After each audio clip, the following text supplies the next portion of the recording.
to consider the life of one of the most amazing women who ever has graced the pages of the scriptural record.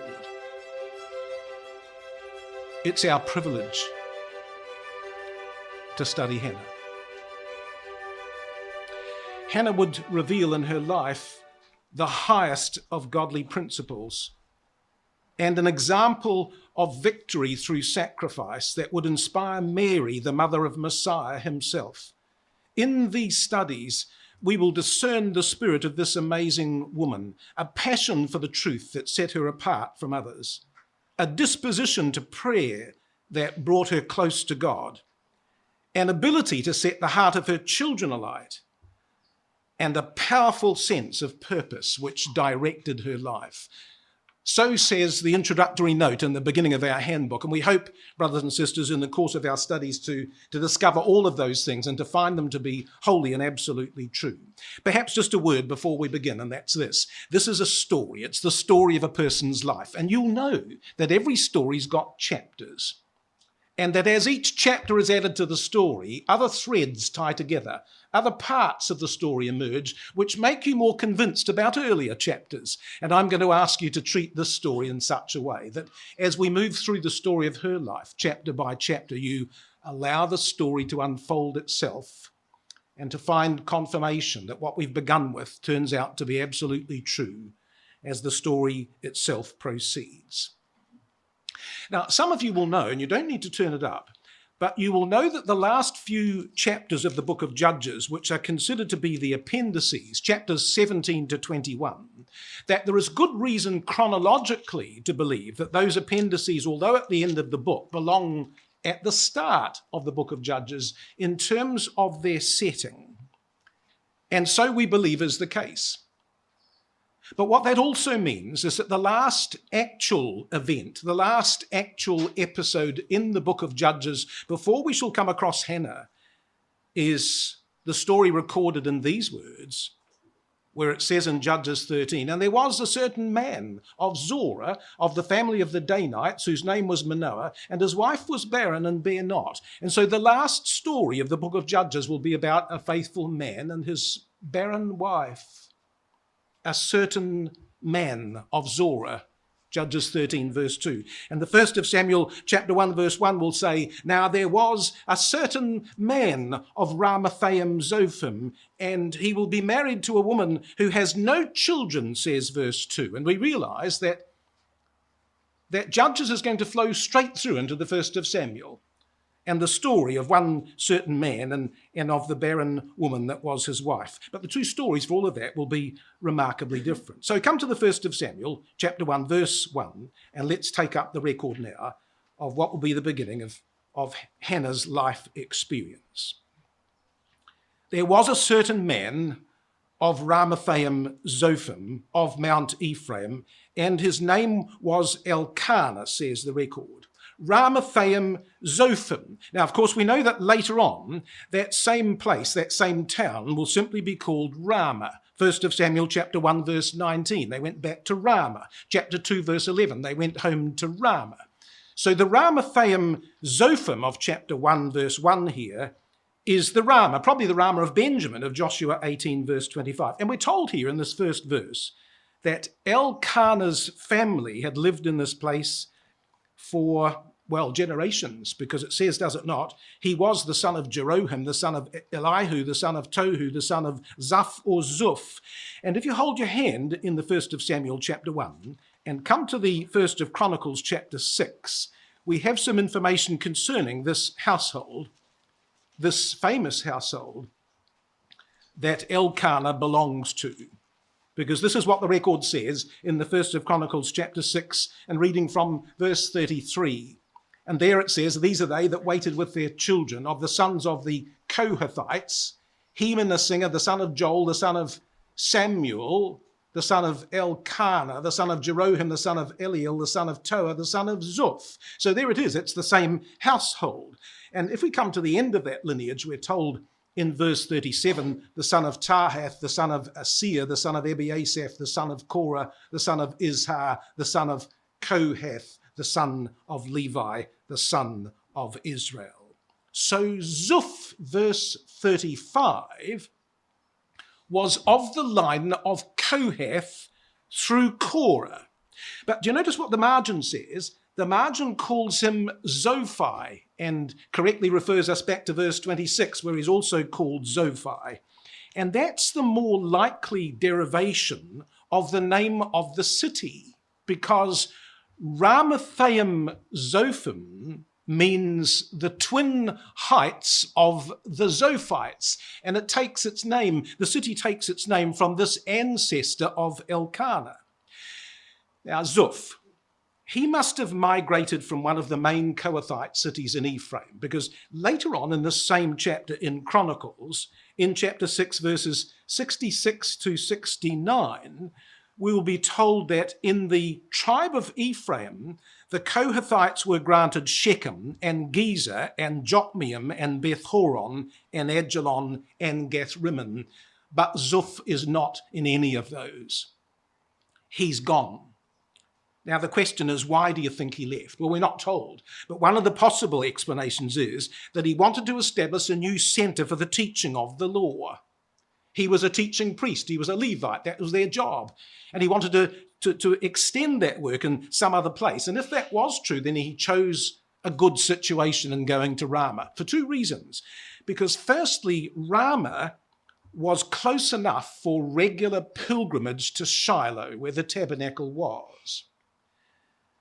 But secondly, the place he chose, Rama, was almost equidistant between those other cities which were already Kohathite cities in Ephraim. He didn't encroach on any of those existing towns. He found a place right dead in the middle of them all.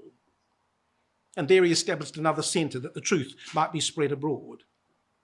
And you know, I think his zeal as a teaching priest reached beyond Rama, because we're told in another place that not only was the city called Ramathaim Zophim, but the surrounding area was called the land of Zuph. So says 1 Samuel chapter 9, verse 5. So his fame was in the whole region. Oh yes, he was a teaching priest indeed. And that continuing Levite influence must have been there down through time. Because when we come to the gospel records and to the time of our Lord Jesus Christ, the Ramathaim of the 1 Samuel chapter 1 is the Arimathea of Luke chapter 23, verse 51, of which it says that it was a city of the Jews. But that phrase in Luke is a reference to its priestly status.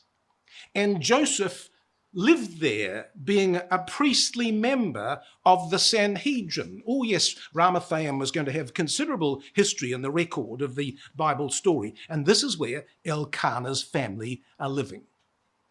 They're living in a city that's been named after his ancestor. Now, the interesting thing about the Kohathites was that they were responsible for the matters of the sanctuary.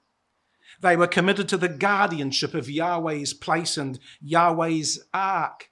And this was the spiritual legacy that this boy had grown up into. Elkanah had grown up in a family that had already been focused on those things for many generations. In fact, Elkanah probably belonged to the most prominent and influential family in the region, as far as the Levites were concerned. Both the town and the territory bore the family name. Or just one more thing before we leave Chronicles. Actually, Elkanah himself, his name is common in this record. You see verse 34 of 1 Chronicles 6, the son of Elkanah, verse 35, the son of Elkanah, verse 36, the son of Elkanah. His own name was famous in this very Levitical family. So when we come back to the 1st of Samuel now, and chapter 1, the 1st of Samuel chapter 1, what we're given to understand as this record opens with this little genealogy when it says, his name was Elkanah, the son of Jeroham, the son of Elihu, the son of Tohu, the son of Zuph, that he was a man of great significance in this place. There was some history behind him and behind his family. And yet, what's interesting, so very, very interesting, is that those details, all of them, will serve as an introduction to the real heroine of the story. Because the 1st of Samuel, chapters 1 and 2, will focus not on Elkanah, but on Hannah. Good man though he was, good husband though he was, this will not be his story. This was Hannah's story. And as these two chapters unfold, that will become more and more plain to our view. And what will become plain is that this woman, well, she was outstanding in the nation. In fact, in terms of the relationship she had with her God, she was in a category all of her own. I'm not certain, brothers and sisters, that there was anyone quite like her at this moment of time in the history of the nation. Do you know, in these two chapters, 1 Samuel, chapters 1 and 2, there are approximately 20 references to Elkanah. But there's 80 references to Hannah. 4 times as many as her husband. This is her story. As she will appear before us in the very next verse, as the 1 Samuel chapter 1 and verse 2 goes on to say, and this man, Elkanah, well, he had 2 wives. The name of the one was Hannah. Now, it's likely that Elkanah, because he was a Levite and a faithful one, would probably have married a girl within his tribe. After all, that was the rule. Numbers 36 verse 7, they were asked to marry in their tribes, to stay together in that family tribe. And Elkanah, being a good Levite, would probably have done the same thing. So Hannah was probably from a Levitical family herself. But as the record unfolds, we will be impressed more importantly with the idea that whatever her actual genealogy was, she was a Levite in spirit, and she was a Kohathite in fervour. Because you see, what Elkanah stood related to in principle, Hannah felt bound to in practice. Or she would never minister at the sanctuary as a temple servant, but the temple was where her heart was. Her vow of dedication was uttered at the temple. Her child of promise was given at the temple. Her song of thanksgiving was offered at the temple. Her stand for purity was taken at the temple. Being involved with the temple was where Hannah's calling was. Or the name of the other, says verse 2, was Peninnah. But in the Hebrew it says the name of the second. That's a correct translation. And so I think that what that expression tells us is that Hannah was Elkanah's first wife. But the word second perhaps reveals not only the order of the marriages, but the reason for them, because Hannah may have consented for Elkanah to take another wife to raise up godly seed in his family line, because she was barren, you see. She was the first wife, but she was barren, and Elkanah needed sons. And there was a reason why he needed them, because the raising of seed in the family line, as we know, stood related to the preserving of the family inheritance. And that applied even to Levitical families. In the law of the Jubilee return, in Leviticus 25, verses 32 to 34, we're told that even Levites had the right after the Jubilee to come back to their own family lands, their own family property. Numbers 35, verses 1 to 5, talks about that which was allocated to the Levites. You see, although they were Levites and had no formal inheritance of a particular territory, they had allotted portions inside the other tribes. And within those, they had cities and suburbs and houses and fields and flocks. So even Elkanah, the Kohathite, had an inheritance which needed to be preserved and passed on. He needed sons. You know, to be barren in that age was to experience the reproach of others. In a society where the fruit of the womb was counted as a blessing, it was a difficult matter to be barren. Genesis 30 verse 23 says, and Rachel conceived and bare a son and said, God hath taken away my reproach. Elizabeth in Luke 1:25 says, Elizabeth conceived saying, thus hath the Lord dealt with me in the days wherein he looked on me to take away my reproach among men. You see, that's how they felt. And no doubt there were many women in Israel who would have fully sympathized with Hannah's condition. They saw in her grief the understandable, perfectly understandable feelings of sorrow which every barren woman in Israel felt. In an age where the blessing of children was the very mark of motherhood, they knew how the absence of such a child must have wounded the heart. But what they could not see was that the sorrow of this woman involved a level of anguish beyond their comprehension. Because Hannah's wish for a child lay beyond the yearning of maternal instinct. She desired a child that would serve God's purpose and not her own. And because her mind was focused on higher things, she felt her own barrenness more keenly than others could ever know. But her grief at this moment, in this story, was a private sorrow that she carried deep within her. And so verse 3 says, this man went up out of his city yearly to worship.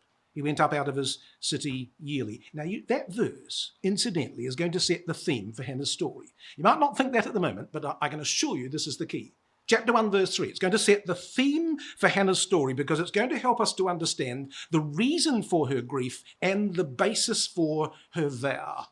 And the first thing we will be told about her and him is that in an age of spiritual apostasy, when the nation had forgotten mostly what true worship was about, this couple and this family were absolutely consistent in their pattern of worship. The record says they went how often? They went yearly, but as the margin says, they went from year to year. It was a yearly and annual cycle of this family in their faithfulness. In fact, over the page in chapter 2, verse 19, just see these words. Moreover, his mother made him a little coat and brought it to him from year to year when she came up with her husband to offer the yearly sacrifice. When she came up, there's a key. Because you see, as this story unfolds, what we will become more and more convinced of is that Hannah's influence was quite possibly the key reason why they went. She wanted to draw near to the Father. She wanted to worship God in spirit and truth. She yearned for the joy of finding fellowship with Yahweh at the place of his sanctuary. She was the driving force for this annual journey to the temple. And for her, it truly was an ascent, a going up, with all the spiritual overtones that word implied. And where did they go? Why did they go? Verse 3 says they went to sacrifice unto Yahweh of hosts. And every year, of course, the ritual of the offerings that they offered would be the same. First, the sin offering, that confession of sin might be made as the prerequisite for all mercy which might follow. Then the burnt offering, that a fresh vow of dedication might be made to serve Yahweh with all the heart and mind and strength. And then finally the peace offering, that the offerer might know the joy of fellowship with their God. And the word sacrifice here, zibak, found in verse 3, of course, relates to the last of those offerings, because the peace offering was the climax of the worship. And that's what Hannah had come for. This is what she wanted. She came to find fellowship with her God and to eat a thanksgiving offering with him. And where did they go to do this? Well, says the record, they went to Shiloh. Now, why Shiloh? Well, because of Joshua 18, verse 1. The whole congregation of the children of Israel assembled together at Shiloh and set up the tabernacle of the congregation there. So Elkanah and his family traveled to Shiloh because in the days of Joshua and throughout the era of the judges, the tabernacle and the ark and the altar had all been established in that place. To Shiloh they must go, and so they did. But verse 3 says, and now we have the first ominous foreshadowings of what the whole of the controversy of Hannah's life will be about. But the sons of Eli, Hophni and Phinehas, the priests of Yahweh, were there. Do you know that the emphasis in that phrase is not so much that Hophni and Phinehas were simply there at the tabernacle, but that they were in control? You see, Eli was too old to manage the physical demands of the priesthood, and so his sons had now taken over. Rotherham says, and there the two sons of Eli, Hophni and Phinehas, were priests to Yahweh. So they were not just present, brothers and sisters, they were in charge. So the record would have us to know. And their very names were indicative of their attitudes, because Hophni, from Hophni, a pugilist, is from the root word speaking of a fist. And Pinchas, from pay the mouth, and either Nachash, a serpent, or Nikash, a piece of brass. So Hophni was the man of the clenched fist who was aggressive in his deeds, and Phinehas was the man of the brazen mouth who was arrogant in his words. And here at the sanctuary of God were two men who debased the role of the priesthood, who defiled the principle of holiness, who destroyed the joy of fellowship with God. Hophni and Phinehas disgraced the place of worship. They lived scandalous lives in Shiloh in contempt of both God and the nation. And when Hannah came to find fellowship with God in that place, why, the centre of iniquity in the land was at the sanctuary itself. The very centre of iniquity in the land was at the sanctuary. And her contact with these two sent her away determined to seek Yahweh's power upon her to break the cycle of the day when every man did that which was right in his own eyes, because this was her experience with these men every year for year after year after year. That's how deeply it affected her.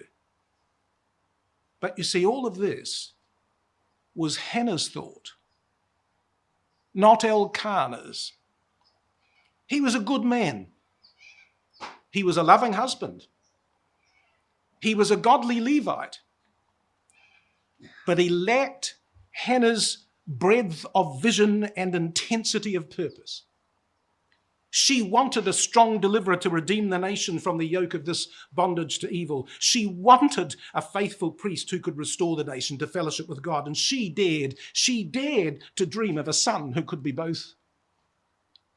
If she could but be Yahweh's instrument to that end. Because after all, think about it, what could she do? She was one woman in Israel, insignificant, invisible.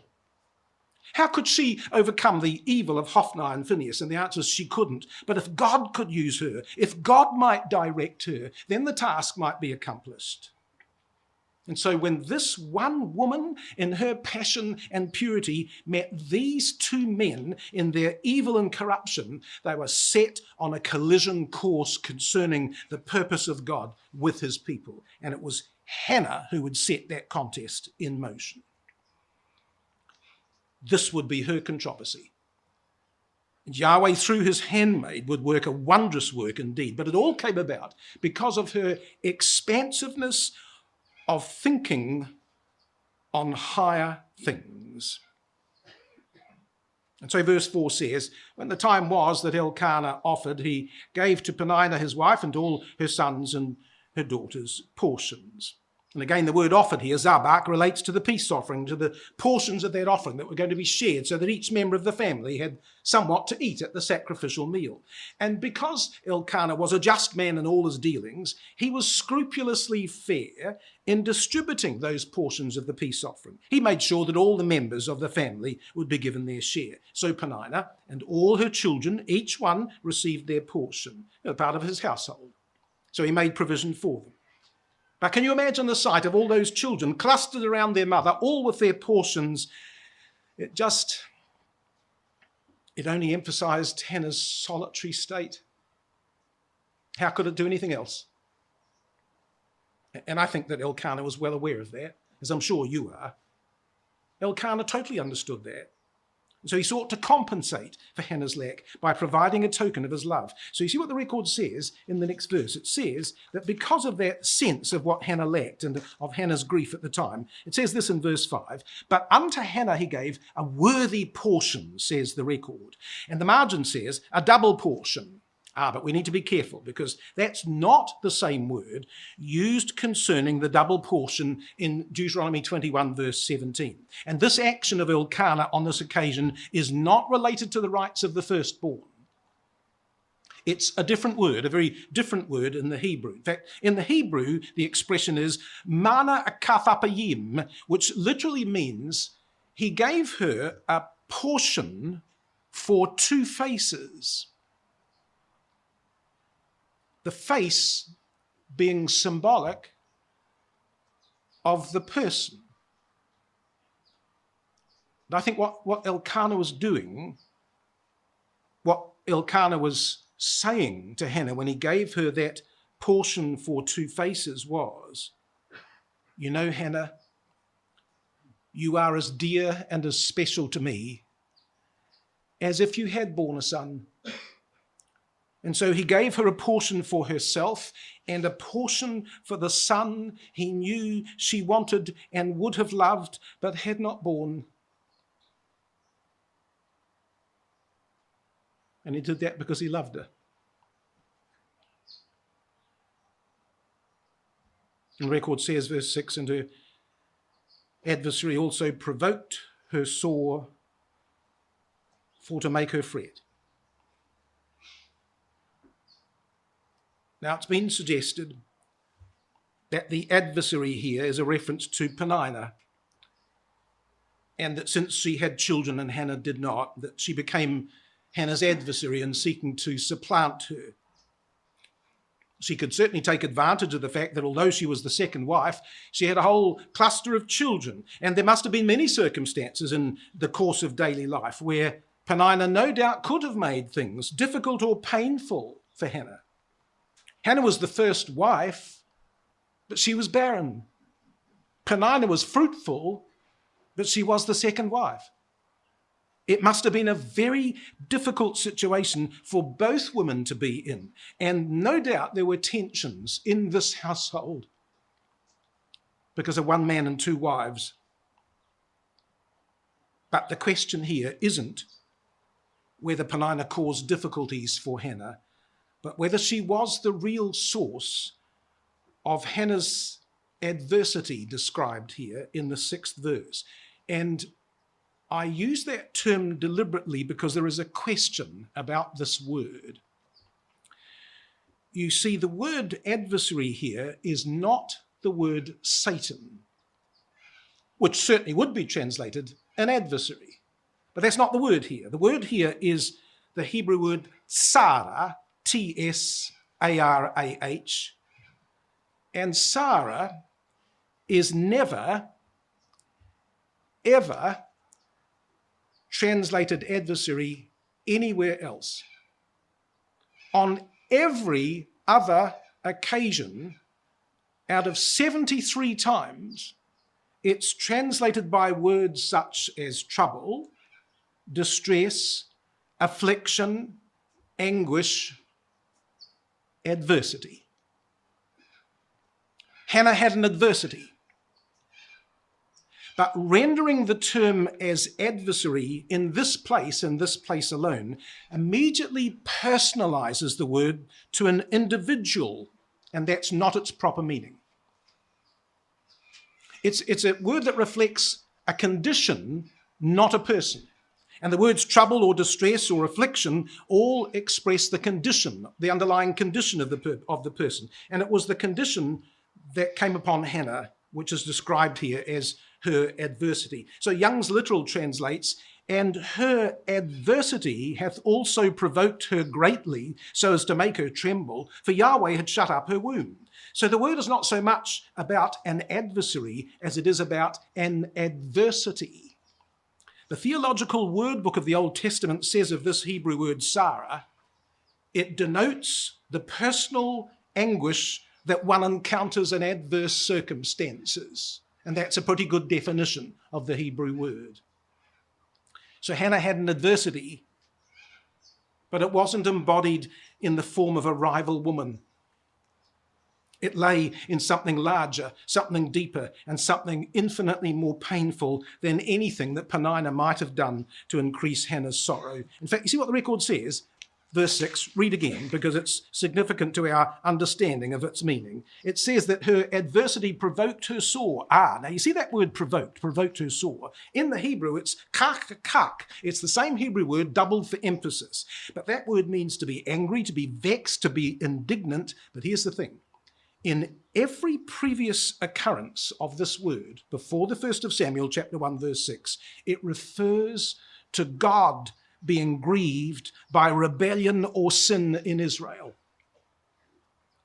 Deuteronomy chapter 4, verse 25, chapter 9, verse 18, chapter 31, verse 29, chapter 32, verse 16, chapter 32, verse 21, twice, Judges chapter 2, verse 12. It refers to God's anger at the rebellion of his people. That's what Hannah was upset about. She felt God's anger. She felt how God felt at his people's unfaithfulness. And that was the reason for her deep vexation, that she shared the spirit of her God, and she felt his righteous indignation at the evil within his sanctuary. In fact, you see the word fret there, it provoked her to make her fret. That word fret means to thunder, and almost every time it's used, it relates to God thundering in judgment upon his people for their wickedness. Hannah felt the same as her God. But that indignation she felt, that anger she felt, that distress she felt, that provocation, that wasn't all provoked by Peninnah, brothers and sisters. She was moved to indignation by the evil of Hophni and Phinehas at the sanctuary. That's what broke her heart. That's what challenged her to the matter of this controversy. Whatever Peninnah might have done or not done, it was only incidental to where Hannah's mind was. Hannah's mind was far above those circumstances. In fact, notice the juxtaposition of the words. You see at the end of verse 6, maybe verse 5. Verse 5, Yahweh had shut up her womb. Her adversity provoked her sore because Yahweh had shut up her womb. So on either side of the reference to her adversity came the statement that Yahweh had shut up her womb. And so he had. This wasn't just a barren woman that couldn't bear. We're told that God had closed her womb. And for Hannah, that barrenness was a perpetual reminder of her sore travail. Her need for a son was because of the nation's need for a priest. And the fact that she could not bear that child was an adversity so sore that it brought her to grief. And part of the lesson of this story is that what she construed as the pain of delay, God considered to be the wisdom of sequence and timing. God would open her womb, but not until her petition was coincident with his purpose. Even now, had she known it, God was at work to arrange the convergence of circumstance and people that were needed for the accomplishment of his plan. And the thing was, Hannah didn't know any of that. Not now, not at this stage. And neither do we, brothers and sisters. We don't know what God's arrangements are. But we must learn, like Hannah, that his timing will be perfect in the end. And so verse 7 goes on to say, and as he did so year by year, when she went up to the house of Yahweh, so she provoked her, therefore she wept and did not eat. Even in the Hebrew, by the way, the pronouns are disjointed in the text. But what we do know is this, and this verse is crucial to our understanding, I suggest, of what truly Hannah's adversity was all about. Because what we're told in verse 7 is that this difficulty which afflicted Hannah, which provoked her sore, happened where and when? Every year at the sanctuary in Shiloh. And that circumstance, I suggest, is crucial to our understanding of what the story was all about. Now think about it, brothers and sisters. Just think about it for a moment in terms of what we've just been told. If Peninnah was Hannah's adversary, then what we're being asked to believe is that every year when the family went to Shiloh, two things happened. Elkanah gave Hannah a portion for 2 faces, And then Peninnah taunted Hannah at the fellowship meal. But if this happened every year, why would Elkanah permit Peninnah to continue goading Hannah right there in front of him? Why would Elkanah not put a stop to that immediately, especially given that they were all together as a family to worship before God? What husband loving his wife would stand by and allow her fellowship meal and joy to be destroyed every year? Elkanah might not have had Hannah's depth of feeling for the sanctuary, but he could hardly have been so blind that he never noticed his second wife taunting his first wife at the same table. To suggest that Peninnah at the fellowship meal with Elkanah provoked Hannah until she broke down in tears without Elkanah ever realizing it? It's impossible. And if Peninnah did behave so badly, for Elkanah to then ask Hannah, verse 8, "Why are you crying?" would be to suggest that he was an ignorant and obtuse man. And that's an interpretation that demeans a godly Levite. Of all the times, when you think about it, when Peninnah might have discouraged Hannah, the last time to choose would have been in full view of Elkanah at the sanctuary, when he was out of range, when he was out of view, when he was out of hearing. Well, there might have been such opportunity, but those opportunities were all at home in Rama. Of all the times when Peninnah might have been a source of pain, this time at Shiloh was most certainly not the moment. And yet the record insists, verse 7, that's when Hannah felt her deepest grief, at the sanctuary, at the yearly visit, not at home in Rama. Now, why was her anguish worst at the temple? Well, because that's where her fellowship meal with God was eaten.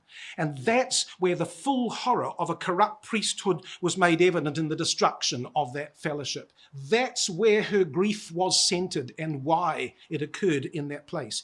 Each year at the temple, Elkanah showed his love to Hannah with an extra portion. And every year, her continued barrenness provoked her despair in that place, because a wicked priesthood remained unchecked. Her own fellowship with God was compromised, and she could not resolve that matter. So Young's literal translates verse 7, "And so he doth year by year, from the time of her going up into the house of Yahweh, so it provoketh her, and she weepeth and doth not eat." So at the very time she was supposed to be in harmony with God, she could not eat the fellowship meal. Now, I think you'll find, as our story unfolds, is that recognizing Hannah's difficulty as her adversity rather than her adversary will greatly enrich our understanding. Her cause for sorrow was not related to Peninnah's behavior, irrespective of whether that behavior had been good or bad. No, her anguish was more than even simply the matter of her barrenness. Her adversity lay in her inability to bear the child that might rescue the nation from the wickedness of Hophni and Phinehas, which was seen at its worst at the sanctuary in Shiloh. And so verse 8 says, "Then said Elkanah, her husband, to her, Hannah, why weepest thou, and why eatest thou not, and why is thy heart grieved?" Now, don't you think, when you think about it, that Elkanah would not have asked those questions if it was obviously a situation brought about by Peninnah? He wouldn't be asking those questions if clearly Peninnah was at fault. The very fact that he asks these questions in verse 8 tells us that Elkanah didn't know. He really didn't know. He knew it was related in some way to her barrenness, but he wasn't quite sure why. And so he says, "Am I not better to thee than 10 sons?" Which almost might sound as if it's sort of, shall we say, an unfortunate expression. But again, I'm not sure that that perhaps Elkanah means quite what we think it means. I don't think he's saying, I'm better than 10 sons, just enjoy me. The word 10, of course, comes from the fact that there is 10 fingers on the hand, and so it's used to symbolize the totality of human possibility. So 10 times, Genesis 31 verse 7, Numbers 14:22, Job 19 verse 3, 10 times is a symbol of all or many. And I think what he's really saying is, he says, look, Hannah, I know you haven't got any sons, but you and I and the love we share, isn't that better than all the sons in the world, the relationship that we have together? It was his endeavor to try and comfort her because he really doesn't know what the source of his grief is. And I think that what that shows us was that Hannah's grief and her vexation of mind were on such a higher plane that neither Elkanah nor Peninnah knew anything about it. This was something deeper within Hannah alone. This was a grief based on a vision of the truth and what was possible that others had not seen. To seek holiness is to know loneliness. Her desire to come into the presence of God in that place was so intense, and her sorrow at the evil of the sanctuary was so deep that no one had any idea where Hannah was in her mind. She saw her own barrenness as symbolic of the nation's spiritual barrenness. She saw her own ruptured fellowship as emblematic of the nation's estrangement from God. And she wanted to bring forth a faithful priest who could restore the nation's fellowship with God. And her deepest grief was that she could not. And it was a grief so strong that it consumed her to her very soul. So what do you do? What do you do, brothers and sisters, when you've got grief of such dimensions? Well, you do what Hannah did. Verse 9. So Hannah rose up after they'd eaten in Shiloh and after they had drunk. Now, the record's not specific in this verse who it was who ate and drank. But on the basis of verse 7, and as we shall see from a later verse also, we believe that the they referred to in verse 9 was everyone else in the family apart from Hannah. Her distress, you see, prevented her from participating, but you notice that she waited until they were finished. She didn't want her spirit to disturb the fellowship meal of others. Despite the pain she felt within, she didn't want to interrupt their own fellowship meal. And so she waits. And instead, after the meal was over and before they left the vicinity of the tabernacle, now Hannah chose to commune with God in private prayer. She went back to the sanctuary, which must have been close by, while the rest of the family remained at their place of pilgrimage. I think she just got up and she probably just said, you go on. I'll just offer a final prayer to God and then return. So she walked alone, but she walked with purpose.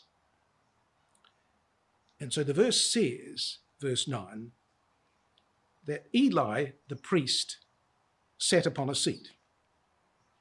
Now that's interesting when you think about it, because did you notice that he's Eli the priest, not Eli the judge? Now he was a judge. We're told in the 1st of Samuel 4 verse 18, he was an old man and heavy, and he judged Israel 40 years. But he's not called a judge here.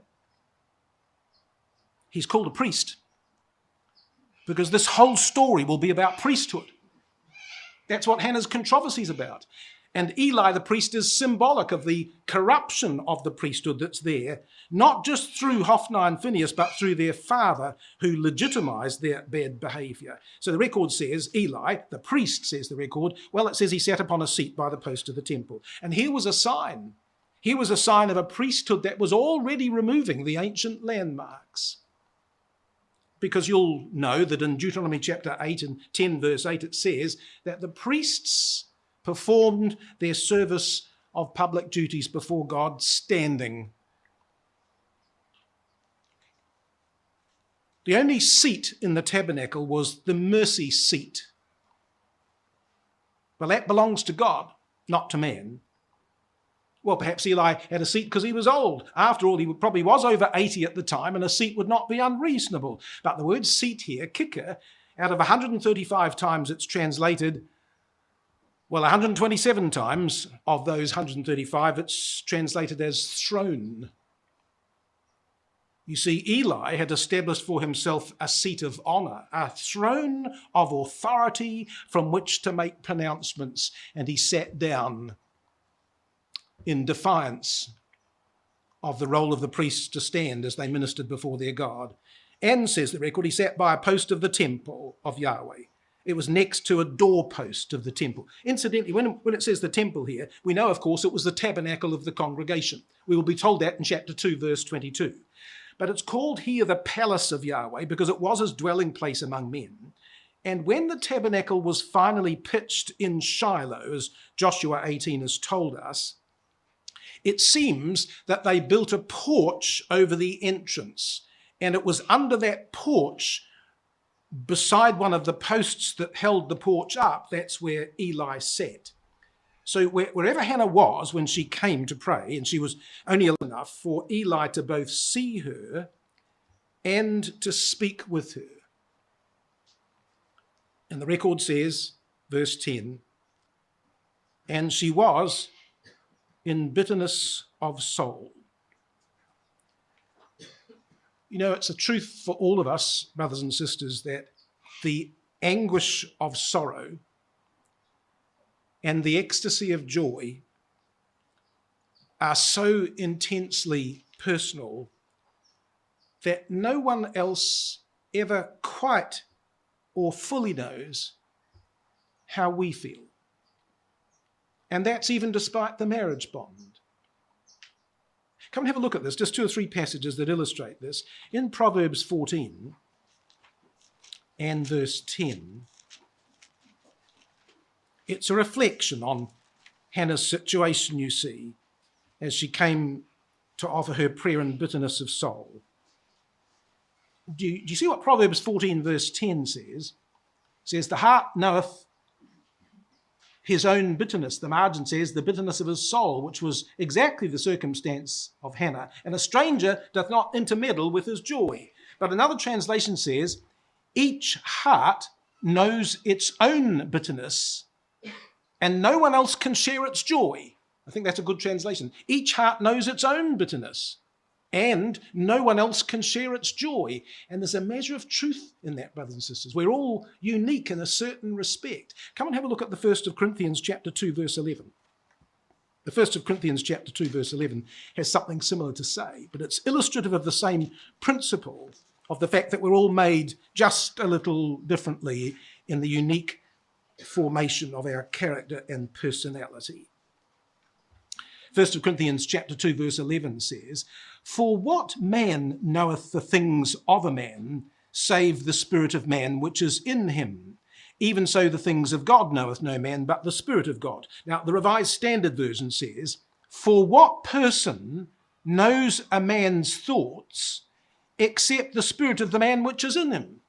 Who knows the spirit of your thoughts, really? Who do you think knows the spirit of your thoughts? The answer is, well, probably the most definitely you. And probably no one else to the same excruciating detail that you do. One more passage. Remember that famous prayer of Solomon in the 1st of Kings chapter 8 at the dedication of the temple? And he gave these lovely words, but they're so heart-rendingly true for all of us, brothers and sisters. In the 1st of Kings chapter 8, verses 38 to 39, the record says this. Here's Solomon's prayer concerning our supplications before the deity. So he says, verse 38 of 1 Kings 8, what prayer and supplication soever be made by any man or by all thy people Israel, which shall know every man the plague of his own heart. Another translation says, is aware of the afflictions of his own heart, and spreads forth his hands toward this house. Then hear thou in heaven thy dwelling place, and forgive and do according to to give to every man according to his ways, whose heart thou knowest, for thou, even thou only, knowest the hearts of all the children of men. You see what these verses are saying? Proverbs 14, 1 Corinthians 2, 1 Kings chapter 8. No one else really does know how we feel apart from God in the ultimate sense.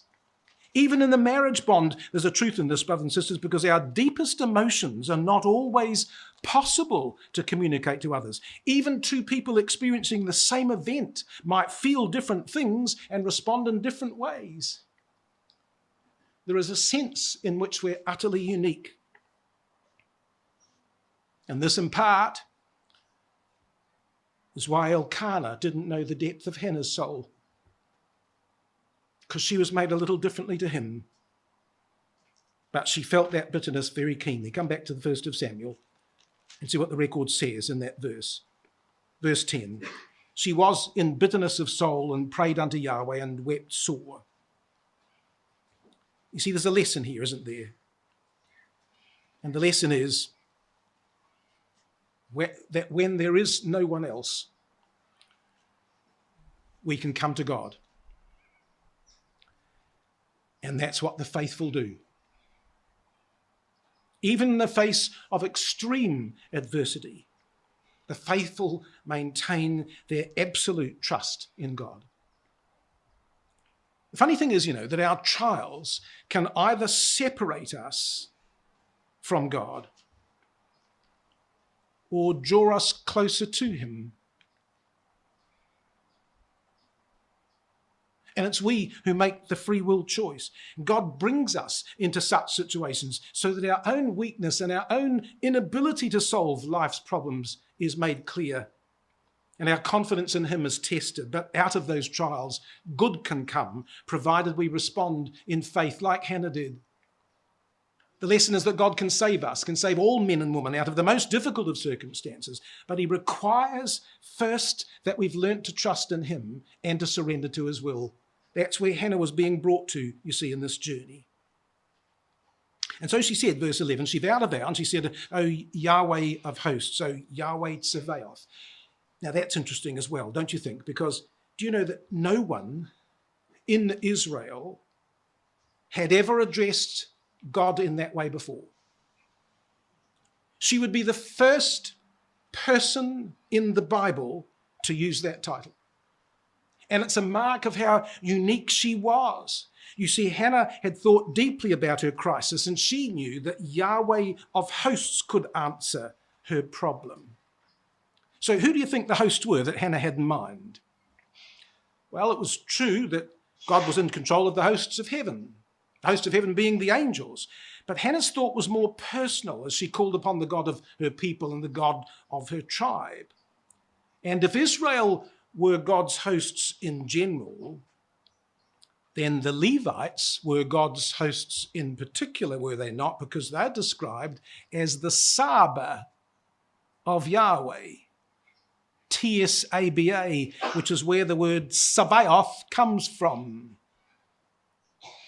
Theirs was the spiritual warfare of the tabernacle. They were Yahweh's army in the tabernacle. And Hannah addressed her vow to Yahweh Sabaoth, in whose warfare the Levites fought. And she pleaded for his assistance for a battle on which she now embarked as a Levite in her own right. O Yahweh of hosts, she says, the call of the Levites to office. That's her call, her prayer. And note this, brothers and sisters, she did not invoke God in the name of Yahweh Tsevaoth in order to win some personal victory in a feud against Peninnah. Hannah would never have demeaned her God by calling upon him in such a special way for such an unseemly cause. The Yahweh of hosts that she called upon fought for Israel and the Levites because their battles were his. And she believed with all her heart that her battle was his also, and that her controversy was the controversy of Yahweh himself. O Yahweh Tsevaoth, she cries. And if her conflict had merely been with Peninnah, she would not have asked for one child. She would have asked for an entire family that might eclipse the several children that Peninnah already had. And even if the presence of Peninnah's children added to Hannah's hurt, her mind was long since fixed on higher things. Her battle was against an evil priesthood, and for that battle she needed just one child. But a female would not be sufficient. A man-child was needed for a priest to be established. And that's what she prayed for. So verse 11 says, she said, O Yahweh Sabaoth, if thou wilt indeed look on the affliction of thy handmaid. And you'll know that term is used 3 times in this verse. Handmaid, or ma, a maid servant. It was a title of humility and of service and of resignation to his will. She's the only woman, incidentally, to address herself directly before God that way. The only woman to so call herself before the deity. She wanted to be Yahweh's instrument for a salvation which she herself could not accomplish. Behold thine handmaid. You see, she'd thought deeply about the problems of the nation and its spiritual condition. And that's something that spiritual men and women do. They think about the issues of ecclesial life and how best they might be remedied. And she knew what the nation needed. One vow wasn't enough to solve its problems, but she understood the limits of what lay within her circle of control, and she asked for God's help to do that. Hannah was not motivated by selfishness. She was moved by love. She was not a woman desperate for a child, but she understood that the nation was desperate for a saviour. And that's why she prayed for what she prayed. And so she says, verse 11, if thou wilt not forget me, if thou wilt remember me and not forget thine handmaid, but I will give unto thine handmaid a man-child, then I will give him to Yahweh all the days of his life, and there shall no razor come upon his head. So right from the beginning, Hannah didn't want a child for the sake of having a child. She wanted a man-child to be a teaching priest and a spiritual intercessor and a godly champion to restore the nation's fellowship to God. So she prayed, in effect, I will consecrate him for priesthood, since that's what the nation needs. So take him, O Yahweh, and use him for thy purpose.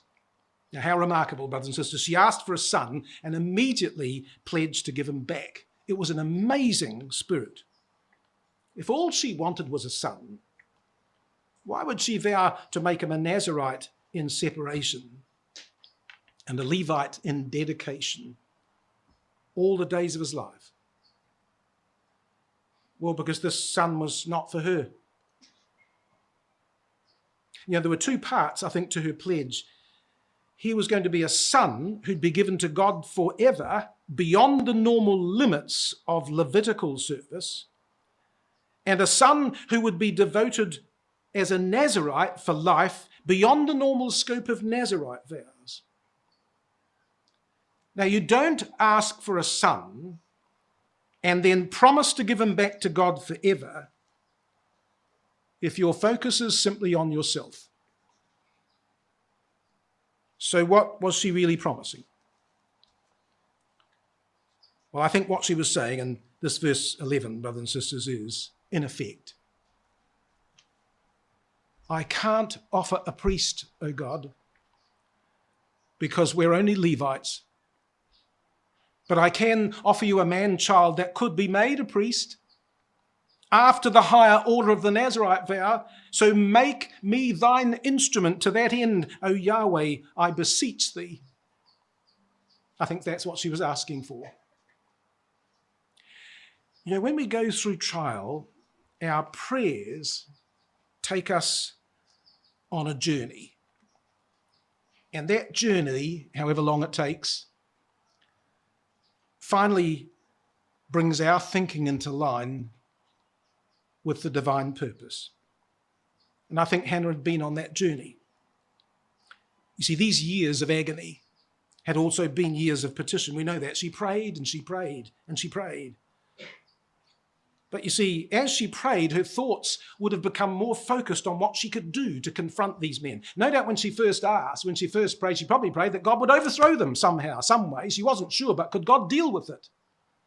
And as she continued to pray, her intense desire to turn Israel back to God had finally led to the thought in her continued prayers of an idea so daring that it even left Hannah breathless. But she could see no other way. She finally realized that Hophni and Phinehas could only be defeated by being replaced. But a better priest would not come from their line, she was certain of that. No, a new man offering new hope was the only way, but where was such a man to be found? And suddenly, she knew. He would only be found if someone provided him. But the man she had in mind needed to be focused from the very beginning. Only a child dedicated from infancy could achieve the outcome she sought. It was too late to train him up in the way he should go after he arrived at the sanctuary. No, his education must begin from the day of his birth. In fact, she wanted his journey to holiness to begin in her womb. Such was the standard she would set for his life. What Hannah contemplated was a battle where the weapon of warfare would be her beloved son, and she believed with all her heart that only by giving her firstborn could this battle be waged and victory won. Only by offering her son could her people be delivered from the thraldom of sin which bound them. But you see, here's the interesting thing. All of that resided in Hannah's mind before it became real. Her son didn't even exist when she first envisaged his priestly calling.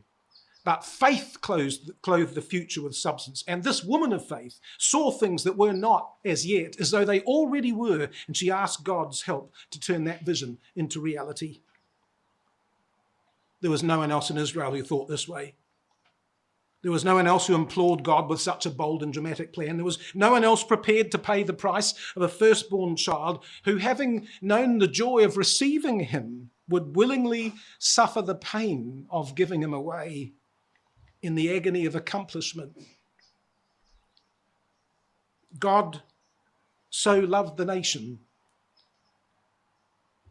that she gave her only begotten Son, that the nation through him might be saved. And in her, the Spirit of our God was seen, a living embodiment of the purpose of Yahweh of hosts. See, this is what it meant to be the handmaid of the highest. And this is why God so delighted to answer the prayers of his handmaid. She wanted to be nothing more but nothing less than his instrument. And she would accept whatever consequences that pledge might bring upon her. Here was a sister of extraordinary spiritual insight. And here was a woman whose mind was focused, always focused on higher things. So did God hear Hannah's cry? And if so, did he give an answer? And despite all of her pleadings, was her thinking truly in harmony with his purpose or not? And would the response of God be that further delay was necessary, or that he had another means of advancing his plan? Well, those questions, brothers and sisters,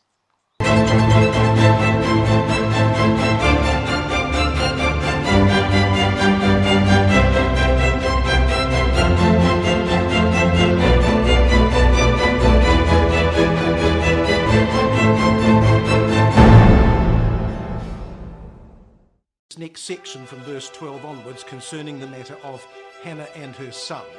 And in our study this afternoon, we left Hannah clearly afflicted and distressed by that adversity which beset her. You'll remember that we made the point about her adversity rather than her adversary, that it strangely happened at the sanctuary. And you might just remember what the context of that was. Do you see verse 4? It's when Elkanah gave portions of the peace offering at the sanctuary for his family to share in the fellowship meal. It's the time when he gives to Hannah, verse 5, a portion for 2 faces at the sanctuary to share the fellowship meal. It's when that occurs that her adversity also provokes her sore, verse 6. And when is it? When she went up, verse 7, to the house of God. That's where the provocation occurs, says the record.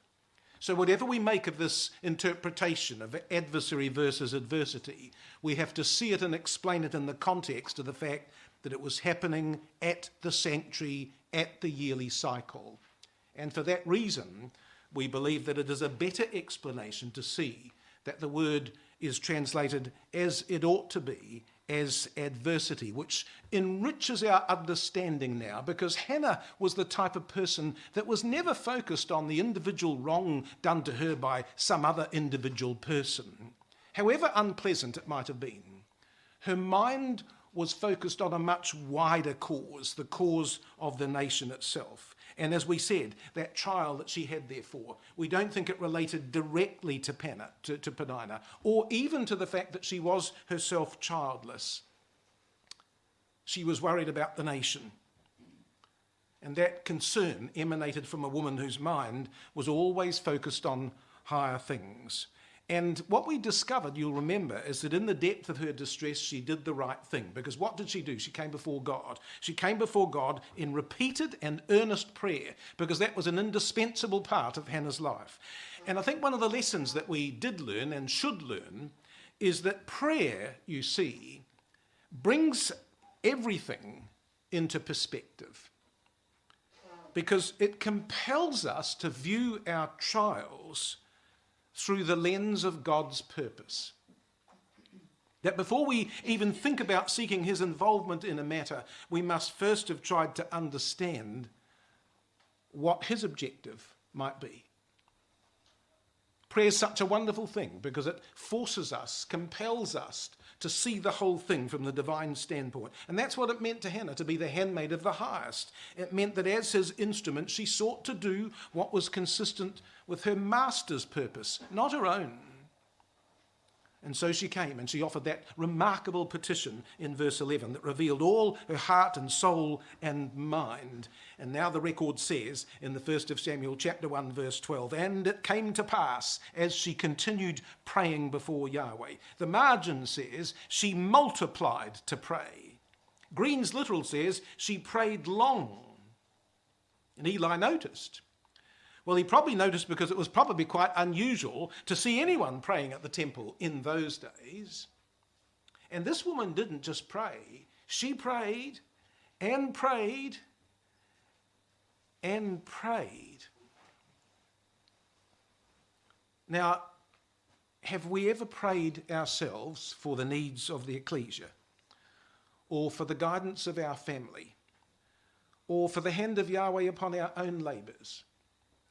I dare say we've all prayed such prayers, and so we should have. Question: how long do we pray for? 2 minutes? 5 minutes? 10 minutes? 20 minutes? See, we don't pray that long, do we? We just don't pray that long because we would struggle to do it, because the very act of prayer is spiritually exhausting. Because proper prayer, earnest prayer, involves so much when you think about it. It involves focusing our mind, expressing our thoughts, confessing our need, seeking his help, declaring his righteousness, pleading his response, accepting his will. Fervent prayer is spiritually demanding. So there's a lesson here.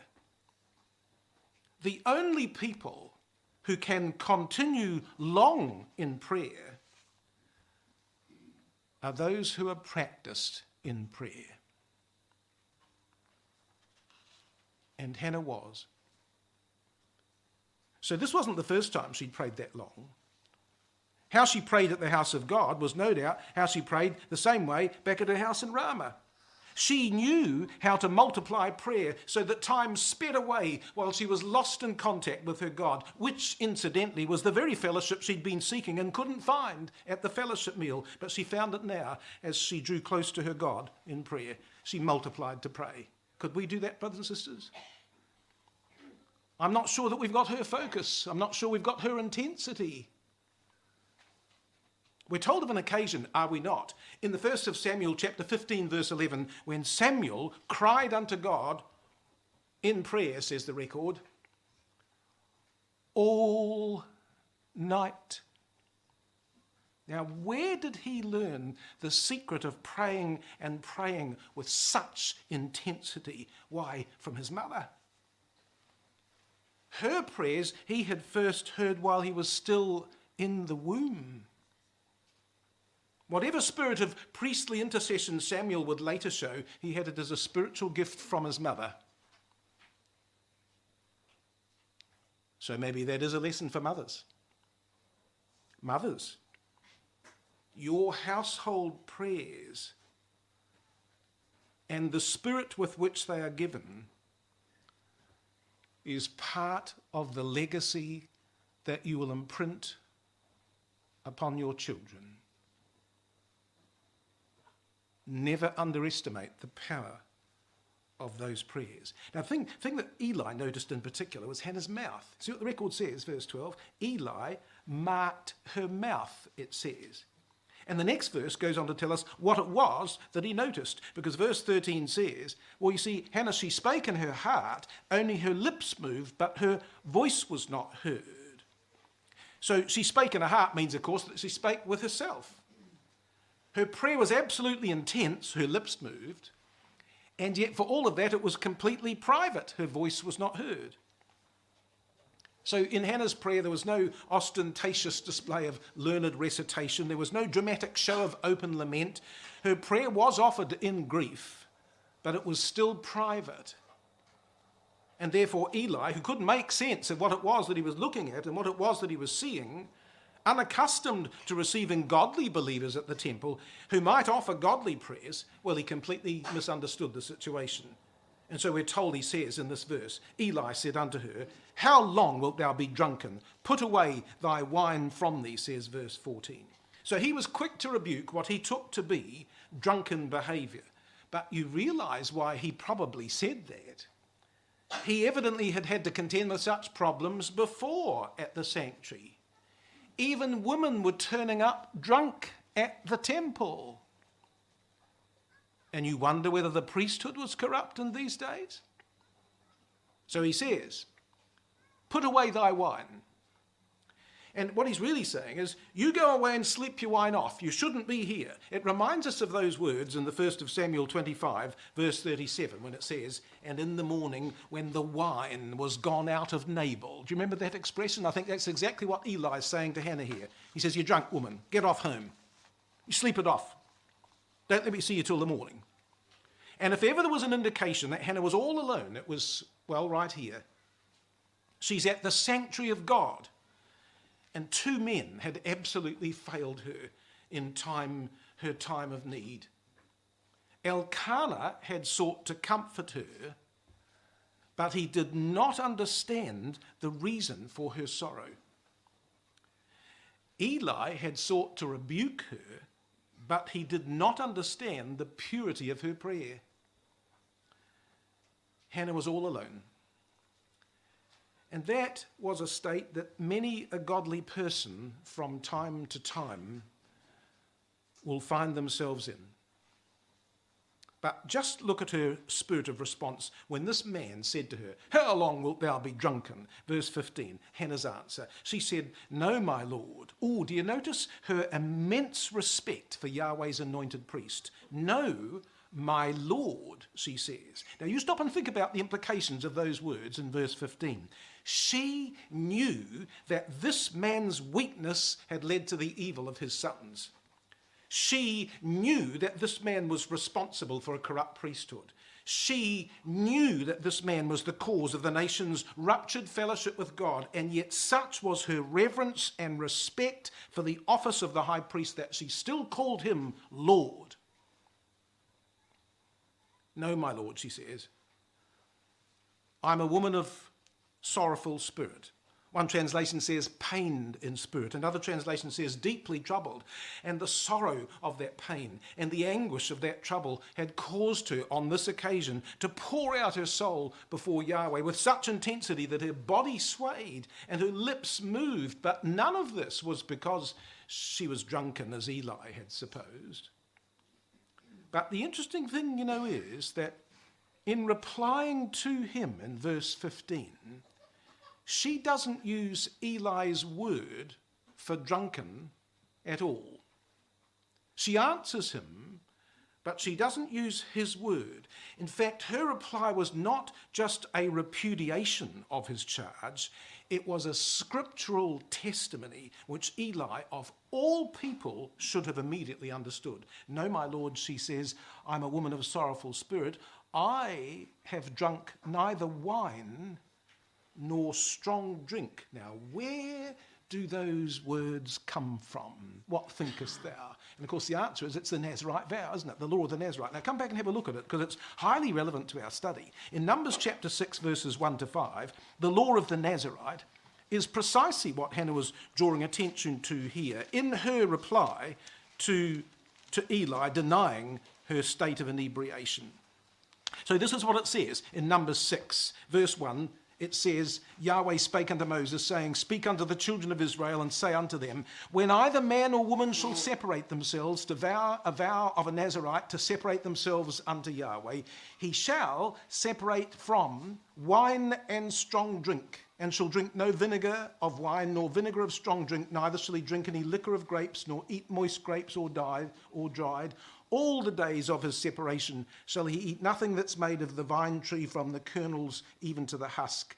All the days of the vow of his separation there shall no razor come upon his head until the days be fulfilled in the which he separates himself unto Yahweh. He shall be holy and shall let the locks of the hair of his head grow. And this is the reference, of course, to the strong wine or wine and strong drink that Hannah's making allusion to here in her answer to Eli. Because you see, just like the peace offering, the law of the Nazarite, did you notice verse 2, permitted either a man or a woman to make such a vow of dedication.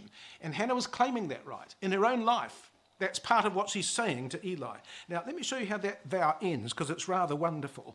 In Numbers 6 verse 18, here's the completion of the Nazarite vow when it came to the triumphant climax of one who had successfully completed their vow period. Verse 18 says, And the Nazarite shall shave the head of his separation at the door of the tabernacle of the congregation, and shall take the hair of the head of his separation and put it in the fire which is under the sacrifice of the peace offerings. And the priest shall take the sodden shoulder of the ram and one unleavened cake out of the basket and one unleavened wafer, and shall put them upon the hands of the Nazarite after the hair of his separation is shaven. And the priest shall wave them for a wave offering before Yahweh. This is holy for the priest, with the wave breast and the heave shoulder. And after that, the Nazarite may drink wine. So you realise, brothers and sisters, that what happened at the end of the vow was, firstly, the hair that had been shaved off was thrown under the offering that it might flame up in a blaze at the completion of this sacrifice. And then on the hands of the Nazarite were placed the portions of the peace offering which really belonged to the priest. But that priest now invited the Nazarite to share that offering with him, and together they waved the portion before Yahweh and entered into fellowship with God together, Nazarite and priest. Can you just imagine Hannah yearning for that? That was her whole spirit and desire. And her statement that she had neither drunk wine nor strong drink not only showed that Eli was completely wrong in his assessment of her, but that she was already on that course of abstention which the Nazarite vow required. But here's the thing. You see, that separation from wine and strong drink was associated with mental clarity, and Hannah's use of the same terms indicated that she's got the Nazarite vow in mind. But she's not referring, is she, to the Nazarite dedication of her son that might be born. No, she's not referring to the Nazarite dedication of he who will be called Samuel. Such was her spirit that even in her distress, her response was to pledge an even higher commitment in her own life. She'd already pledged her son's life should he be born, but this vow of Nazarite dedication is for herself. She's talking about a vow for herself. And there was there not, an immediate and recent case which Hannah was absolutely aware of and to which she was also referring. And that case concerned the mother of Samson. So if you come to the to the book of Judges in chapter 13, because you might remember in our opening study, we made the point that the story of Samson is the last story in the book of Judges, and the story of Samuel is the first story in the book of 1 Samuel, and those two stories are very close together in time, perhaps closer than we might have realised. So here we've got it in Judges chapter 13, verses 2 to 5, these words, which I think Hannah was well aware of this story and this matter. There was a certain man of Zorah, of the family of the Danites, whose name was Manoah, and his wife was barren and bare not. And the angel of Yahweh appeared unto the woman and said unto her, Behold, now thou art barren and bearest not, but thou shalt conceive and bear a son. Now therefore beware, I pray thee, and drink not wine nor strong drink, and eat not any unclean thing. For lo, thou shalt conceive and bear a son, and no razor shall come upon his head, for the child shall be a Nazarite unto God from the womb. And now verse 7. And he said unto me, Behold, thou shalt conceive and bear a son, and now drink no wine nor strong drink, for the child shall be a Nazarite to God from the womb to the day of his death. What was the vow of the Nazarite here? From the womb to the day of death. What was the vow that Hannah made concerning her child? I will give him unto Yahweh all the days of his life. And now verses 13 and 14 of Judges 13. And the angel of Yahweh said unto Manoah, Of all that I said unto the woman, let her beware, that she may not eat of anything that cometh of the vine, neither let her drink wine nor strong drink, or eat any unclean thing. And all that I commanded her, let her also observe. So here's another Nazarite dedication of a child and a woman who's involved with this. But you see, unlike Manoah's wife, Hannah needed no admonition from an angel to abstain from wine and strong drink. She didn't need an angel to command her to do so. She made that commitment in that voluntary spirit, which was the very heart of the Nazarite vow itself, without compulsion and of her own free will. She's already made that commitment in her life.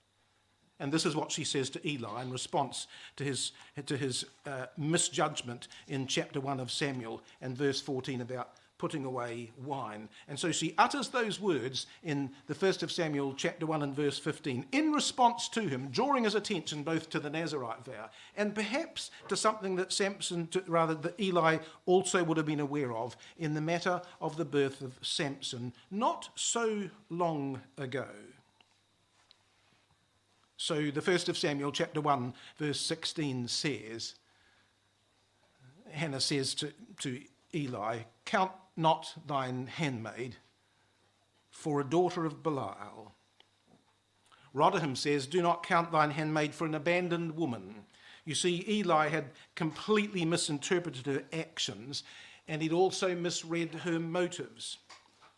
As the high priest, he was supposed to have compassion on those in need, but he'd failed Hannah at this moment. And how perverse, when you think about it, was this estimate? Because Hannah asked him not to consider her as a daughter of Belial, when the divine estimate of his own boys was that they were sons of Belial, as chapter 2 verse 12 tells us. So the man who criticised Hannah had children who were the very embodiment of the evil which he thought he'd seen a glimpse of in Hannah's impassioned prayer. Don't count thy handmaid as a daughter of Belial, and this to a man whose own boys were the sons of Belial. There was something wrong here, wasn't there, brothers and sisters? And so she says, verse 16, Out of the abundance of my complaint and grief have I spoken hitherto. And that word grief, incidentally, here in verse 16 is the same word translated provoked her sore back in verse 6. Her grief related to her adversity, and it was the same grief that God himself felt at the wickedness of his people. Well, do you know, I think that when when Hannah said what she said here to Eli in verse 15 and verse 16, I do think that Eli was clearly impressed with Hannah's response. And I think we can assume that he'd heard her well enough to know that she was quoting from Numbers 6 and the law of the Nazarite. Because she says to him, and refers to Numbers 6, and he now says to her, verse 17, Eli answered and said, go in peace. But that's interesting, isn't it? Because do you remember that the chapter on the Nazarite law concluded with the priestly benediction? Numbers 6, verses 24 to 26. Yahweh bless thee and keep thee. Yahweh make his face to shine upon thee and be gracious unto thee. Yahweh lift up his countenance upon thee and give thee peace. And Eli said, go in peace. And that word peace in Numbers 6 stood related to the peace offering, the final fellowship joy of the peace offering, the one thing that Hannah couldn't reach, the one thing that Hannah couldn't find. And in that beautiful blessing of dismissal, Eli told Hannah that he understood all her heart. I've heard you. I understand, said the old man, go in peace. And he also implied that he would reach that moment of peace when the God of Israel so decreed, as he goes on to say, and the God of Israel grant thee thy petition that thou hast asked of him. Literally in the Hebrew, the asking that you asked.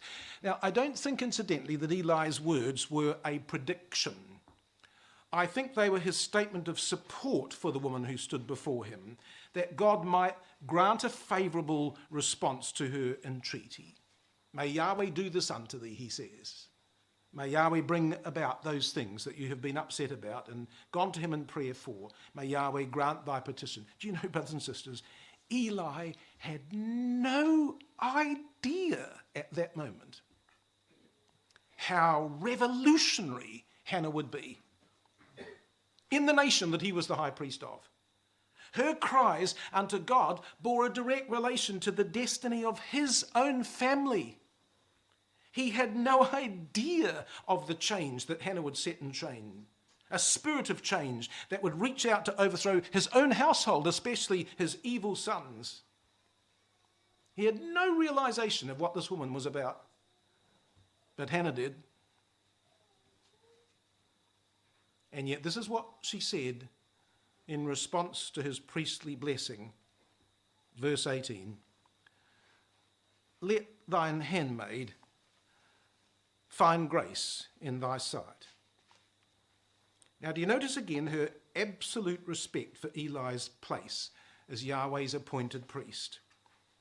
That term handmaid was the expression that she'd used in addressing God himself in the 1st of Samuel chapter 1 verse 11. But Eli, as high priest, was still, from Hannah's perspective, the representative of God. And so she uses the same expression in addressing him. She says, let thine handmaid find grace in thy sight. So here's the thing. She stood opposed to all that Eli had done. But she never lost her spirit of respect for the office of the priesthood, and she hoped to play a part in restoring its dignity. Do you know, brothers and sisters, we ought never to lose respect for the offices of ecclesial life, for the duties and offices of ecclesial life. Even in times and in matters where we might respectfully disagree. There is never ever grounds for open criticism of arranging brethren and the debasing of them for no other reason than a person in the congregation disagrees and has another view. You're entitled to another view. You're not entitled to disrespect the office. And Hannah didn't, when she had perhaps every reason to do so. So, verse 18, and she said, let thine handmaid find grace in thy sight. So the woman went her way and did eat, and her countenance was no more sad. So here's a marvelous example of how prayer settles the heart and the mind. You see, she hasn't received an answer from God yet, She's only just committed the matter to him, and she rested in that. You see, there's a tremendous difference between grief that we haven't brought to God and grief that we have brought to him. And although outwardly her circumstances, well, they hadn't changed, she was now joyous and resolute. She was full of assurance that her prayer would be answered. It was a different Hannah who returned to the family, a woman made tranquil and serene, a woman prepared in heart now to eat in peace, in fellowship with God, and made whole in partaking of her portion.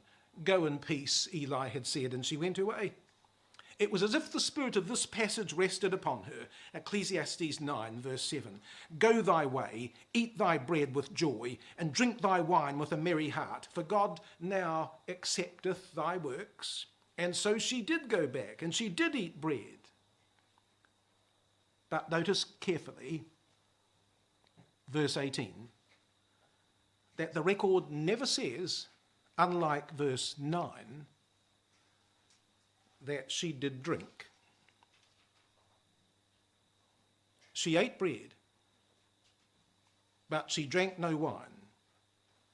Her vow of Nazariteship for her son extended to a Nazarite vow upon herself, that not only in his life, but even in his conception and his bearing in her womb, he would be an holy child.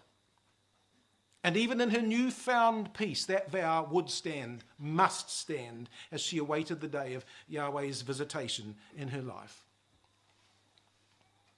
She's a changed woman.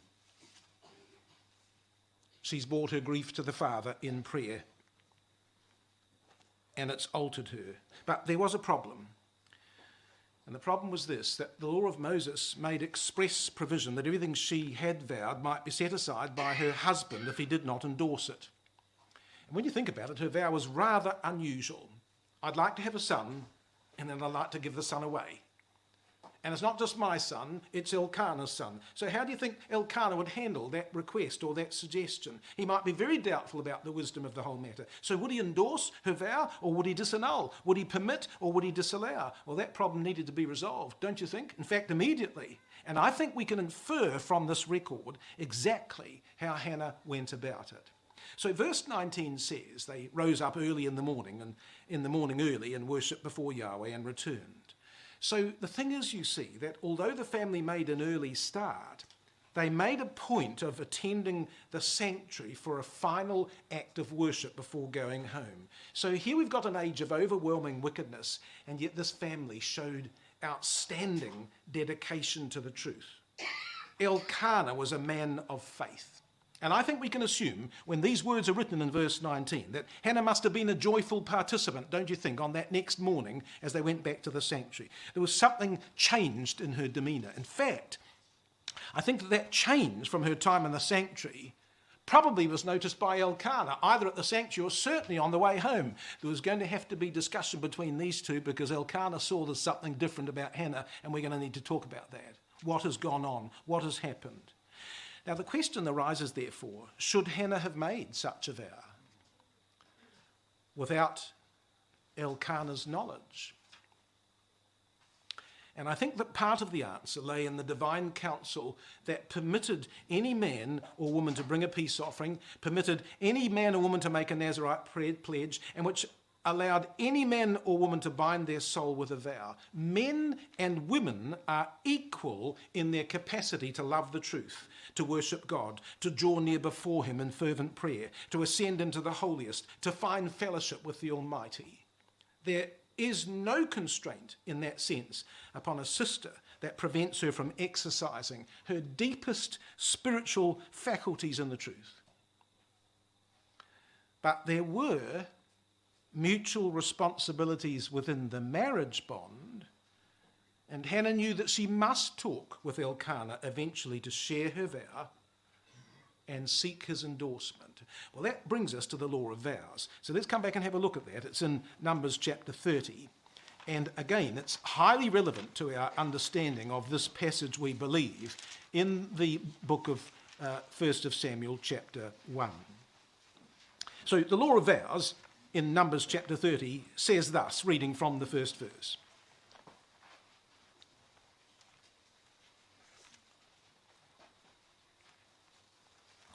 And Moses, it says, spake unto the heads of the tribes concerning the children of Israel, saying, This is the thing which Yahweh hath commanded. If a man vow a vow unto Yahweh, or swear an oath to bind his soul with a bond, he shall not break his word. He shall do according to all that proceedeth out of his mouth. And if a woman also vow a vow unto Yahweh, and bind herself by a bond. So the law permitted either a man or a woman to decide whether they might bind themselves with a vow. In the case, though, of a wife, the husband needed to confirm it, but I want you to notice what the law said. It stated that the responsibility of the husband was either to hold his peace and thereby establish the vow, or to disallow and therefore make void the vow. But when was he responsible for doing that? Well, the book of Numbers 30 says, not from the day she uttered the vow, but from the day he heard it. Now, do you see this? Verse 7. Her husband heard it and held his peace at her in the day he heard it. Verse 8. If her husband disallow her on the day that he heard it. Verse 12, if her husband hath utterly made them void on the day he heard them. Verse 14, if her husband altogether hold his peace at her from day to day, then he establisheth all her vows or all her bonds which are upon her, because he confirmeth them, because he held his peace at her in the day that he heard them. Verse 15, in the day after that he heard them, then he will be responsible for what he's done or not done. So not from the day she uttered a vow, but from the day he heard it. In fact, the very words in verse 13 about every vow and binding oath to afflict the soul, well, wasn't that the very circumstances of Hannah in the 1st of Samuel chapter 1, verses 10 and 11? She was in bitterness of soul and said, look on the affliction of thy handmaid. So here in this chapter, the word stand, verse 11, her vows shall stand, and again in verse 12, they shall not stand. And the word establish in verse 13, her husband may establish it. And again in verse 14, then he establisheth all her vows. And the word confirmeth in verse 14 are all the same Hebrew word. Her vows shall stand, her vows shall be confirmed, her vows shall be established, all the same word. So whether her vow would be confirmed or denied still rested with her husband, irrespective of when she originally made it.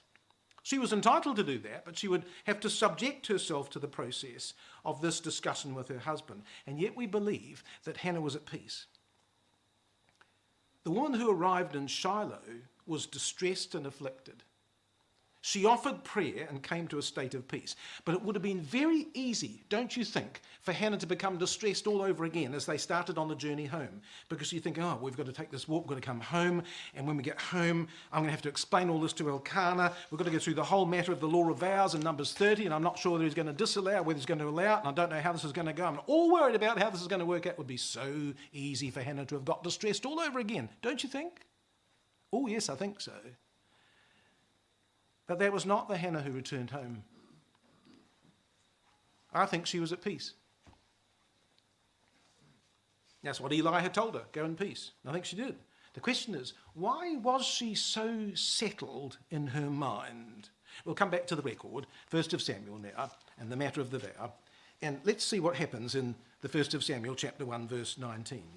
So it says, they rose up early in the morning, worshipped before Yahweh, returned, and came to their house, to Rama. And I think that the Hannah that arrived home was in a state of peace for this reason. Because she knew that if God could hear her, and if God could give her a son, then couldn't he also work a work with her husband? Couldn't he convince Elkanah of the spirit and importance of her vow? And the answer is, of course God could. And Hannah realized that now. She placed the matter in Yahweh's hands. She no longer needed to worry about it. If God was going to give her the son, then he would work a work for Elkanah to approve her vow. That's what it means to take our problems to the Father in prayer. We truly give it to him. We ask him to provide the answer. And that's one of the most amazing benefits of what happens when in the despair of our most anguished prayers, we finally surrender to God. Finally, we surrender to him and learn to cast all our cares upon him. And she knew that if her purpose in seeking a man-child was consistent with the divine will, then all else would follow. It was all okay. So, of course, the question is, the burning question is, don't you think, 1 Samuel chapter 1, verse 19, when do you think she spoke with Elkanah about the vow? Well, the answer is clearly before the matter recorded in the next phrase. And it says, they returned to their house to Rama, and Elkanah knew Hannah his wife. Well, she must have spoken with Elkanah before this moment, mustn't she? After all, there were huge implications. This child, should there be one, was pledged to God. Do you think it might be helpful for Elkanah to know that? I think so. Even the child's conception needed to occur within the sacredness of a couple who were completely united in their understanding and committed together as to their intention of what would happen if a son was born. She had to tell him now. She absolutely had to tell him now. There was no way she could tell him of her vow after the child was conceived, could she? Even their union needed to be sanctified by a vow that was shared and then a prayer offered together for Yahweh's blessing to rest upon them. And here's the thing. Eli couldn't just permit Hannah's vow to stand. He needed to join it. He needed to make her vow his vow. And the record says Elkanah knew Hannah his wife, and Yahweh remembered her. Yahweh remembered his handmaid. Of course, the thing is, he'd never forgotten her, but he was simply waiting for that moment of opportunity that was consistent with his own purpose. And part of that purpose related to timing. You see, God knew what the timetable was. He knew when Samuel needed to be ready to fulfill his role in Israel. He knew when the child needed to be taken to Shiloh, and he knew when that child needed to be conceived. Hannah needed to learn to work with God's timetable and not the other way around. And so do we all, brothers and sisters. So do we all. And so verse 20 says, wherefore it came to pass, when the time was come, about after Hannah had conceived. Now, you see that word time there in verse 20? It's the word yom, Y-O-W-M, and it's the common word, Hebrew word for day. But it is also translated year. It's translated that way in Exodus 13, verse 10, Leviticus 25, verse 29. And more importantly, it will be translated year in these two chapters, which we'll come to in a moment. And the word come about here, when it says in verse 20, when the time was come about, it is the Hebrew word tekufa, which means a circuit of time or space, some form of circuit. And given that Hannah was about to conceive and bear a son, it could be argued that the circuit of time here related to the cycle of gestation.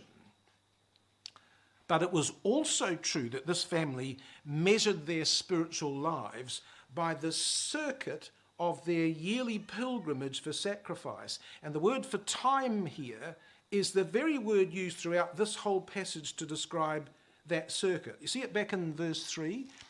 1 Samuel chapter 1, verse 3. This man went up out of his city, yearly to worship. From year to year, that's the same word yom. In the cycle of the years was when their worship took place. Again in verse 21, we will come to it shortly, the man Elkanah and all his house went up to offer unto Yahweh the yearly sacrifice. And again in chapter 2, verse 19, the record will say they came from year to year when they came up to offer the yearly sacrifice.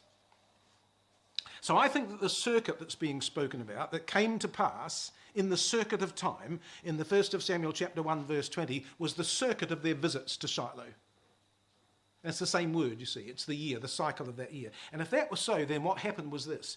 Hannah went up to Shiloh. She poured out her complaint before God. She returned home to Rama in peace. She shared her vow with her husband. She then conceived a child who was born exactly 1 year after their previous visit to Shiloh.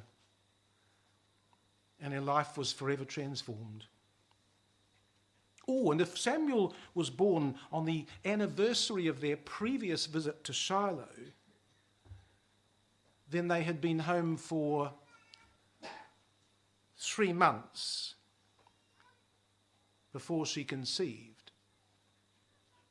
3 months in which to raise the whole matter with Elkanah, to reach a unity of mind, to share a mutual vow, and all this before conception ever took place. I think that's what happened, brothers and sisters. I think the timing fits in with what we would expect to have happened. And so the record says that that child was born within that circuit of time. And it goes on to say, verse 20, that when Hannah conceived, she bare a son and called his name Samuel, saying, because I've asked him of Yahweh. Now, we need to read the record carefully, because it says that Hannah named the child. Did you notice that? Hannah named the child. Now, it wasn't altogether unusual for a woman to name a child. In Genesis chapter 29, Leah names Reuben and Simeon and Levi and Judah. In Genesis 30, Rachel names Dan. In Genesis 38, Shua names Onan. In 1 Chronicles 7, Maacah named Peresh. So it's not without precedent for a woman to name a child. But the question of the 1st of Samuel chapter 1 and verse 20 is, why didn't Elkanah name him? After all, this was just as much his firstborn son with Hannah, and he's fully involved with their vow. So why didn't he name him? Well, I suggest, brothers and sisters, that just as Hannah trusted him enough to leave to him the approval of her pledge, so he loved his wife well enough to leave to her the naming of their child. What a wonderful couple they were. What a wonderful husband and wife they were. And since no name was ordained of God, there really was a choice, any choice.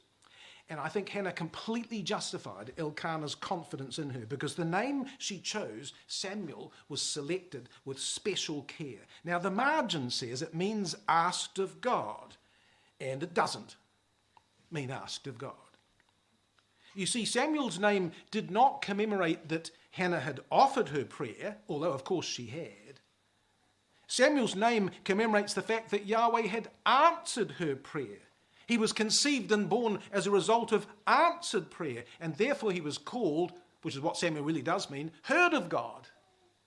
It's because I've asked him, but the real point of the birth of the child was that Yahweh heard my asking and has granted that request. And I don't think, brothers and sisters, despite that, I don't think that was the main reason why she chose the name at all. You see, I think that Hannah was always thinking beyond the measure of her own life and even beyond her own joy. And I think a far deeper purpose ran behind that name. Or it was true that her prayer had secured the response of heaven. But Samuel wasn't named Samuel to celebrate her role.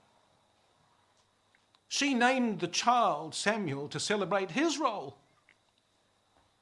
She desired him to be heard of God because he was marked out for priestly intercession, and her faith in naming him thus was vindicated because Samuel became famous for his prayers to God for the nation and for the fact that God heard him.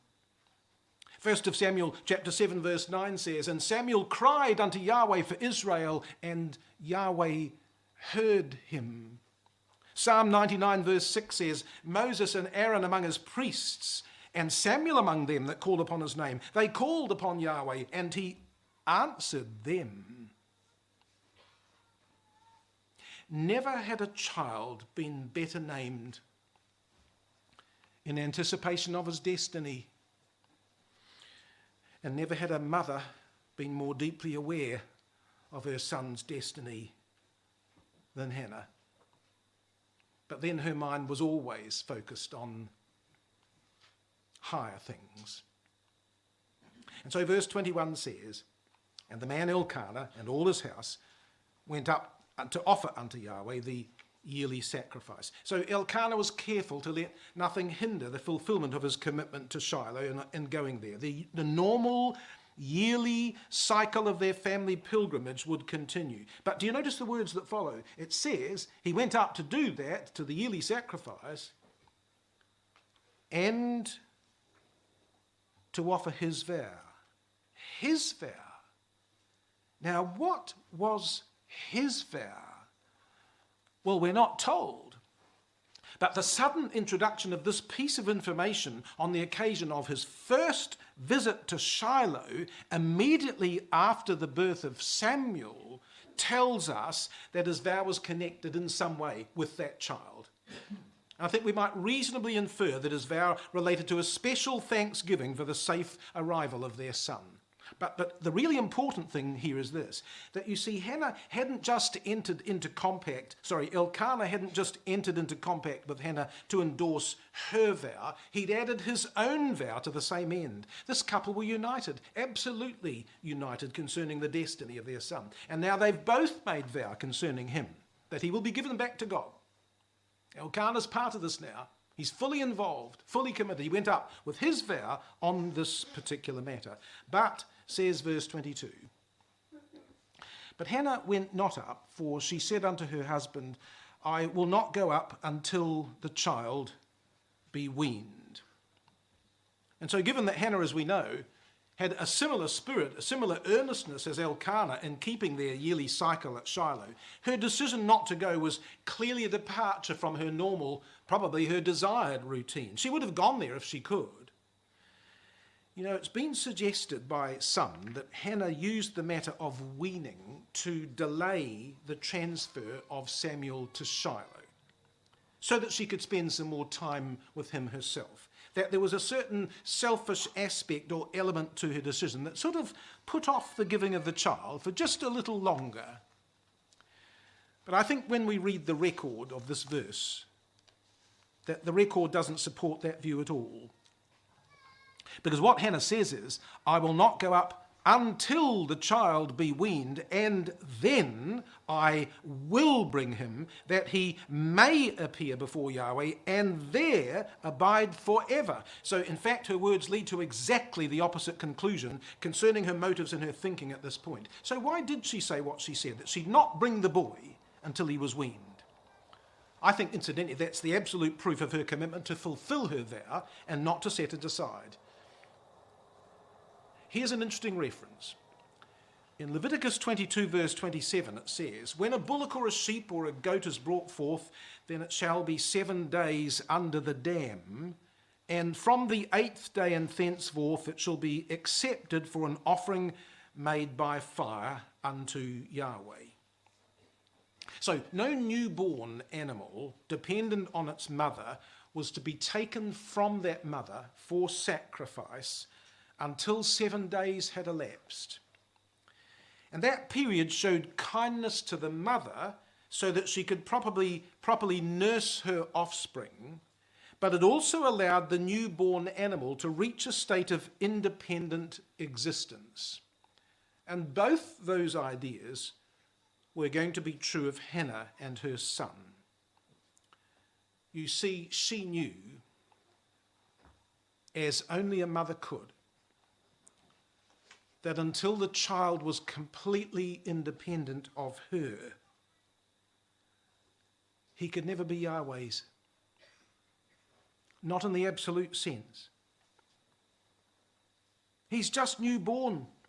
He is as yet a sucking child. There's no way she could bring him right now. And she wasn't going to take him up and then take him home and then take him up and then take him home. That would be just terrible.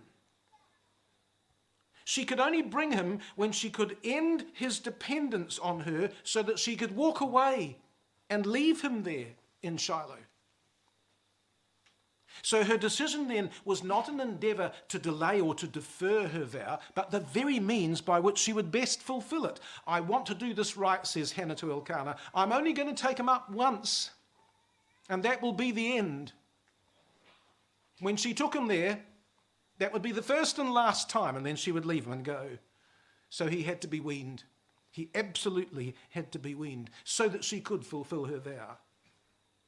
And so verse 22 says, at the end of the verse, that when that moment has come, I will bring him that he may appear before Yahweh. So she's absolutely clear in her mind who this child belonged to.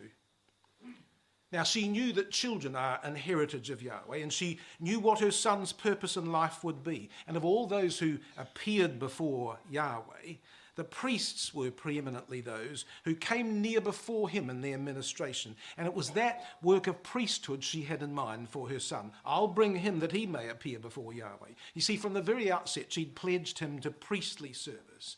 And how long would she leave him there? Verse 22 says, that he might abide there forever, which is really the equivalent to the words of her vow, verse 11, I'll give him unto Yahweh all the days of his life. You see, her commitment to her vow was unwavering, even when she had her firstborn nestled in her arms. She still said, I'll bring him. I'll bring him and leave him there forever. This is an amazing woman, brothers and sisters, and she's certainly a spiritual one. And Elkanah clearly agreed with her in this matter, because verse 23 goes on to say, Elkanah, her husband, said unto her, Do what seemeth thee good, tarry until thou have weaned him. So Elkanah had no hesitation in agreeing with Hannah's decision and her suggestion. He thought his wife had the right to make that decision and accepted that for the journey that he's about to make, that it would be best if she stayed behind. But do you notice a rather interesting expression that he gives at the end of his reply? Because what he said was this. He said, Do what seemeth unto thee good, tarry until thou have weaned him, only Yahweh establish his word. Now that's interesting, because do you know there's no word of promise spoken by God recorded anywhere in this chapter for him to establish. God doesn't speak a word. So when Elkanah says, may Yahweh establish his word, the question is, well, what does that mean? Well, it could mean, may Yahweh fulfill what he's planned for Samuel and effectively promised by his birth. But the Septuagint has a different translation, and it's one that's worth considering, brothers and sisters, because of the context of this passage. The Septuagint says, may Yahweh establish that which has gone forth out of thy mouth. So in other words, may Yahweh himself, not me, says Elkanah, may Yahweh cause thy vow to be established in your giving the child back to him. In other words, Elkanah's wish was, may Yahweh enable you to fulfill your own vow. May God help you to do that, he says. And I think there are reasons, two reasons why that translation might be preferred. The first is that the word establish here, found at the end of verse 23 rather, is the same word found in Numbers 30 verse 14 concerning a husband establishing the vows of his wife. It's the same word. And that takes us straight back to the law of vows, which these two had already discussed together, we believe. And the Septuagint phrase which follows, may Yahweh establish that which has gone forth out of thy mouth, is a direct reference to the same law of vows. Numbers 30 verse 2, if a man vow a vow, he shall do according to all that proceedeth out of his mouth. So Elkanah was asking God to establish her vow. May Yahweh establish that which has gone forth out of thy mouth, and to assist Hannah in fulfilling it. Now here's the implication of that reading, brothers and sisters, and it's interesting because the implication of the reading is that this was not just a vow that Hannah and Elkanah shared. God was involved with them in this vow. And I think that Elkanah saw the entire matter as being divinely orchestrated by God, who was at work in their lives. So he exhorted Hannah to complete her part so that God in turn might fully accomplish his. There was a wonderful insight that Elkanah showed in this matter. And so the record says, so the woman abode and gave her son suck until she weaned him. You see, from the very beginning, Hannah intended to nurse her child in such a way that her son's direction would be set for life. And in these brief but precious years, he was fed on a rich diet of his mother's milk and his mother's mind, and he absorbed it all. His earliest memories as a child centred on the sound of her voice offering prayers and singing songs. He'd heard them both from the womb. He knew those sounds by heart. By the time he went to Shiloh, the ideas of prayer and praise were already woven into the fabric of the little boy's life. It was a birthright from his mother. He received the imprint of her spirit, and it would remain upon him for a lifetime. That's what good mothers do. They place an imprint of their spirit on their children. It's certainly what Hannah did to hers. And it wasn't just a question of instruction in spiritual principles. She needed to prepare this boy for what was about to come. She needed to prepare him for his dedication. And you know, she could either make the occasion one of sorrow and loss, or one of wonder and joy. It would all depend on her spirit, you see. She could either give him a burden of duty that distressed him, or a sense of destiny that enthralled him.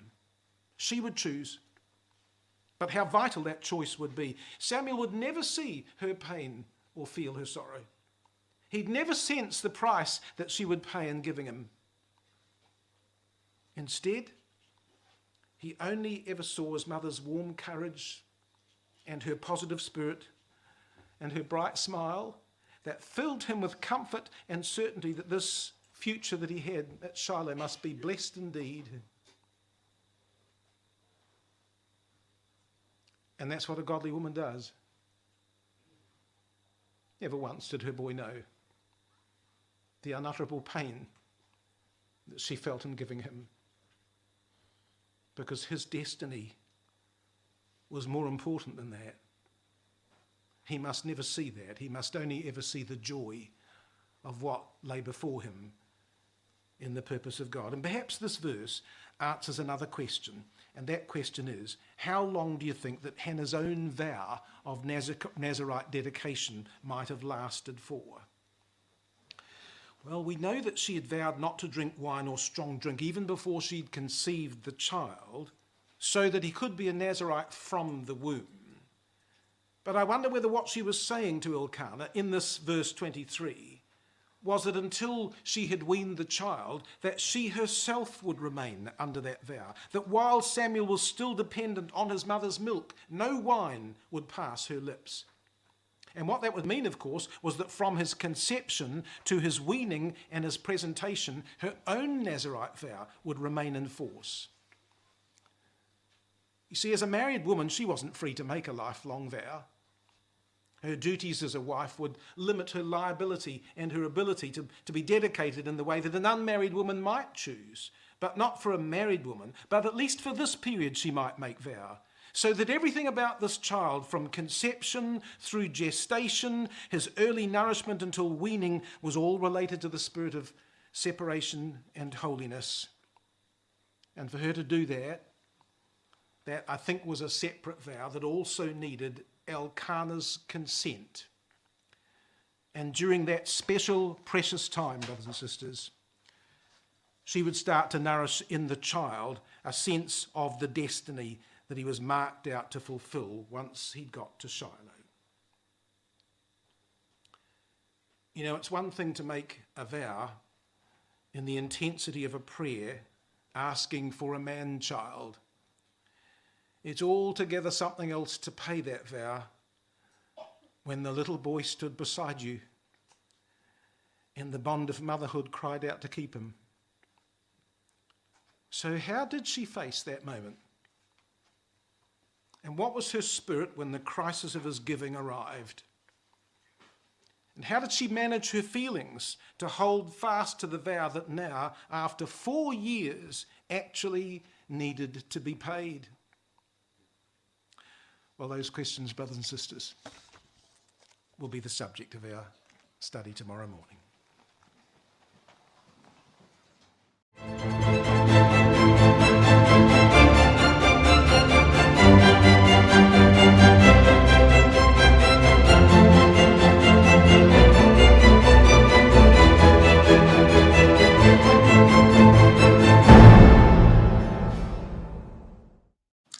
So Hannah and her loan.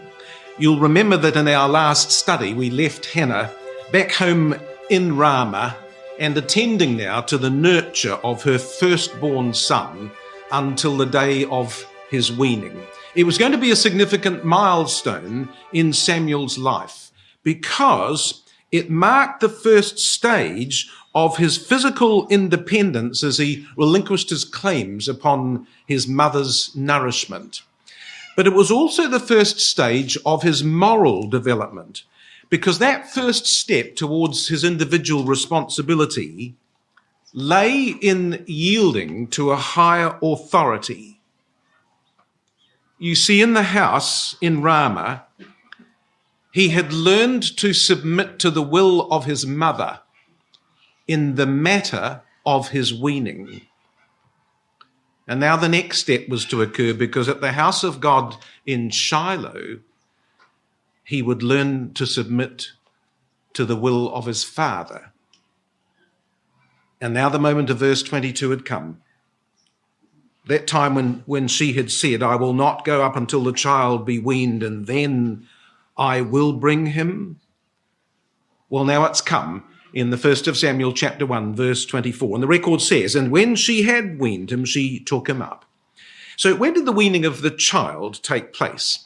Well, there are different views on the matter of weaning, and there's not a lot of scriptural evidence, but I do have a view, and I think we've got both scriptural and historical support for a certain age of weaning. In the 2nd of Maccabees, which we shan't turn up for obvious reasons, but in the 2nd of Maccabees chapter 7 and verse 27, in the context of a family facing terrible threat of annihilation at the hand of Antiochus Epiphanes, a mother made this lament to her son. "O my son," she says, "have pity upon me that bare thee 9 months in my womb and gave thee suck 3 years.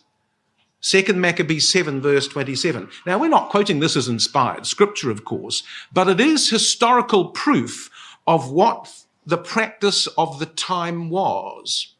Mothers nursed their children for 3 years, says that reference. And I think that 3 years is correct because of a scriptural example as well. Because if you hold your hands in Samuel and come to the 2nd of Chronicles chapter 31, some of you may know this, but in the time of Hezekiah, when he was reordering the Levitical system and the tithes and the means by which the Levites might get their heads back in the law to encourage the nation in the things of God, as part of that organization, we're told this in rather interesting words, 2nd Chronicles 31, verses 14 to 16. And it says there in Chronicles, it says, "And Korah, the son of Imnah, the Levite, the porter toward the east, was over the free will offerings of God, to distribute the oblations of Yahweh and the most holy things. And next to him were Eden and Miniamin and Jeshua and Shemaiah and Amariah and Shechaniah in the cities of the priests, in their set office, to give to their brethren by courses as well to the great as to the small, beside their genealogy of males, from 3 years old and upward, even unto everyone that entereth into the house of Yahweh, his daily portion for their service in their charges according to their courses." So what this reference in Chronicles is telling us is that those in charge of distributing the food and provisions for the Levites at the sanctuary registered Levites from the age of 3 years old and upward. And that age criteria was presumptive proof that up until that time, they were totally dependent on their mother's nourishment. But from 3 years old, the record says, the sanctuary needed to be in a position to take care of them. Weaning took place around the age of 3.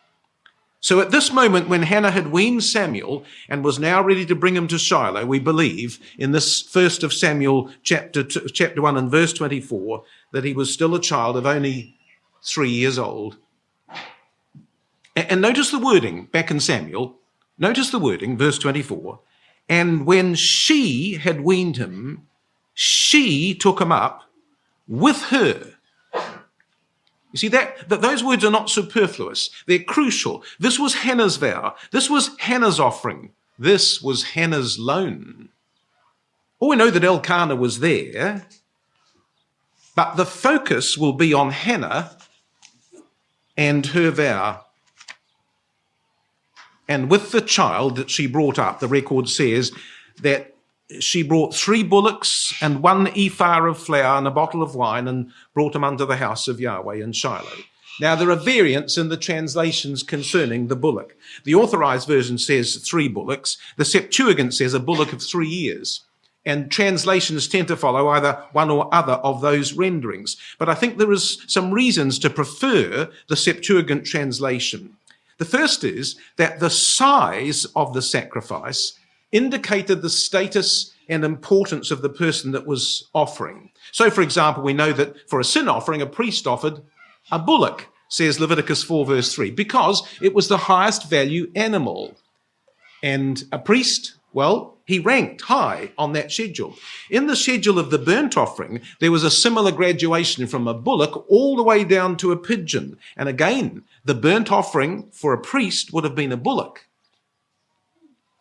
But this was the animal that Hannah brought for the dedication of Samuel.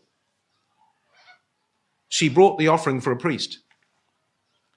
You see, most people coming to the sanctuary would have offered a lamb or a kid, certainly not a bullock. A bullock was not only the largest animal you could bring, but it was also the most costly and beyond the resources of many families. So the thought of Hannah bringing 3 such animals would seem very unlikely. But the 1 bullock she did bring was going to represent the dedication of her child. And this wasn't just any child. This was Samuel, who was a child of promise. Samuel, who was a child of destiny. Samuel, who was a child of purpose. Do you know, we're told that on one occasion, Abraham, at the command of God, says Genesis 15 verse 9, offered an heifer of 3 years old. That is a female from the herd. But Hannah would offer a male from the herd, a bullock of 3 years as a burnt offering. And she had chosen this animal. She had chosen him with her son in mind to represent that boy in his dedication to perpetual service. And interestingly, the Samuel text in the Dead Sea Scrolls corroborates the Septuagint rendering of a bullock of 3 years rather than the Masoretic text, which is what the authorized version has followed. Let every man be fully persuaded in their own mind as to whether there were 3 bullocks or a bullock of 3 years. My preference is for the bullock of 3 years, and for reasons which shall become clear by and by. And so she brought a minkah, which was 3 times its normal size. And I think that minkah on this occasion represented the consecration of her labors, the consecration of Elkanah's labors, and the consecration offering for a child who was to be given to perpetual labor in the service of God. And a bottle of wine for a drink offering to complete her sacrifice. Or do you see what the record says at the end of verse 24? And the child was young. Now that word young, or the word child in the Hebrew, na'ah, means a boy from infancy to adolescence. But it's the same word. So the actual Hebrew reads, and the child was a child. It's almost, you see, as if the record is at pains to tell us how young this little boy was on this auspicious day when he arrived in all his smallness at the sanctuary. He was just a little wee lad, says the record. And now verse 25 says, and they slew a bullock and brought the child to Eli. But that's not what the Hebrew says. The Hebrew says, as some of you may know, and they slew the bullock. You see, there was only ever one animal which was at the center of the story, and that was the bullock that represented the child. And notice how the 2 phrases are set side by side so that we can see that significance. Just read the verse again and watch my hands. And they slew the bullock, and they brought the child to Eli. Can you see how those two phrases are set off against each other? Because the one represented the other. The bullock represented the child, which is why a bullock of 3 years old would be a perfect counterpart, don't you think, to a child of 3 years old?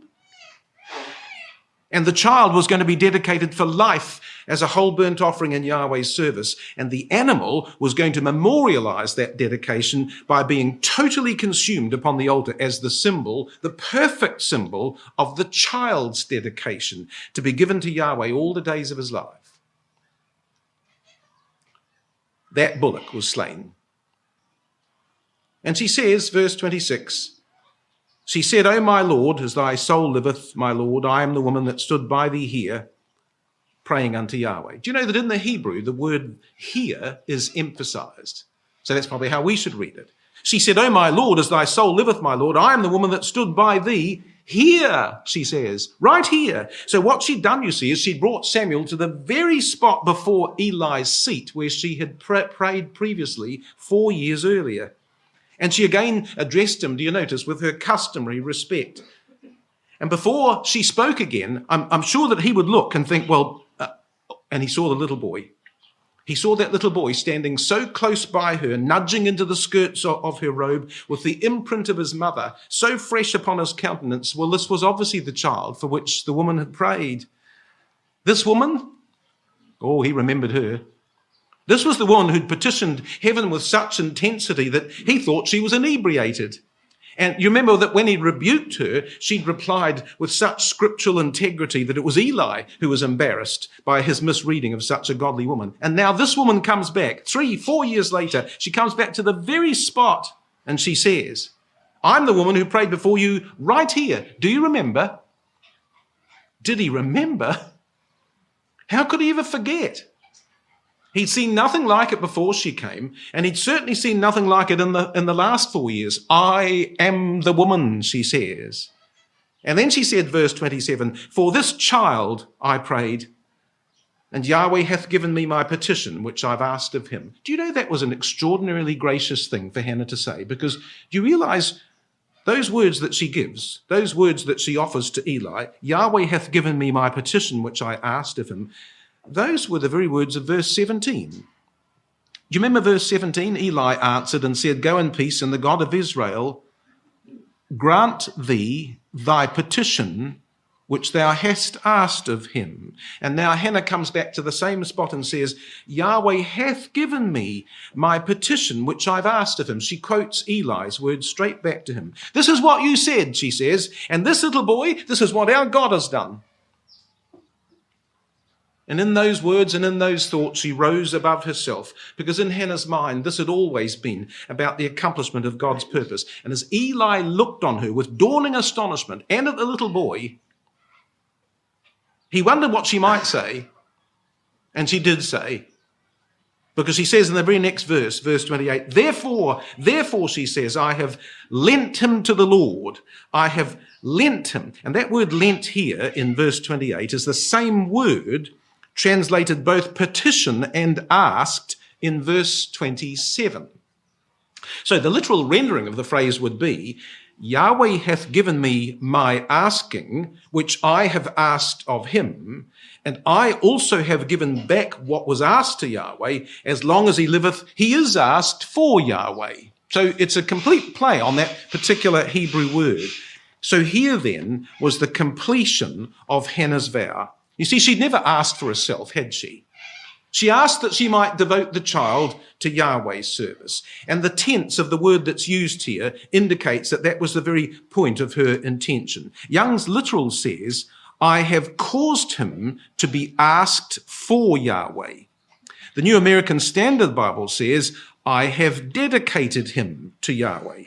And Green's literal and Rotherham's both say, I have loaned him to Yahweh. And he was loaned to Yahweh, brothers and sisters, but it was a loan for life. A loan for life in the spirit of joyful surrender.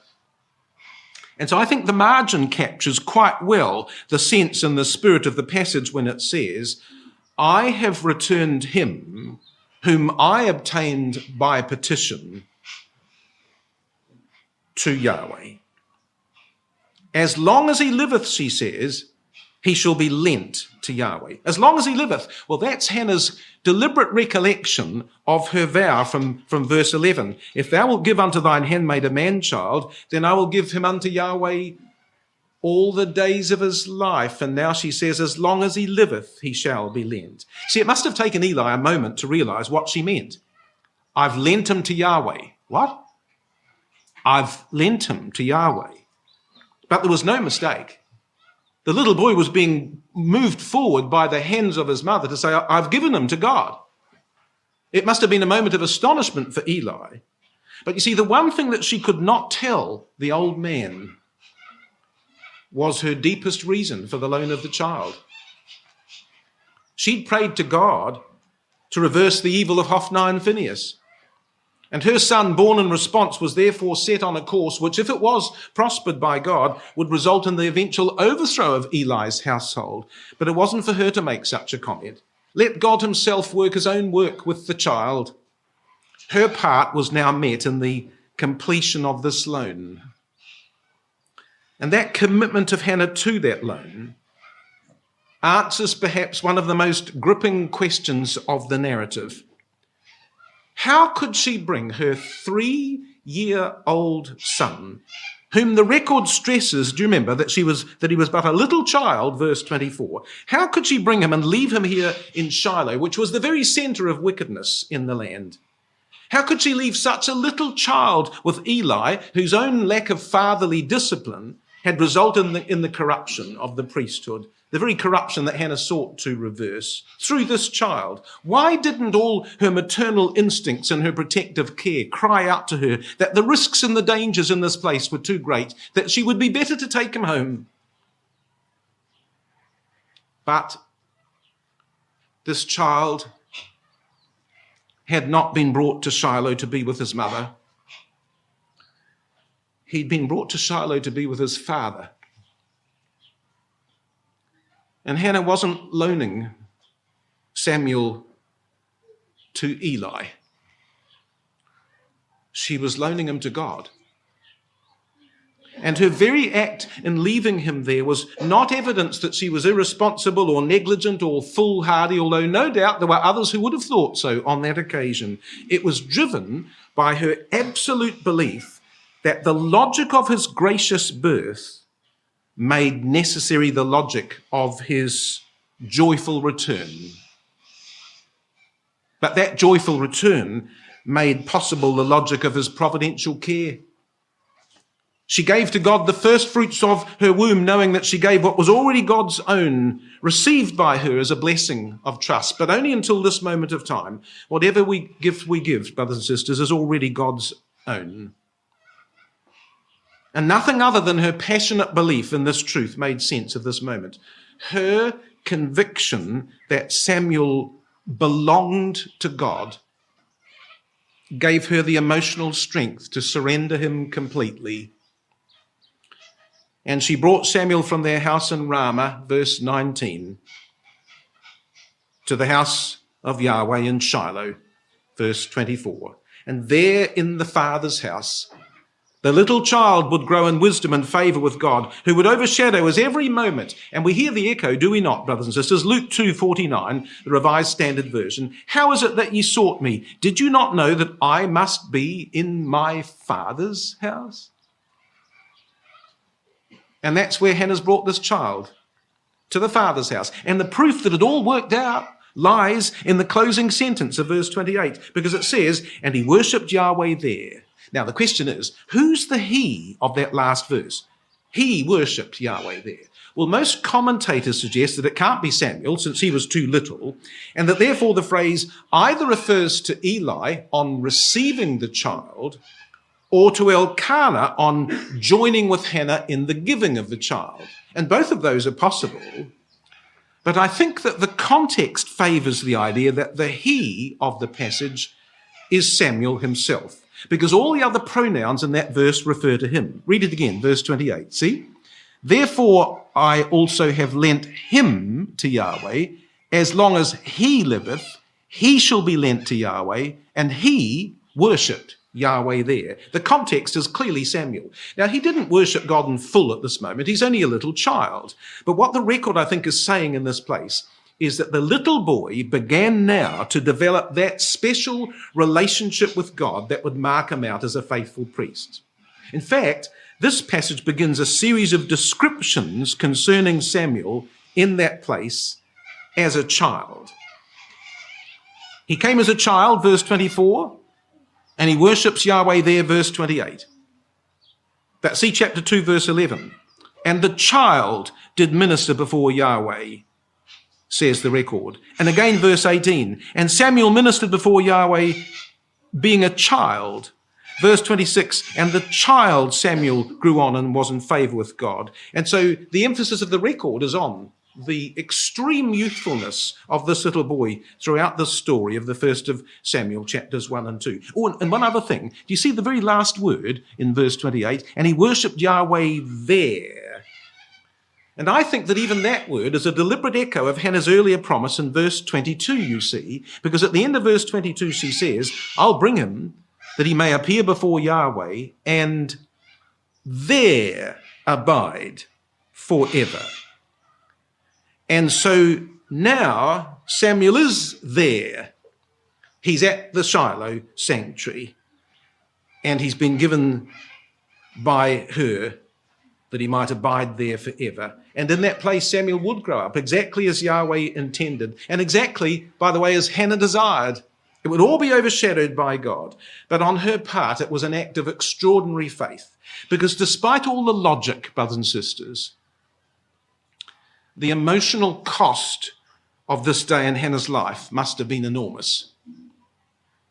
We can just imagine her filled with sadness, holding back the tears, committed but sorrowful, as the final real cost of making her vow now comes upon her. And yet the strange thing was that her spirit on this day was the very opposite to what we might have expected. She would give that little Levite with a joy so fierce and so breathtaking in its intensity that we wonder how she could possibly have been so joyful on this day. Well, the record's about to tell us why, as the first of Samuel chapter 2 is going to open with what's come to be known as Hannah's song, one of the most remarkable of all prayers, uttered from the lips of a woman so inspiring and so spiritual that we're honoured to learn how she thought and how she spoke. Do you know, perhaps the highest accolade that could be given about this song of Hannah was that Mary, the mother of Messiah, could find no more inspiring a source for her own prayer of thanksgiving than to quote from Hannah's song, phrase for phrase, thought for thought. This is what moved Mary, these words. These words inspired the mother of Messiah. Do you know, it's been observed that Hannah offered her prayer of thanksgiving after her child was born, whereas Mary offered her prayer before Christ was born. But I think the reality is actually something different, because Mary offered an outpouring of praise at the prospect of receiving a child. But Hannah sang her song of praise at the moment of giving her child away.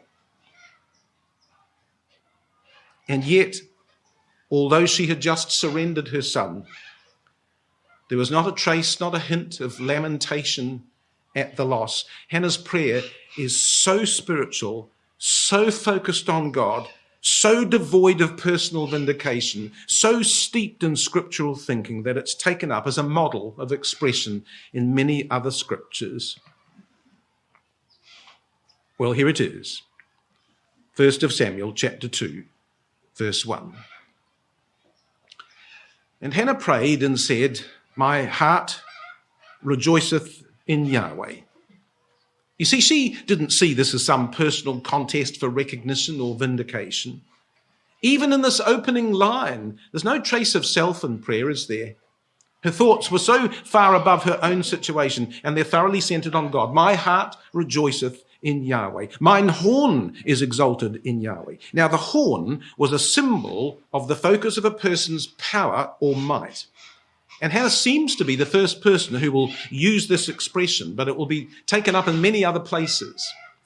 Psalm 112 verse 9 says, his righteousness endureth forever, his horn shall be exalted with honour. And it appears that Psalm 112 is one of many places that will take up this phrase, actually taken from Hannah's prayer, my horn is exalted in Yahweh. My mouth, she says, my mouth is enlarged over mine enemies. That's interesting. Mine enemies, masculine, plural. So that can't be Penina, can it? Masculine, plural. So who were Hannah's enemies? Well, the song will reply finally that her enemies were God's enemies, and her mouth was enlarged to express Yahweh's own disapproval of them. But notice this, her heart, her horn, her mouth are all committed to God. Her rejoicing was in Yahweh and in his salvation, and she saw that as being made possible in the giving of this child unto him on this occasion. And so she says in words which our brother mentioned in his opening prayer in the second verse, there is none as holy as Yahweh, none beside thee, neither is there any rock like our God. Actually, all three lines of that verse begin with the same Hebrew word, N-E-N, which literally means none. And all three are allusions to Scripture. None holy as Yahweh is Exodus 15 verse 11, the song of Moses when facing impossible obstacles. None beside thee is Deuteronomy chapter 4 verse 35, the words of Moses about what to recall when in tribulation because of corruption. None a rock like our God is Deuteronomy 32 verse 5, the song of Moses about the stability of God versus the fickle perversity of the nation. Oh yes, brothers and sisters, this lady, this woman, this sister knew her Bible. She quoted her Bible. She spoke in the language of her Bible. Her prayer was expressed in the language and thought of Scripture itself. But here's what's interesting. Hannah wouldn't have had a Bible. She must have committed this to memory from priestly readings of the law. And there was very little in the way of Scripture that was available in her time. There were certainly the 5 books of Moses and most probably the book of Job, which is of early origin, but very little else, and she'll quote from all of those. You see, when we pray to God, we ought to pray like Hannah. And we need to try and use the expressions of Scripture, the language and the words of Scripture. And the reason is because when we do, it changes the way we think. And it changes the way we see things. You see, Hannah spoke with God using God's language. And I think that the deity delights in that. And we live in a generation where every brother and sister now has their own Bible, and yet more and more prayers are offered using the words and the language and the thoughts and the ideas and the paradigms of the world, and less in the language of Scripture. We need to get back to praying how Hannah prayed. She spoke to God in God's own words, and we ought to try and do the same. And then she says, verse 3, she said, talk no more so exceeding proudly. Let not arrogancy come out of your mouth. And in view of the all-surpassing greatness and supremacy of God, verse 2, it was wrong, utterly wrong, for anyone to speak with pride or arrogance. So here in this song now, we've got what I believe is the first of 2 occasions where Hannah will comment on the adversaries of God and who they might be. Now, it's usually assumed that this is a reference to Penina, but the context does not support that. You see, in the complete story of Hannah's recorded life, there's only one instance, only one episode of a person who ever spoke with arrogance and pride, and it wasn't Penina. In fact, we don't have a single word from Penina. The record doesn't utter a single word that Penina ever spoke. So we certainly can't say that we know she spoke with arrogance or pride. But there was someone who did in Hannah's life, And we will come to that person shortly, because in our next study we will show that that arrogant speech was the very spirit of Hophni and Phinehas. Phinehas was the symbol of all those who were arrogant in speech, the man of the brazen mouth. And what made it even worse was that this was, well, you remember what Malachi says about the role of the priests? Malachi 2 verses 6 and 7. The priest's lips should keep knowledge, and they should seek the law at his mouth. But this priest in Shiloh was a man who was going to speak arrogant words, proud words, distressing words, in absolute violation of his priesthood. And it's this man and that spirit that Hannah had in mind on this occasion. Do not do that, she says, verse 3, for Yahweh is a God of knowledge, and by him actions are weighed. Do you know, there's tremendous comfort, isn't there, in what she says? You see, we might not think that God knows, but he does. God does see, and God does understand what is happening in our lives. And even in those moments when we feel that we might be alone, the Father knows exactly what's going on. By him, says Hannah, actions are weighed.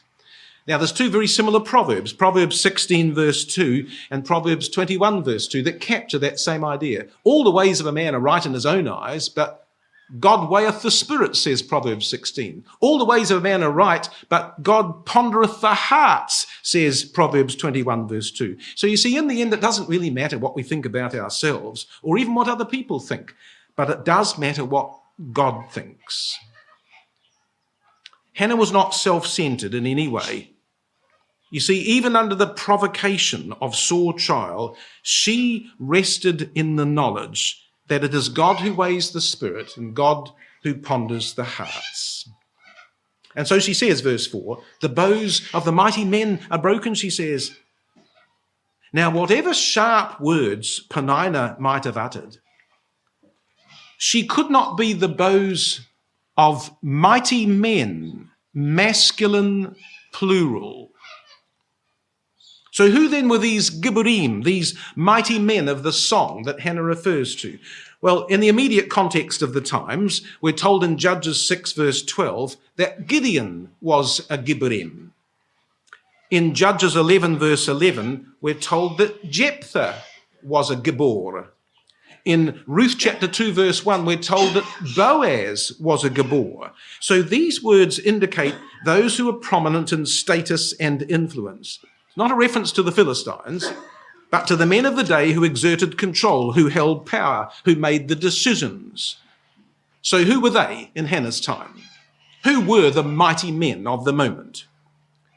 Well, the answer is, of course, Hophni and Phinehas, the sons of Eli, who exercised the priestly office and governed everything that happened at the sanctuary. These were the bows of the mighty men who would be broken, as Hannah saw it in her prayer. In fact, you notice what it says, the bows of the mighty men are broken. And I think that in the context of verse 3, the bow here was not a symbol of military force, but of boastful speech, the very speech that she'd condemned in verse 3. Now, come and have a look at a couple of interesting cross-references with regard to that. If you come to Psalm 37, David said these words in a psalm of his old age, spoken to Solomon at the very end of his life. And as you read them, you suddenly catch the echo of Hannah's prayer. Because in Psalm 37, verses 14 and 15, David says this, the wicked have drawn out the sword and have bent their bow to cast down the poor and needy and to slay such as are of upright conversation. Their sword shall enter into their own heart and their bows shall be broken, says David. Ooh, where did David get that from, do you think? That's straight out of Hannah's prayer, isn't it? Their bows shall be broken. But you notice that the bows he's talking about are the bows of people who plot evil against others, not literally shooting arrows at them, but, well, the arrows of Psalm 64. Because if you come to Psalm 64 and verses 2 to 4, here are the arrows I think that Hannah had in mind, the very arrows that would be broken together with the bows of those that shot them in her prayer. Psalm 64 verses 2 to 4 says, hide me from the secret counsel of the wicked, from the insurrection of the workers of iniquity, who whet their tongue like a sword, and bend their bows to shoot their arrows, even bitter words, that they may shoot in secret at the perfect. Suddenly do they shoot at him and fear not. And that's what Hannah's got in mind here in terms of the bows of the mighty being broken, is the proud, arrogant speech of those who at the sanctuary so dominated everyone that they were forced to be in submission to their will. The bows of the mighty men are broken, says Hannah. They hadn't been broken yet, but she saw it already in spirit, in mind. She saw this coming as a result of what's happened on this day with the giving of little Samuel to the sanctuary. And she says in the 1 Samuel chapter 2 and verse 4, those that stumbled on the other side are girded with strength. And I think Hannah knew what that felt like, you see. Rotherham says, while the fainting are girded with strength. Or as the Revised Standard Version says, but the feeble gird on strength. And you see, in the birth of Samuel, she felt in herself the beginning of that change, when those who once fainted were now about to be girded with strength. After all, who was she, a woman, against the power and control of Hophni and Phinehas? And yet God had answered. God had absolutely answered her yearnings and her prayers. She felt the faint were about to be girded with strength. There was a change in the air, and she felt the sense of that on this occasion that she presented her son.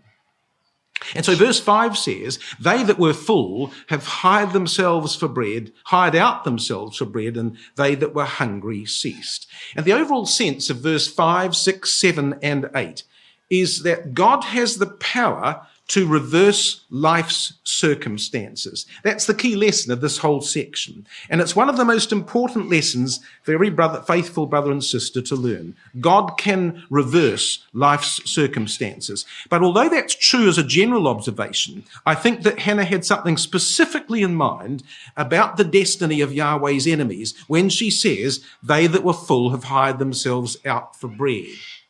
You see, she recognized that the priesthood of Eli's family was corrupt and that needed to be replaced. And she prayed for that removal in these very words.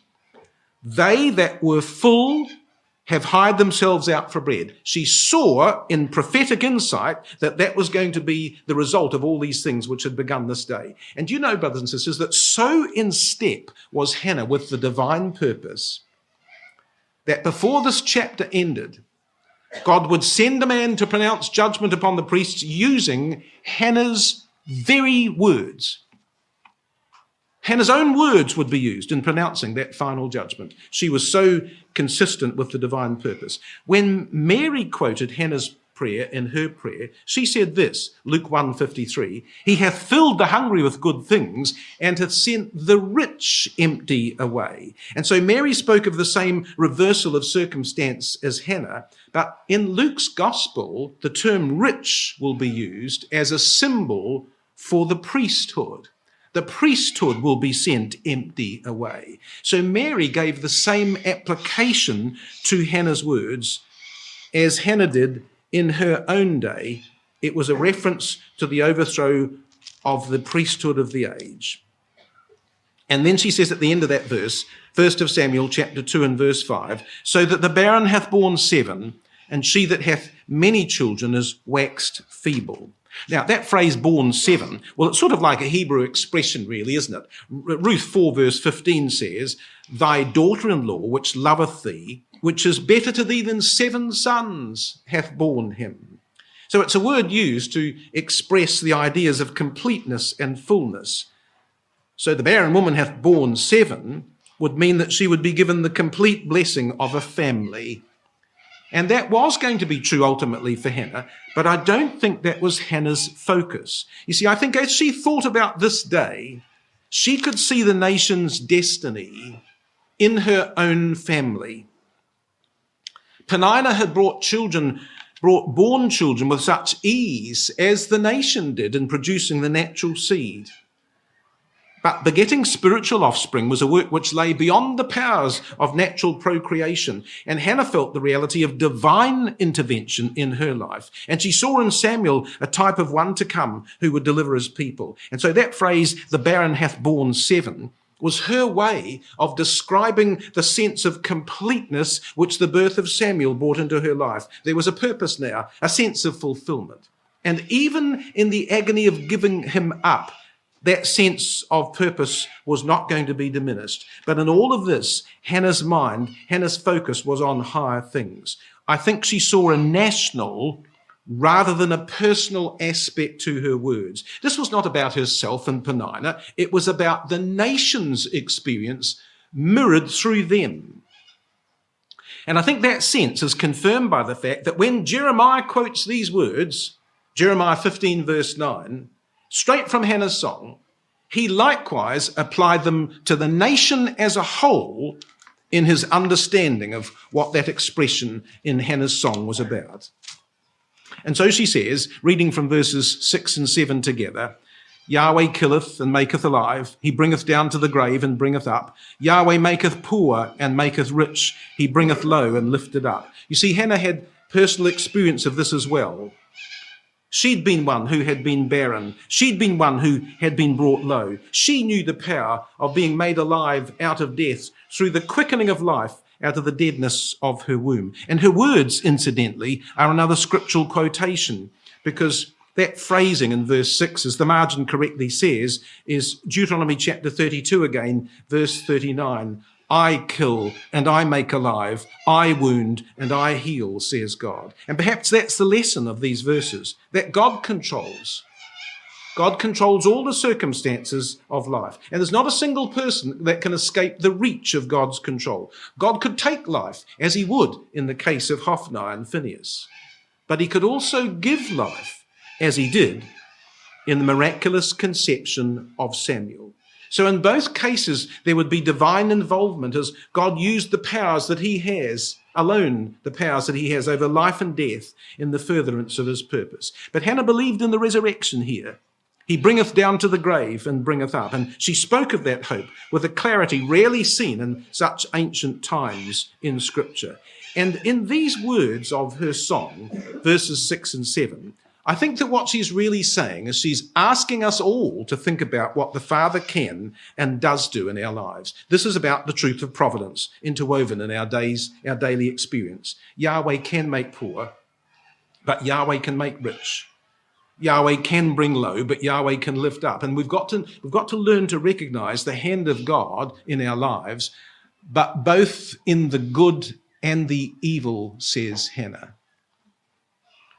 Do you remember Ecclesiastes 7 verse 14? In the days of prosperity be joyful, but in the days of adversity consider, for God setteth the one over against the other, good and evil, adversity and prosperity. We've got to learn to accept both, says Ecclesiastes 7 verse 14. Do you remember the words of Job when he suffered those terrible calamities in Job chapter 1? Do you remember what he did? He rent his clothes, he came and worshipped before Yahweh, and he said, naked came I out of my mother's womb, naked shall I return thither. Yahweh gave, Yahweh hath taken away. Blessed be the name of Yahweh. And that recognition of the hand of God, both for good and evil in life, is something that we've all got to come to accept. See, part of the spirit of the age is that God is a beneficent deity whose sole purpose is to bring blessings into our life as we ask him. That's the God of the world, the Christian God of the world. He's like the genie in the bottle that can do whatever you want him to do. But he's actually a God that's developing the character of his people through both times of happiness and times of sorrow. And so the fact that we go through trial doesn't mean that he's rejected us. In fact, our problems in life are a proof that God's working with us.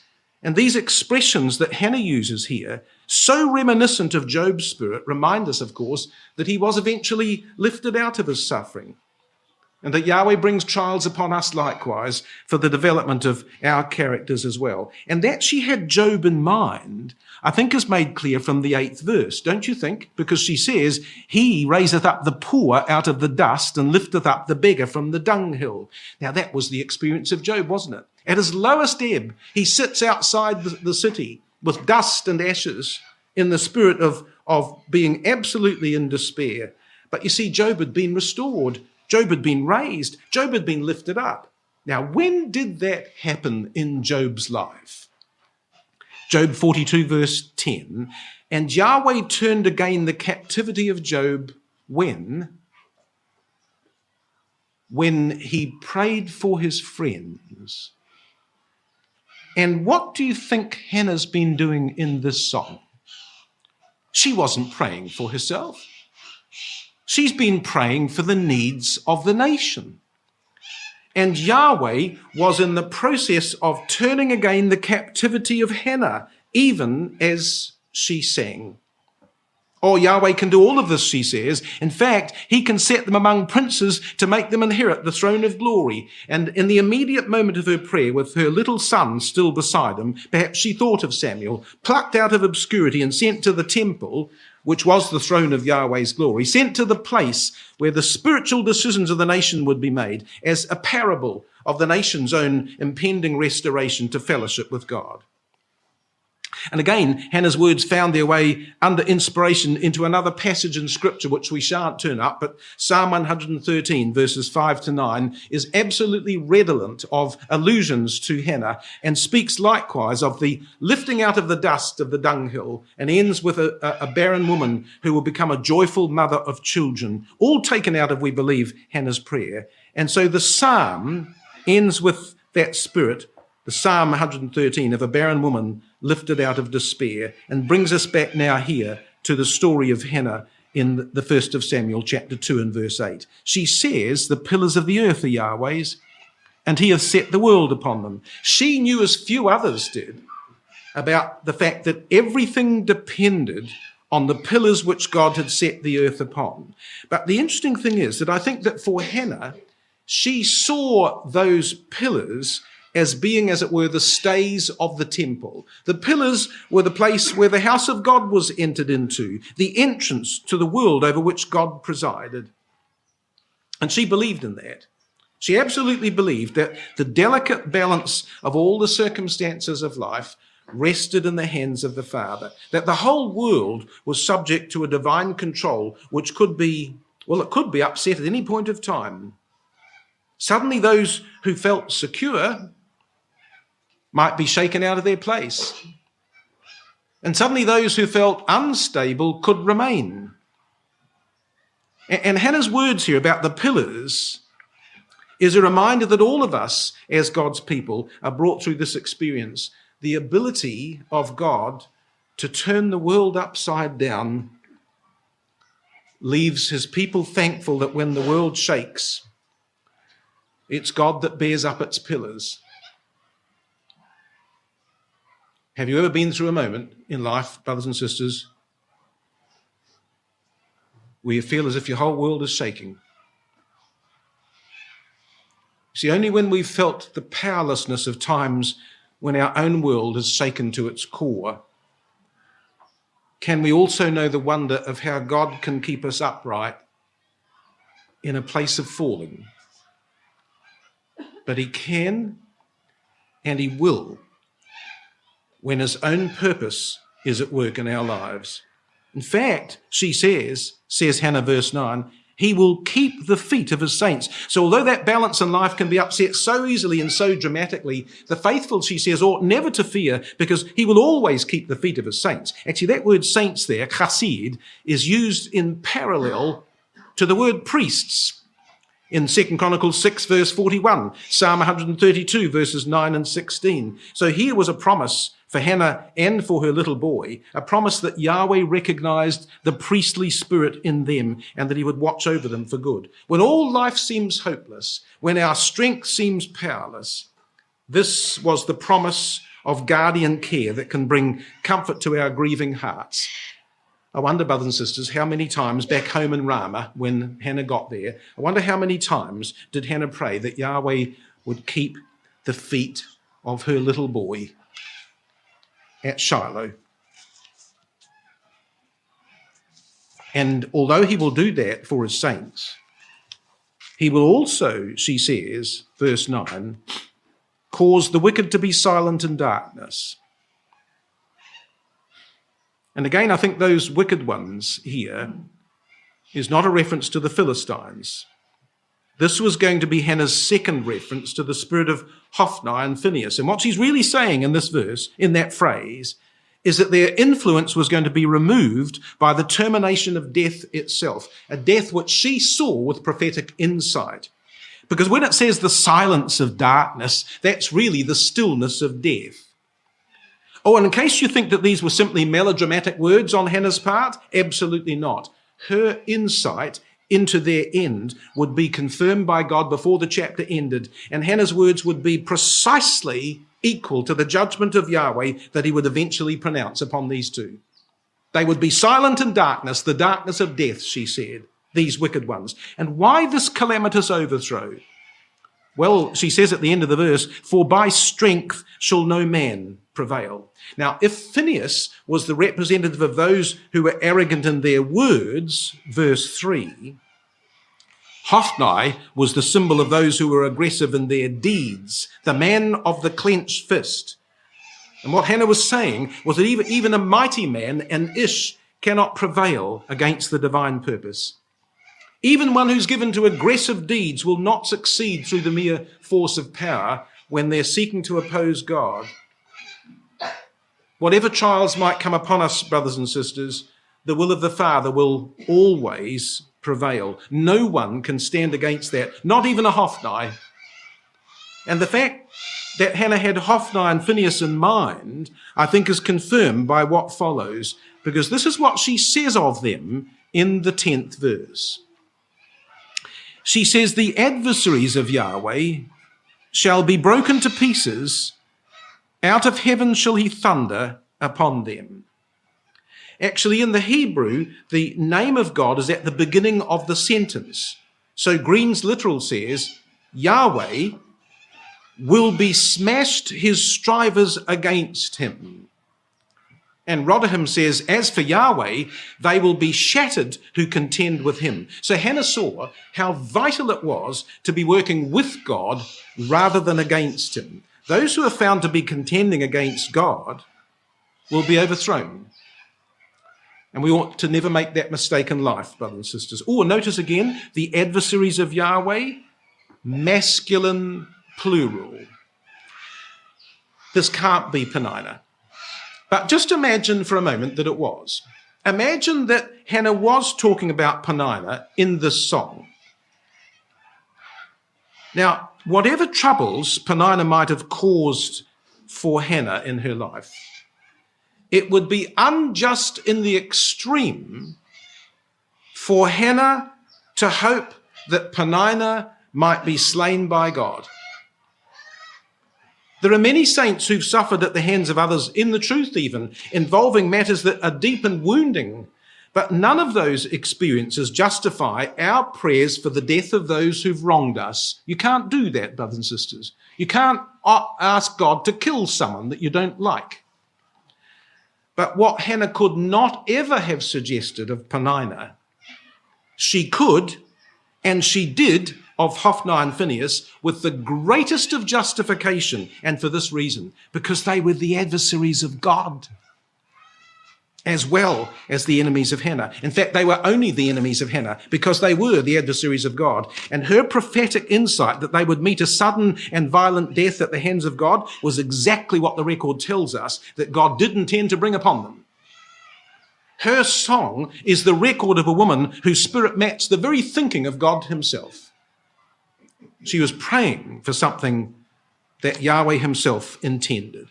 So notice now how that song has come full circle. A song that from start to finish was never about Hannah's wishes, but always about the Father's purpose. So those whom she describes, verse 1, as mine enemies are none other than the adversaries of Yahweh, verse 10. And those adversaries, first and foremost from Hannah's perspective, and certainly in her prayer, were verses 3 to 4, the man of the brazen mouth, and verses 9 and 10, the man of the clenched fist. She saw through prophetic powers the overthrow of these whom she knew in her heart were God's enemies. And so verse 10 says, out of heaven shall he thunder upon them. Yahweh shall judge the ends of the earth. So here was a prophecy in Hannah's own words of the impending overthrow of Hophni and Phinehas. And not just an overthrow, but the setting up of another order beyond theirs. So what would that order be like? Well, she goes on to say in the verse, not only will he thunder upon these who are his adversaries, but he shall give strength to his king and exalt the horn of his anointed. Now, that's a very good lesson in life. You see, it's one thing to overthrow and to destroy, but it's quite another to establish something better as its replacement. You know, it's easy to be dissatisfied with things going on in ecclesial life. Lots of people in lots of places are unhappy with something that's happening in ecclesial life. But unless you're clear on what a better way that better serves God should replace it, there's no point in voicing your discontent. It's easy to pull down. It's not easy to rebuild. And the wonderful thing about Hannah's prayer was that she saw both. She didn't just want to seek to overthrow Hophni and Phinehas. She wished not so much to remove as to replace, not so much to put an end as to make a start. She was looking for a priest that could bring the nation back into fellowship with God. And so I think her prophetic anticipation here at the end of verse 10 was not just for a king, but for one who would hold priestly powers. Now, let me suggest to you how I think she got there in her thinking.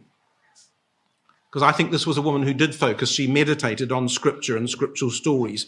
And in her deepest meditations on Scripture, I think she found the basis for her hope and her prayer. Because you see, in a much earlier age, a man had stood to minister before God. A man whose spirit did not destroy the spirit of holiness. A man who upheld the truth. A man who in his day had brought forth a sacred fellowship feast and invited others to share it with him, that they might eat and worship together.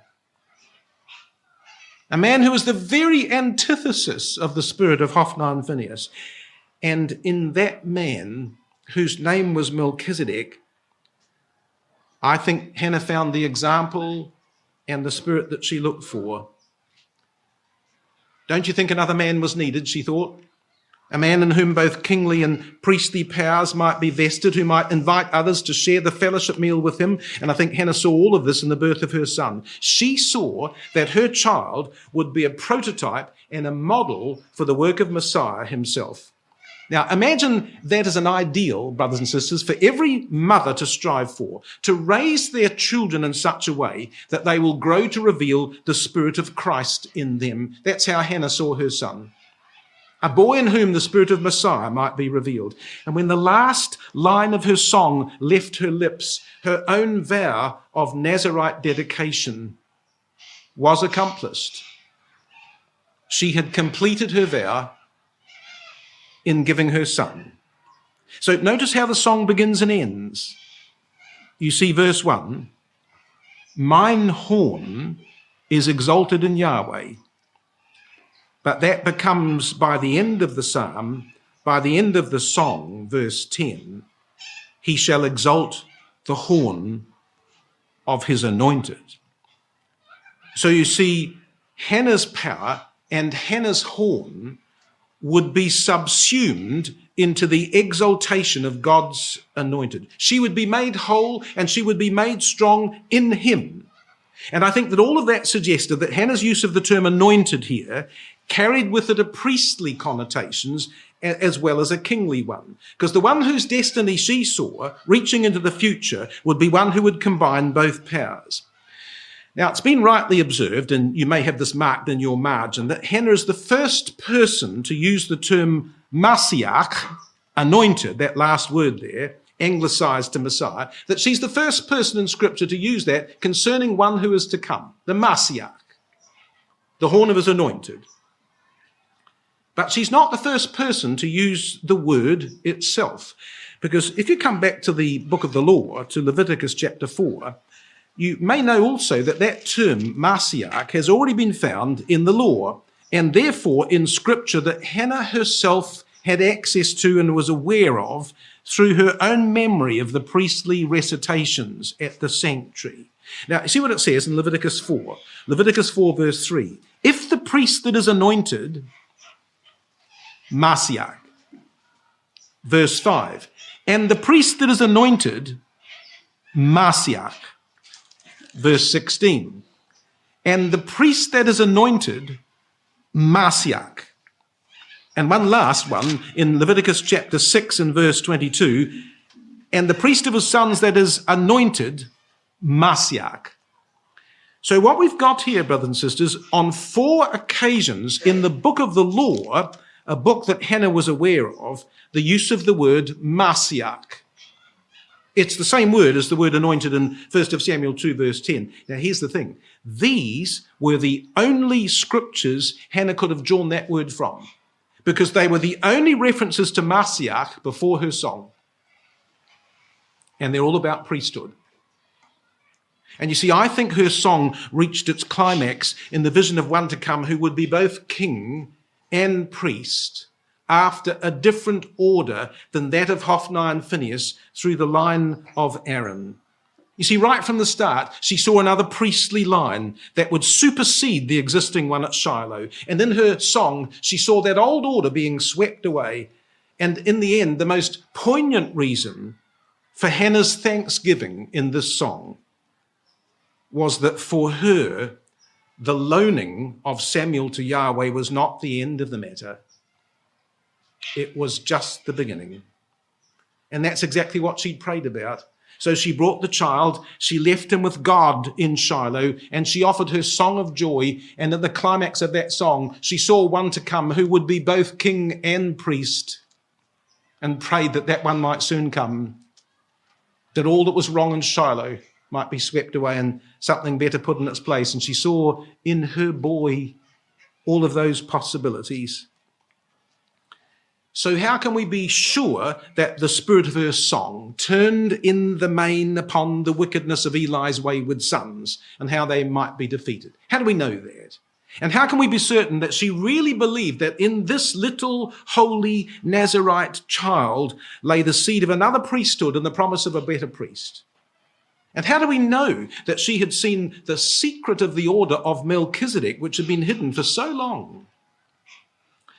Well, that, God willing, brothers and sisters, is the topic of our next study.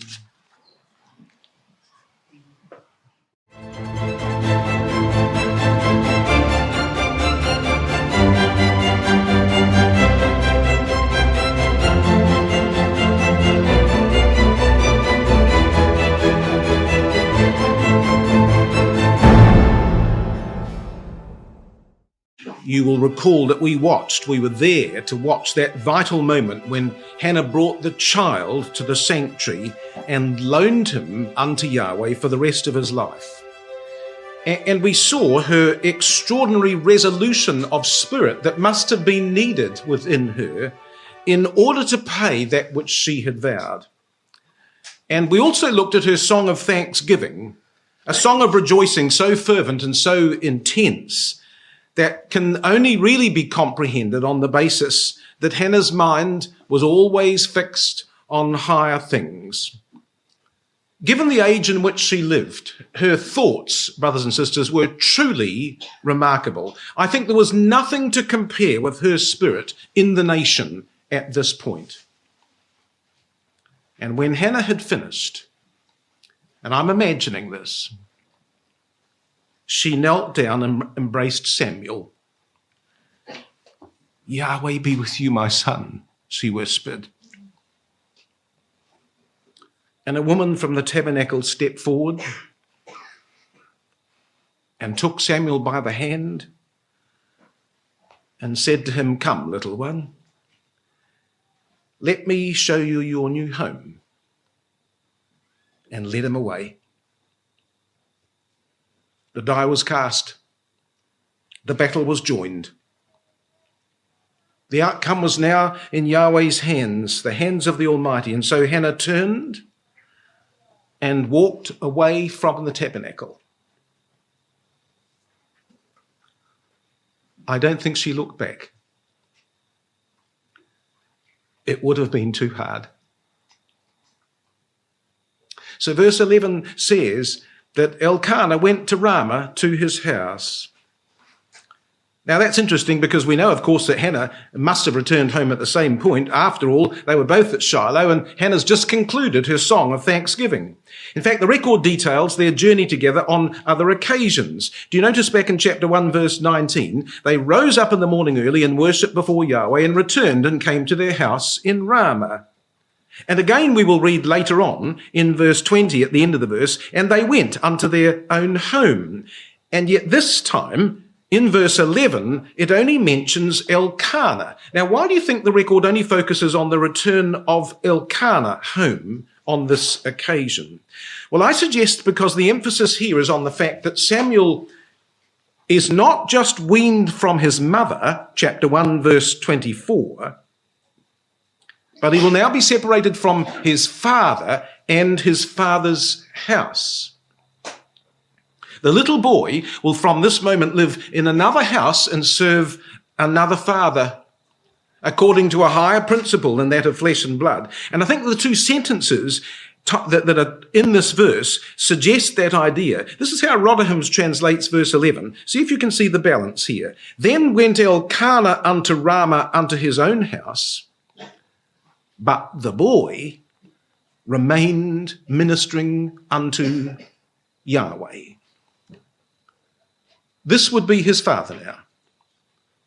And the break with Elkanah is part of the story of this change in Samuel's life. And the record says at the end of the verse, and the child did minister unto Yahweh. Now that word minister, sharat, it is used in political and domestic context, but its primary use is about service at the sanctuary and the ministry even of the priests in fulfilling their office. Exodus 28, verse 35 and verse 43 are illustrations of the use of that word. And that's exactly what was happening with the little boy now. And to the age that he had, and to the degree that that age permitted, Samuel would begin to learn the priestly role and the priestly law. He would start his instruction in the Torah, and he'd first learn to read it and then to recite it, and finally he would learn to teach it. And that story's now all beginning.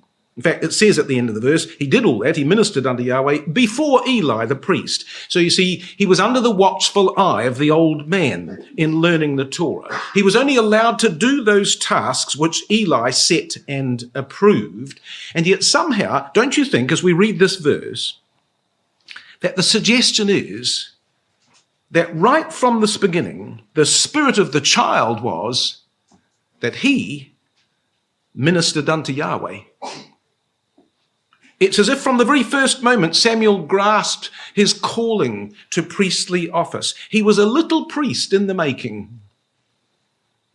And just as well that he was, because the sons of Eli, called to a life of holiness in priestly service, never attained unto the honour of that state, as the next verse goes on to tell us, because verse 13 says the priest's custom was, verse 12, the sons of Eli were sons of Belial, they knew not Yahweh. Now, some of you will know that the word Eli comes from Allah, to ascend. It's the word for Olah, the burnt offering, or Aliyah, the going up. And that's where Eli's name comes from. But Belial is from two Hebrew words meaning without, and Yaal meaning prophet. And the words translated naughty, wicked, ungodly, evil. So what we're being told here in verse 12 is that the sons of Eli, far from being sons of ascension, were actually sons of worthlessness. They never ascended into the heights of spiritual thought and worship where Hannah walked in her mind. They were base men and they were corrupt men. And the verse ends by concluding that they knew not Yahweh. Of course, to know Yahweh is the high point of the truth, isn't it, brothers and sisters? That's the point we all desire to reach, the place we all desire to ascend to. Well, this woman did, but these priests didn't. They never did. They were never sons of ascension. They were sons of utter worthlessness. No wonder there was a controversy between them. And in order to better understand why Hannah stood in such conflict with these two, we need to go back to the law of the peace offering itself to grasp the enormity of their wickedness in Shiloh. Now, if you come back to Leviticus chapter 3, we've got part of the law concerning the peace offering. And it's interesting how it begins in Leviticus chapter 3, verses 1 and 2, because this is what the peace offering is described as in its opening. Leviticus 3, verse 1 says, "And if his oblation be a sacrifice of peace offering, if he offer it of the herd, whether it be a male or female, he shall offer it without blemish before Yahweh, and he shall lay his hand upon the head of his offering and kill it at the door of the tabernacle of the congregation. And Aaron's sons, the priests, shall sprinkle the blood on the altar round about." So the peace offering, as we know, was the sacrifice above all others where the offerer was involved, fully involved, beginning with the offerer themselves, killing the sacrificial animal. But I want you to notice what the rules were as soon as the animal was slain concerning the disposal of the body. So verses 3 to 5 go on to say this: "Once the animal's been slain, he shall offer of the sacrifice of the peace offering an offering made by fire unto Yahweh. And that part which Yahweh requests is the fat that covereth the inwards, and all the fat that's upon the inwards, and the 2 kidneys, and the fat that is on them, which is by the flanks, and the caul above the liver with the kidneys, it shall he take away. And Aaron's sons shall burn it on the altar, upon the burnt sacrifice, which is upon the wood that is on the fire. It is an offering made by fire of a sweet Saviour unto Yahweh." So the fat was immediately taken and given to God. But that word fat, as some of you will know, keleb, means the choicest part. It's used that way in Numbers 18, verse 12. "All the best kaleb of the oil, and the best kaleb of the wine." It's translated this way in Psalm 147, verse 14. "He maketh peace in thy borders, and filleth thee with the finest kaleb, the finest of the wheat." So that inward part, deep down inside us, well, that's who we really are, isn't it, brothers and sisters? And that's the part I desire, says God.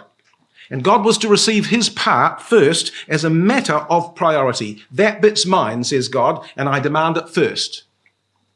But if you come to Leviticus chapter 7, we're told what happened to the rest of the animal in terms of the peace offering and its apportionment.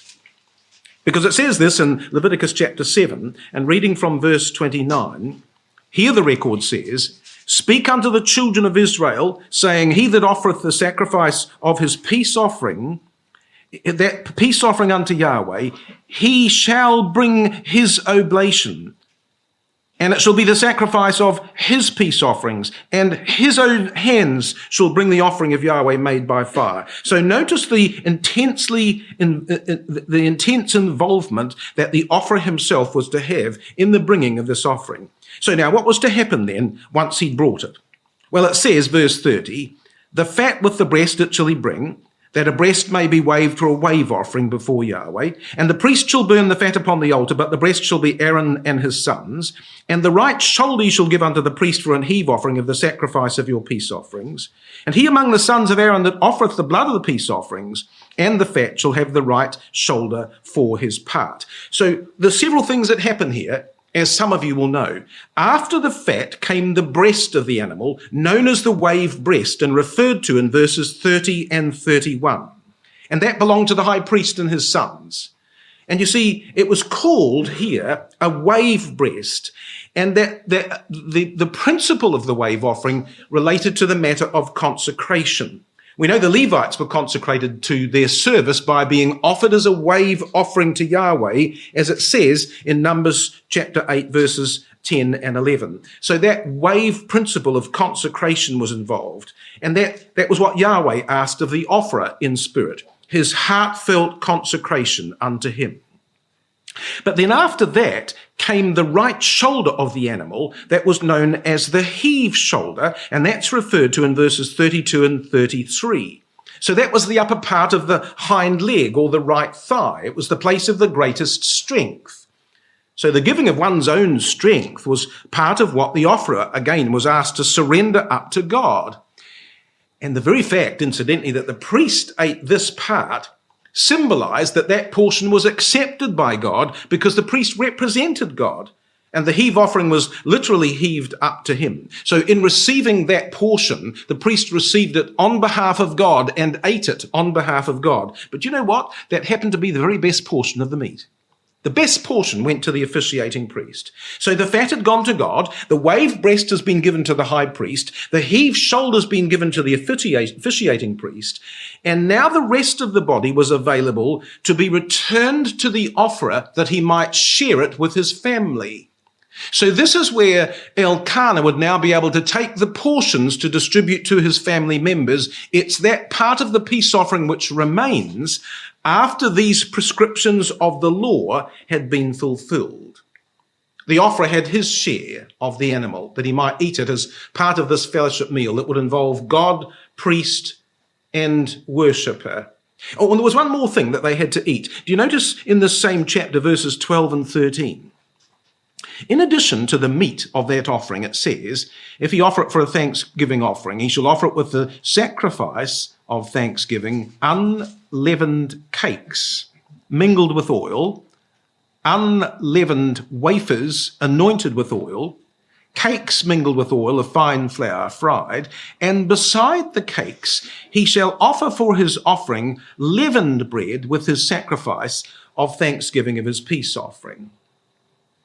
The unleavened cakes, verse 12, would certainly have been partaken of by the priests. But the leavened cakes, verse 13, now that was astonishing, because this is the only occasion in the law of Moses where leavened bread could ever be used. Now, why were leavened cakes permitted at the moment of partaking of a peace offering? Well, I think it's for this reason, you see, that it reminded the offerer that this meal, which they were going to eat in fellowship with God, was not based on their perfection. It was based on God's grace. You see, the unleavened cakes set forth the ideal, and the ideal was that true fellowship with God will only be experienced when sin is removed. But the leavened bread proclaimed the reality that sin is still present in our lives today, but God in his mercy permits us to enter into fellowship with him. It was quite remarkable how the law laid all this out, that the offerer might understand in what state they came before their God, dependent on his mercy and his grace, but privileged nonetheless to now share in a fellowship offering with their God.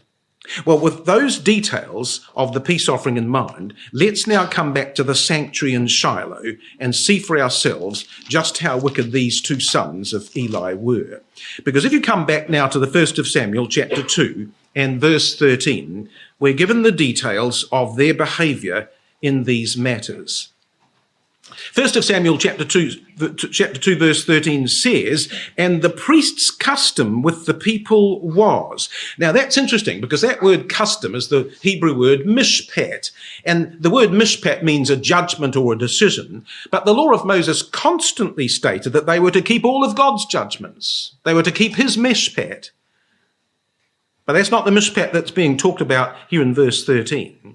You see, Hophni and Phinehas had decided to establish their own mishpat, their own rule, their own custom in violation of God's. This wasn't God's mishpat, this was theirs.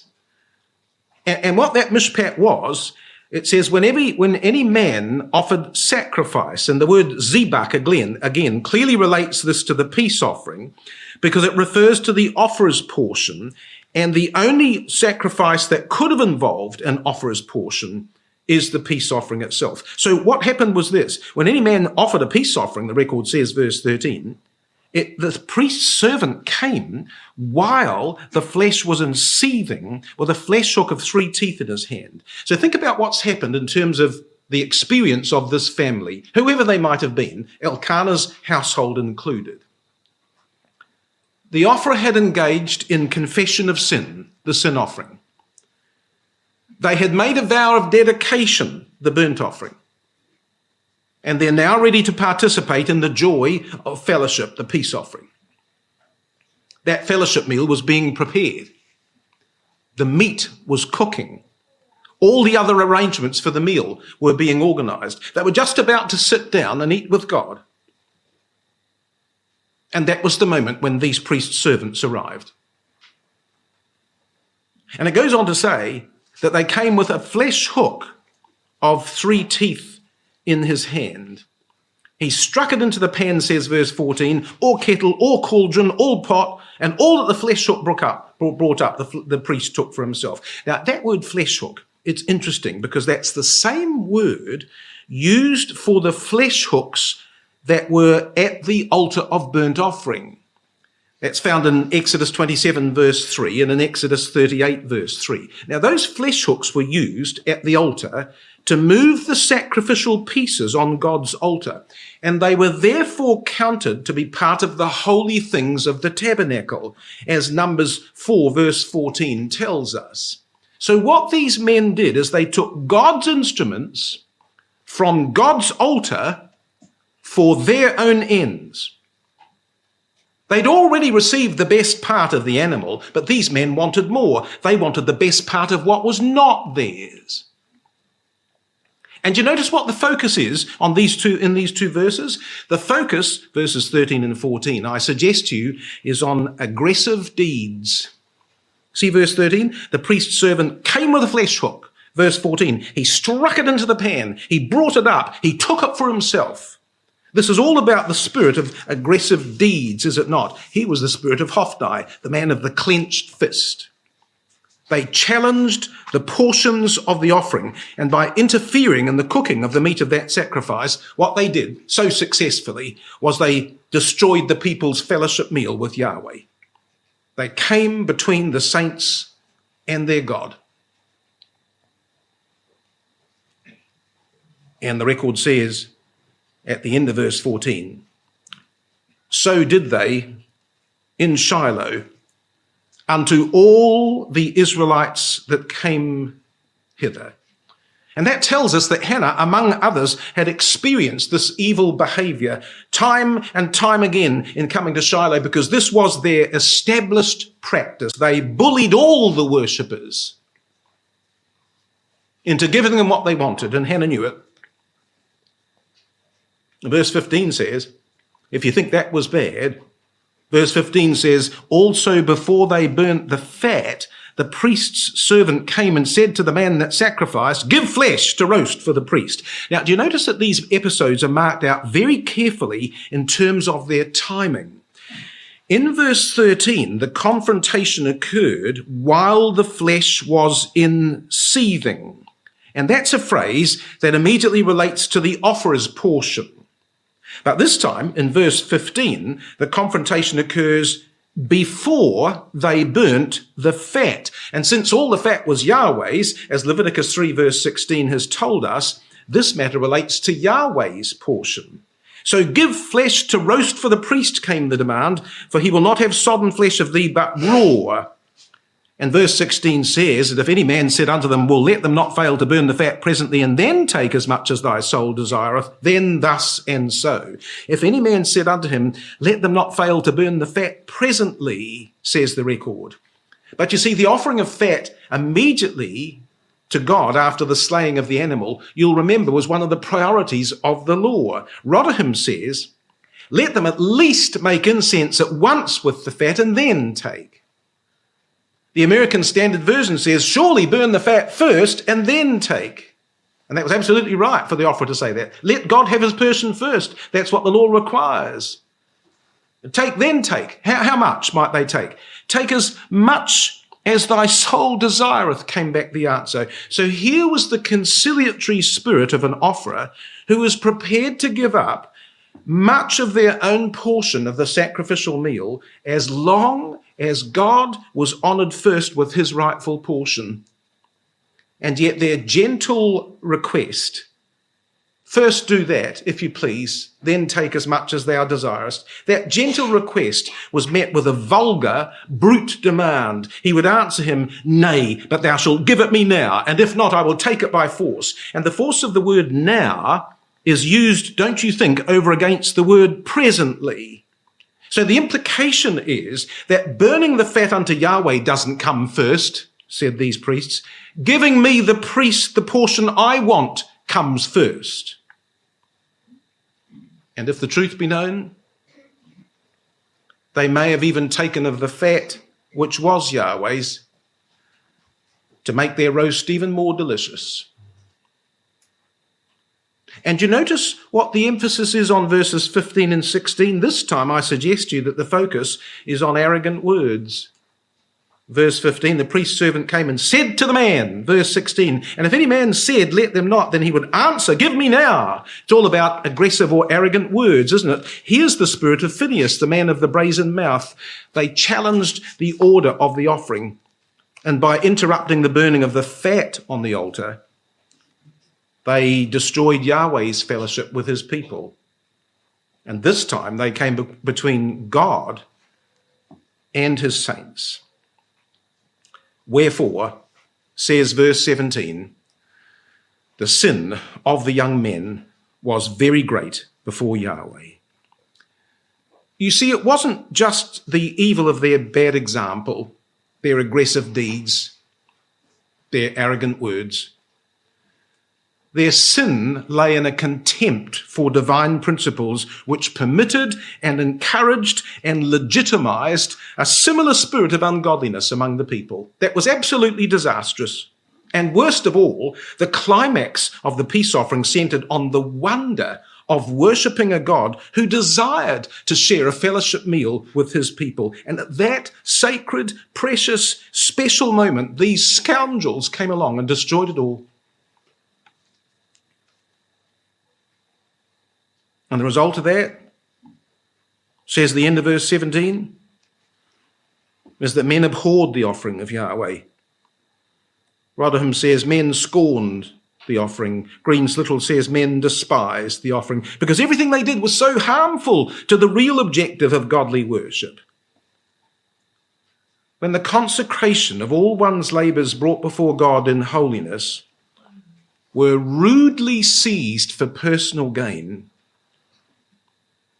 what was the use of striving to worship in spirit and truth? It must have thoroughly disheartened the faithful, who for the most part were probably the only ones in the land who were even coming to offer their offerings. And these were the ones being bullied by Hophni and Phinehas. And Hannah had lived through this for year after year of sanctuary visits. Now do we understand why she could not properly partake of the meal when they brought their peace offerings to Shiloh?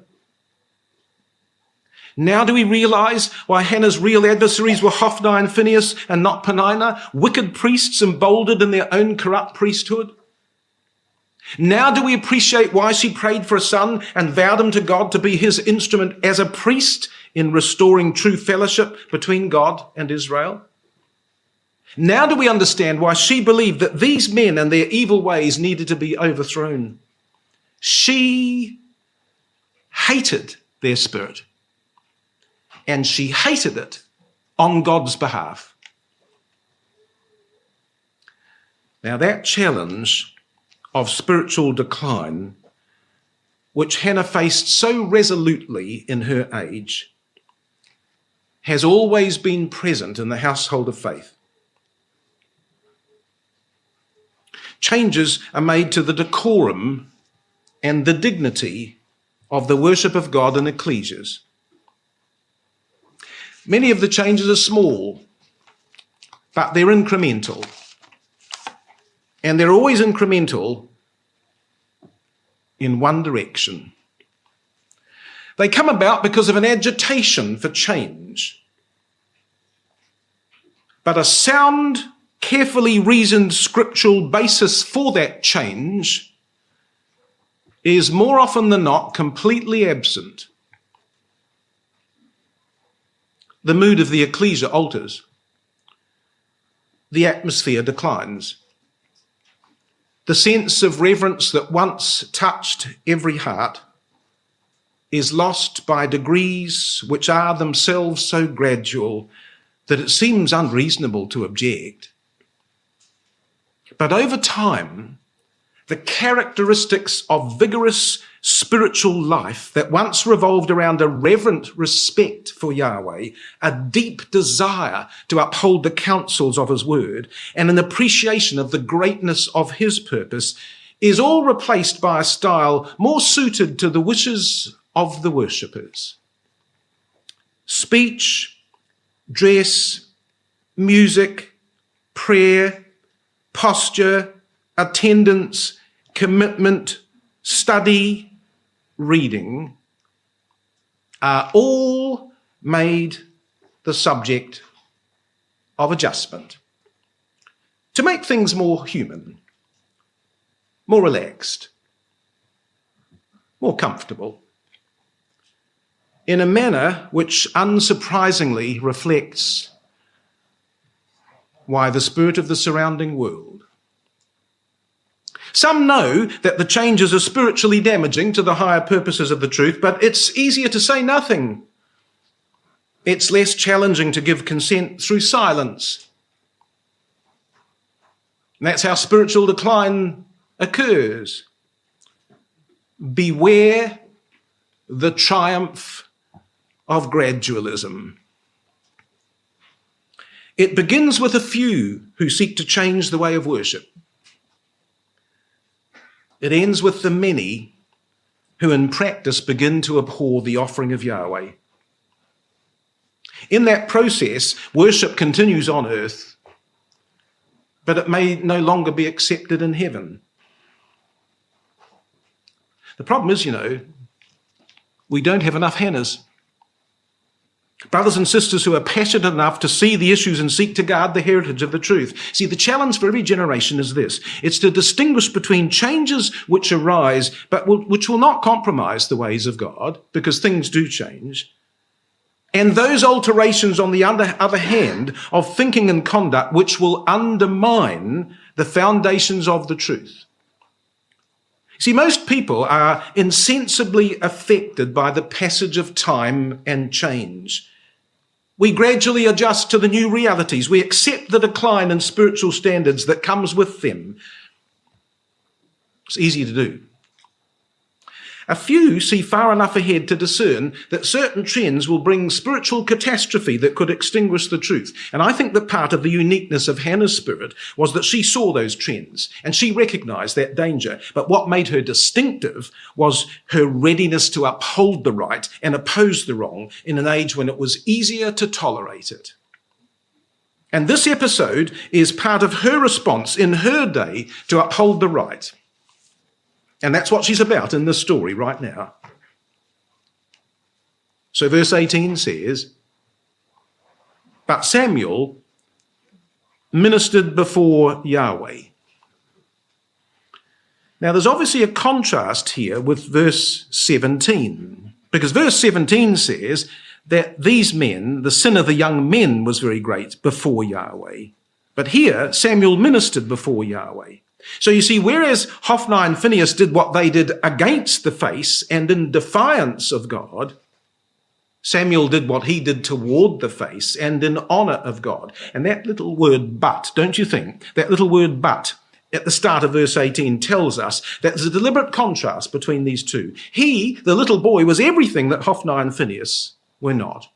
Now, where did the spirit of ministering come from in Samuel?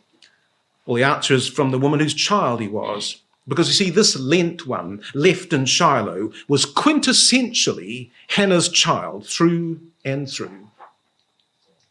I think the spirit of this woman shone in the face of this boy, a love of things divine that gladdened the spirit of all that saw the child at the sanctuary.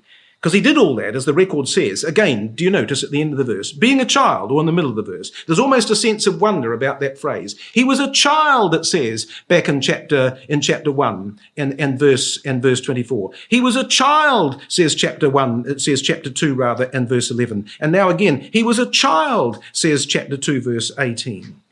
Rotherham says, as for Samuel, he was ministering before Yahweh, a boy girded with an ephod of linen. A boy. But he wasn't any boy. He was Hannah's child. And therein lay the secret of his role. Oh, and the record says, verse 18, he was girded with a linen ephod. So at some point, you see, I think that Samuel had absorbed his mother's spirit. His own life of Nazarite dedication would embrace Hannah's vow and make it his own. This wasn't just something that his mum and dad were involved in. He, the son, was now going to be part of this journey. From the beginning, he was marked out for priesthood, but we suggest based on a higher order than the Aaronic. Now, just notice a couple of references about the ephod. If you come across the page to chapter 2 and verse 28, the record says this. It tells us that the ephod was a distinctly priestly garment. So 1 Samuel chapter 2 verse 28 says, "Did I choose him out of all the tribes of Israel," that's Aaron, "to be my priest, to offer upon mine altar, to burn incense, and to wear an ephod before me." See, that's a priestly article of clothing.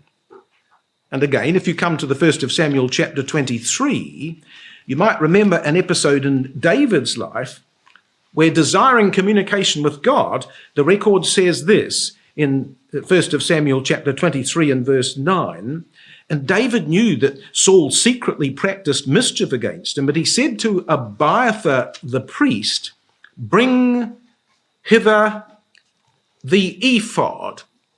And that passage suggests that the ephod was the symbol of divine communication. Now, what's interesting about the 1 Samuel chapter 2, back in chapter 2 verse 18, is that someone put that linen ephod on that child. Now, who do you think that was? I don't think it was his mother, by the way. His mother's going to provide something different in verse 19, but I don't think she's part of the story of verse 18. Someone put an ephod on that child. Well, we can only guess, and guess we shall, but not until our next study. But the important point to note is that someone saw the future of this child and clothed him with a prophecy of his own destiny. And so this little boy, little though he was, in his ministrations before Yahweh, was girded with a linen ephod. And while Samuel was busy with his new life at Shiloh, his mother was already thinking about their next meeting, because she knew that her contact with him was going to be very limited. They were only going to Shiloh once a year, and so that annual pilgrimage of the family was going to be her only chance, her only opportunity to connect with Samuel, to refocus his direction and to set the scene for the next year of his life, which was to follow once she had returned home to Rama. So you can imagine that visit and what she would do. Well, all her love and all her care and all her purpose would be poured into that visit. But the question was, as far as she was concerned, how could she make that meeting special? So back home in Rama, she pondered that question. What could she do to maximize her influence upon him for good? What could she bring that would leave her son with a greater sense of purpose when she returned home? Well, it needed to be something that would bind them together, but that would also inspire Samuel to the greatness of his calling. And she thought about that during that first long year in Rama. And before her next visit, she had decided on a plan. She knew the answer. She'd thought of a gift that she could give him that would need to be renewed every year, but it was a gift so unique that her son would never forget it. She would make him an article of clothing, a special garment that showed all her mother's love. But there would be more than love involved in its making. For this garment, a little coat was going to be made with threads of purpose. It was carefully cut. It was skillfully sewn. It was folded up and put into a special bag that she would take with her to Shiloh. And so verse 19 says, "Moreover, his mother made him a little coat." And note that well. His mother inspired him. She did this. Not his father, his mother. His mother brought the little coat, says the record. This again is Hannah's action and Hannah's thinking being outworked. So she was going to make a little coat for him. Now you stop and think about this in terms of the visits and the annual pilgrimage to the feasts. Of course, you realise that when all the feast days were ended, there would be many months of cold before spring returned, and with the spring, the feast of Passover. And during that time, the land would receive a blanket of snow. The crisp of cold would increase. Even in Shiloh, in the centre of the land, well, they would still feel the bite of winter days. So how natural that a mother's love would seek to provide a garment to warm her child that he might not be afraid of the snow, to quote the Proverbs. But this little coat wasn't made to keep him warm. If that had been Hannah's intention, she would have left it with him at Shiloh. But she didn't leave it there. She took it home with her to Rama. And we know that because of the wording of the passage. Because you see what the verse goes on to say? It says that she brought it to him from year to year. Now, in the Hebrew, that phrase from year to year does not govern the action of making the coat. It governs the action of bringing the coat. Now, it might well be that as Samuel grew, she did adjust the size from year to year. But the thing that happened from year to year was that she brought the coat with her. Young's literal says, and a small upper coat doth his mother make to him, and she hath brought it up to him from time to time in her coming up with her husband. So this was not a succession of little coats, but a succession of occasions the little coat was brought up for Samuel to wear. It was always at the same time. It was always at the yearly sacrifice. So why did she do that? Why didn't she just give him the coat and leave it there? And if she did take it home, what was the point of bringing it up in the first place? Oh, there was a mystery here, don't you think?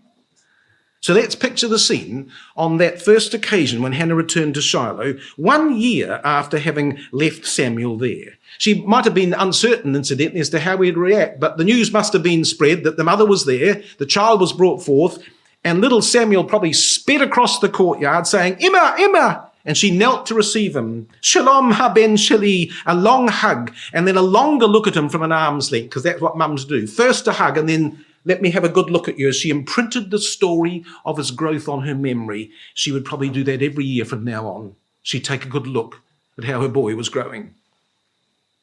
And then she said, bringing out the little bag, "I've brought you a present. This is a special robe that reminds me that you're a priest now.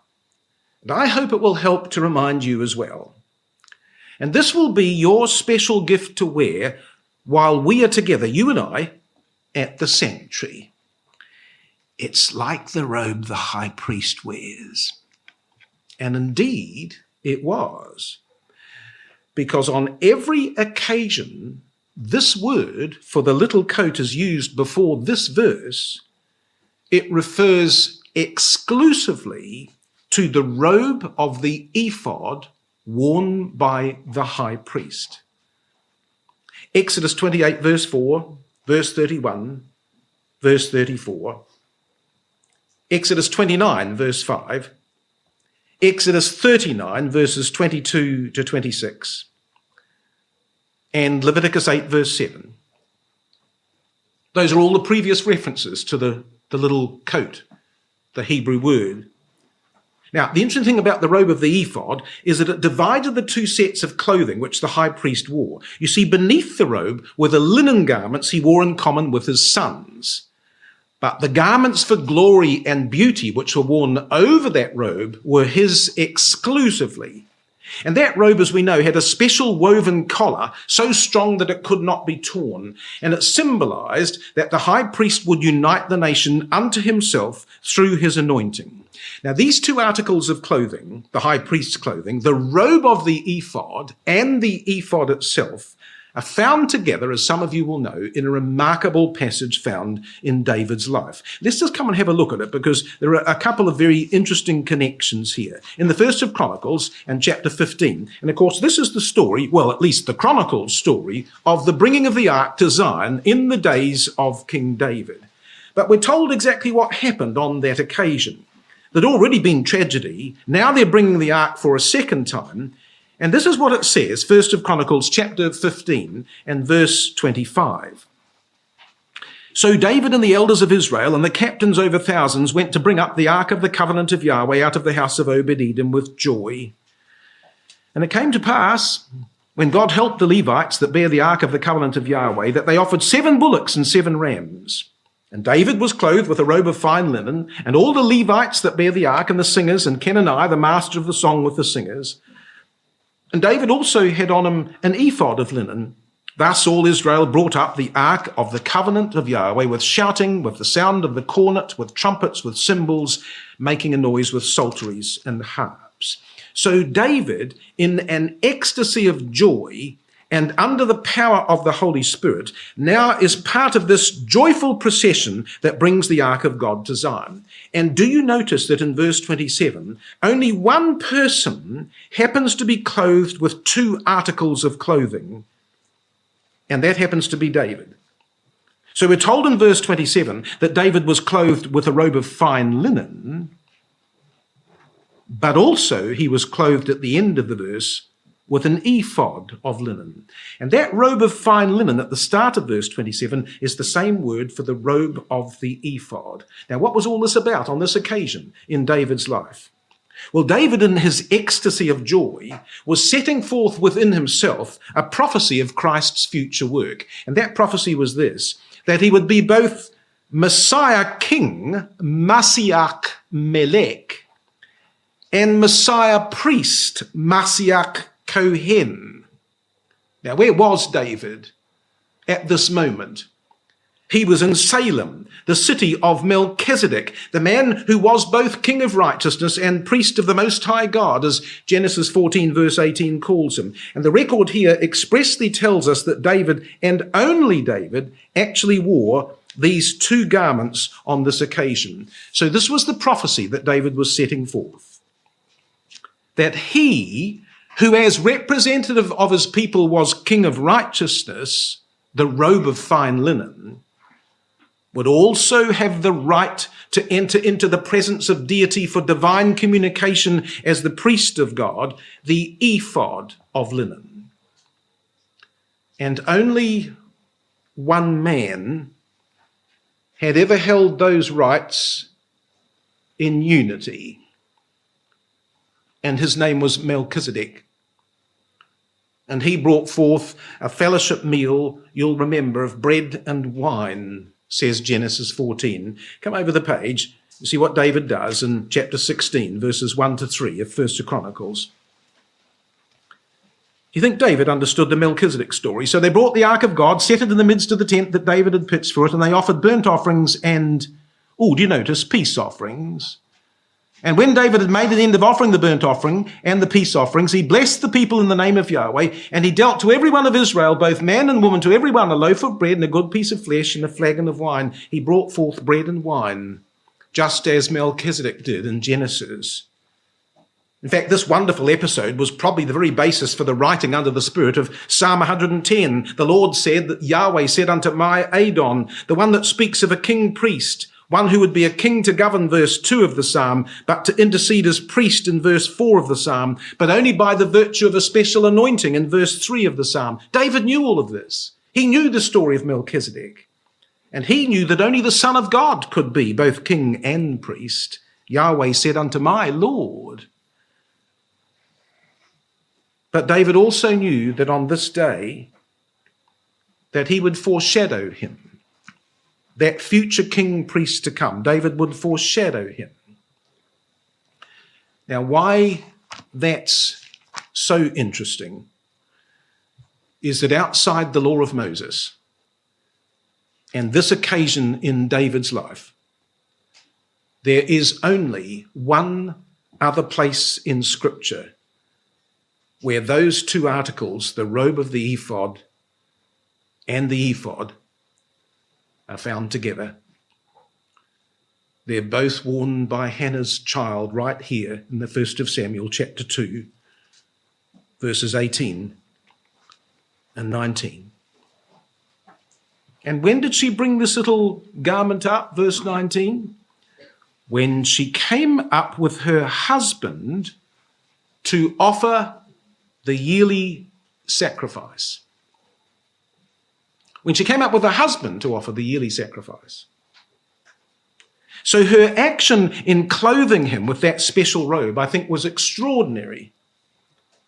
Because this was her peaceful yet powerful repudiation of the priesthood of Hophni and Phinehas. Think about it. Hannah couldn't openly oppose these men. She had no force at her disposal to order their removal. She couldn't place them on trial. But what she could do was put that little coat over the head of her son. And in that simple act of quiet determination, she disassociated herself completely from their work and would have no part of it. But the moment, you see, was so unobtrusive and so natural between a mother and a child, sons of Eli wouldn't have even noticed.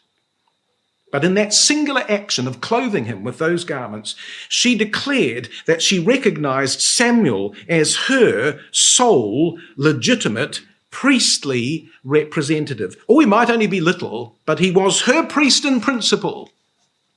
And that's what she declared with that little robe. And now we also understand why she only brought up the robe once a year. You see, the high priest didn't wear the robe of the ephod all the time. He only wore it when he was fulfilling his priestly office. David didn't wear his robe of the ephod all the time. He only wore it on that occasion when he danced before Yahweh with all his might. Hannah wasn't claiming Samuel to be a priestly representative for all the nation. That would be a matter for God to decide. But he could be her priest in prospect, and she claimed that right only in the context of her own appearance at the sanctuary once a year. And at that moment, at that time, she demonstrated her rejection of Hophni and Phinehas, even while submitting to their ungodly behavior. And she declared her belief that in this child lay the seed of a new and better priesthood. That little coat was Samuel's calling to office, and each time she visited him in Shiloh, Hannah would reinforce its meaning with more understanding. And that one single action, repeated every year, was so full of meaning and so rich in significance that it fired up that little boy's heart for the rest of his life. Who but Hannah could have known how powerfully the story of the robe would operate upon her child? See, I think what she did is she set his direction for good. Every year she came and put that little coat upon his shoulders, and every year he accepted the burden of its responsibility. In spirit, he never put it off, because that little coat, you might know, that little coat became the mark of his special priesthood and the badge of his calling for the rest of his life. Now, do you remember these passages? We shan't turn them up, but you'll know them. 1 Samuel chapter 15, verse 27. And as Samuel turned to go away, Saul laid hold upon the skirt of his mantle. Do you remember that phrase? And again, in the 1 Samuel 28, verse 14, the witch of Endor said to Saul, an old man cometh up, and he's covered with a mantle. And Saul perceived that it was Samuel. And that word mantle, the mantle that covered Samuel until the day of his death, was the same word as the little coat that his mother put on him. When Samuel was grown to manhood, his flowing mantle and his flowing locks declared his priesthood, but not according to the order of Aaron. His priesthood came from a higher source.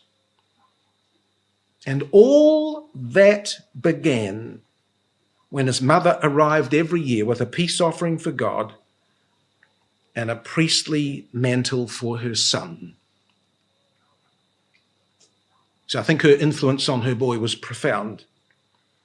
And don't you think that in that account of the little coat that Hannah showed yet again that her mind was always fixed on higher things? Her spirit was absolutely outstanding. You know, when we think about the breadth of what this woman envisaged and how this woman thought, we can only be astonished and humbled.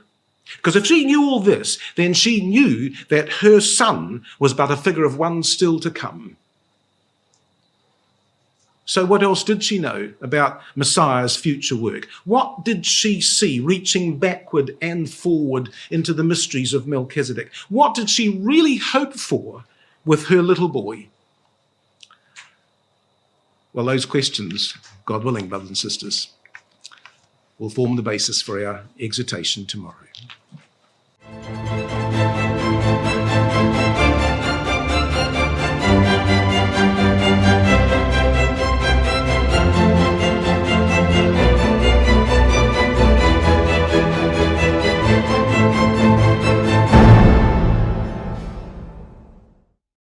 We left Hannah, did we not, having ascended to Shiloh at the time of their yearly pilgrimage and carrying with her a priestly mantle to place upon her son. And that little coat, so full of significance and meaning, testified, we suggested, to her complete rejection of the priesthood of Hophni and Phinehas. But it was something more than that, because in that little robe of destiny, Hannah was, as it were, calling upon God to provide that new and better priest for the nation. And she was asking him to confirm Samuel as his choice after the spirit of Melchizedek and in the spirit of the Nazarite vow. And the unique garments that that little boy wore and the early promise of his spiritual demeanor, the special character of his Nazarite vow, were all indicators that he was marked out for priesthood. And it must have been on a different basis to that which stood after the Aaronic order. She declared Samuel to be her priest, and she called upon God to endorse that choice from heaven above. And so we take up the record in the 1st of Samuel, chapter 2 and verse 20, when it says, "And Eli blessed Elkanah and his wife." And that's an interesting phrase when you think about it, because although Eli was weak in certain respects, and certainly weak in disciplining his sons, I think he had a very special affinity for the godly young Samuel. And I think also he had a genuine admiration for the spiritual conduct and behavior of Hannah and Elkanah. And we refer to them in that order because even though Eli is going to here address his priestly blessing to Elkanah and his wife, the cause of the blessing relates to Hannah's vision, Hannah's vow, and Hannah's loan. In fact, it says in the verse that Eli used these words when he said, "Yahweh give thee seed of this woman for the loan which is lent to Yahweh." But Green's literal says, "Yahweh shall give you seed of this woman because of the petition which she prayed unto Yahweh." And the Revised Standard Version says, "Yahweh give you children by this woman for the loan which she lent unto Yahweh." So the focus in a very real sense was actually on Hannah and what Hannah had done. In fact, it was an echo of Hannah's own words from chapter 1, verse 26. "I am the woman that stood by thee here praying." And you see, Eli had never forgotten the story of this woman. And the presence of Samuel at the sanctuary every day brought back her story vividly to Eli's mind. The mother of this child was the cause of the spontaneous outpouring on behalf of Eli, by Eli, as he invoked now in the name of God that Yahweh himself would bring a fullness of recompense into their lives in return for her supreme gift, the gift of her firstborn son. So here was priestly intercession indeed. And when we read that verse, you get the sense that this was not the only or single act of blessing on Eli's behalf. Because Rotherham's translates it as follows, that Eli used to bless Elkanah and his wife, and so they went their way. So I think the suggestion in the narrative here is that every year as they made their yearly pilgrimage, Eli repeated his priestly blessing before they went home. And year by year, as they returned to Shiloh, they would bring in their train a growing number of children in a continuing cycle of fruitfulness, which showed that the blessing of Eli had indeed rested upon them. Yahweh, give thee seed of this woman. I think you see there were overtones of the story of Boaz and Ruth here in Eli's promise and his prophecy. We shan't turn it up, but you'll remember these words. Ruth chapter 4, verses 11 to 15 says these expressions. Yahweh make the woman like Rachel and Leah, the seed which Yahweh shall give thee of this young woman.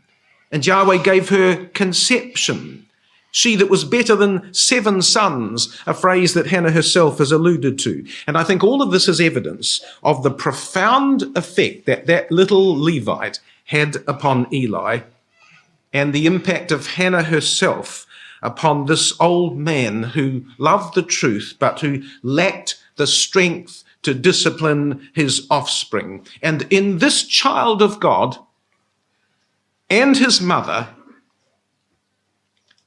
Eli saw all that he'd lost in his own sons. And so verse 22 says, and Yahweh visited Hannah so that she conceived. So you notice then that the phrase Eli blessed Elkanah, verse 20, now becomes, and Yahweh visited Hannah, verse 21. Upon Hannah came the divine blessing of favor and visitation, similar not only to Ruth in bearing a special son, but reminiscent also, don't you think, of the intervention of God in the life of Sarah of old. Now again, we shan't look it up, but listen to these expressions from Genesis chapter 21. And Yahweh visited Sarah, for Sarah conceived. And Sarah said, God hath made me to laugh. And Sarah said, who should have said that Sarah should have given children suck? And the child grew the day that Isaac was weaned. And as we read the story of Hannah and Samuel, we hear the echoes, do we not, of Sarah and her special son. All caught in this one phrase from the Spirit in the 1st of Samuel, chapter 2, verse 21, and Yahweh visited Hannah. How much of this do you think Hannah knew and stored in all her heart? I think she knew it all, brothers and sisters. She knew all those stories of the faithful women of old, including Jochebed, who nursed a son before giving him away. And the record says, verse 21, that as a result of that divine visitation, she bare 3 sons and 2 daughters. And in these 5 children, these who would be rightfully hers now to raise back home in Rama, Hannah received a full measure of the Father's grace upon her. But if we add the child Samuel, as it mentions at the end of the verse, who was still at Shiloh, she had a total of 6 children. Now, you'll remember that she'd alluded to Ruth in her own prayer, 1st of Samuel, chapter 2, verse 5, so that the barren hath borne 7. But Yahweh, in his wisdom, left Hannah short of the 7th, so that she might live in hope. She looked for one who was still to come. So the record says in verse 22, now Eli was very old and heard all that his sons did unto all Israel. And that moment had come, some point when his age prevented him from supervising all of the tabernacle activities personally. But the problem was, you see, that his sons had introduced a corrupt form of worship, but he'd neglected to challenge it. He'd failed to rebuke it. And now his advanced years made it impossible for him to reverse it. He was no longer in charge. These sons of Belial were in control of everything. And so the record says that he heard all that they did unto all. So their spirit affected all matters at the sanctuary. And Hannah too must have known that that old man was absolutely powerless now to stop them. Hannah knew that. In fact, if we want to know how bad it was, the record tells us, verse 22, how they lay with the women that assembled at the door of the tabernacle of the congregation. Now, in the book of the law, brothers and sisters, there's an interesting word, we've come across it already, that describes the service of the Levites. Again, we shan't turn it up, but there's a famous passage in Numbers 4, verse 23, when it says of the Levites, from 30 years old and upward, thou shalt number them, all that enter in to perform the service. But the margin says, to war the warfare. And again, in Numbers 8:24, it says, the Levites shall go in to wait upon the service. But the margin says, to war the warfare. And in both cases, the Hebrew word is the word saba, to fight, to muster, to assemble. It's a military term because it suggests conscription for service. And saba, as we've already discovered, is, well, it's the root word for Yahweh Sabaoth, Yahweh of hosts. And these men, the Levites, in Numbers 4 and Numbers 8, well, they were God's hosts committed to the spiritual warfare of his truth. In fact, I think that idea out of the book of Leviticus, brothers and sisters, is probably the Old Testament basis behind Paul's words to Timothy when he said in the first of Timothy chapter 1 and verse 18, this charge I commit unto thee, son Timothy, that by them thou mightest war a good warfare, says the apostle. And I wonder whether there's a Levitical overtone to what Paul said in charging his son in the faith. But let me tell you something that's interesting about that word saba. If you come back to the book of Exodus chapter 38, and you'll recall this famous episode at the time of the construction of the tabernacle and the furniture for the tabernacle, that a certain event occurred.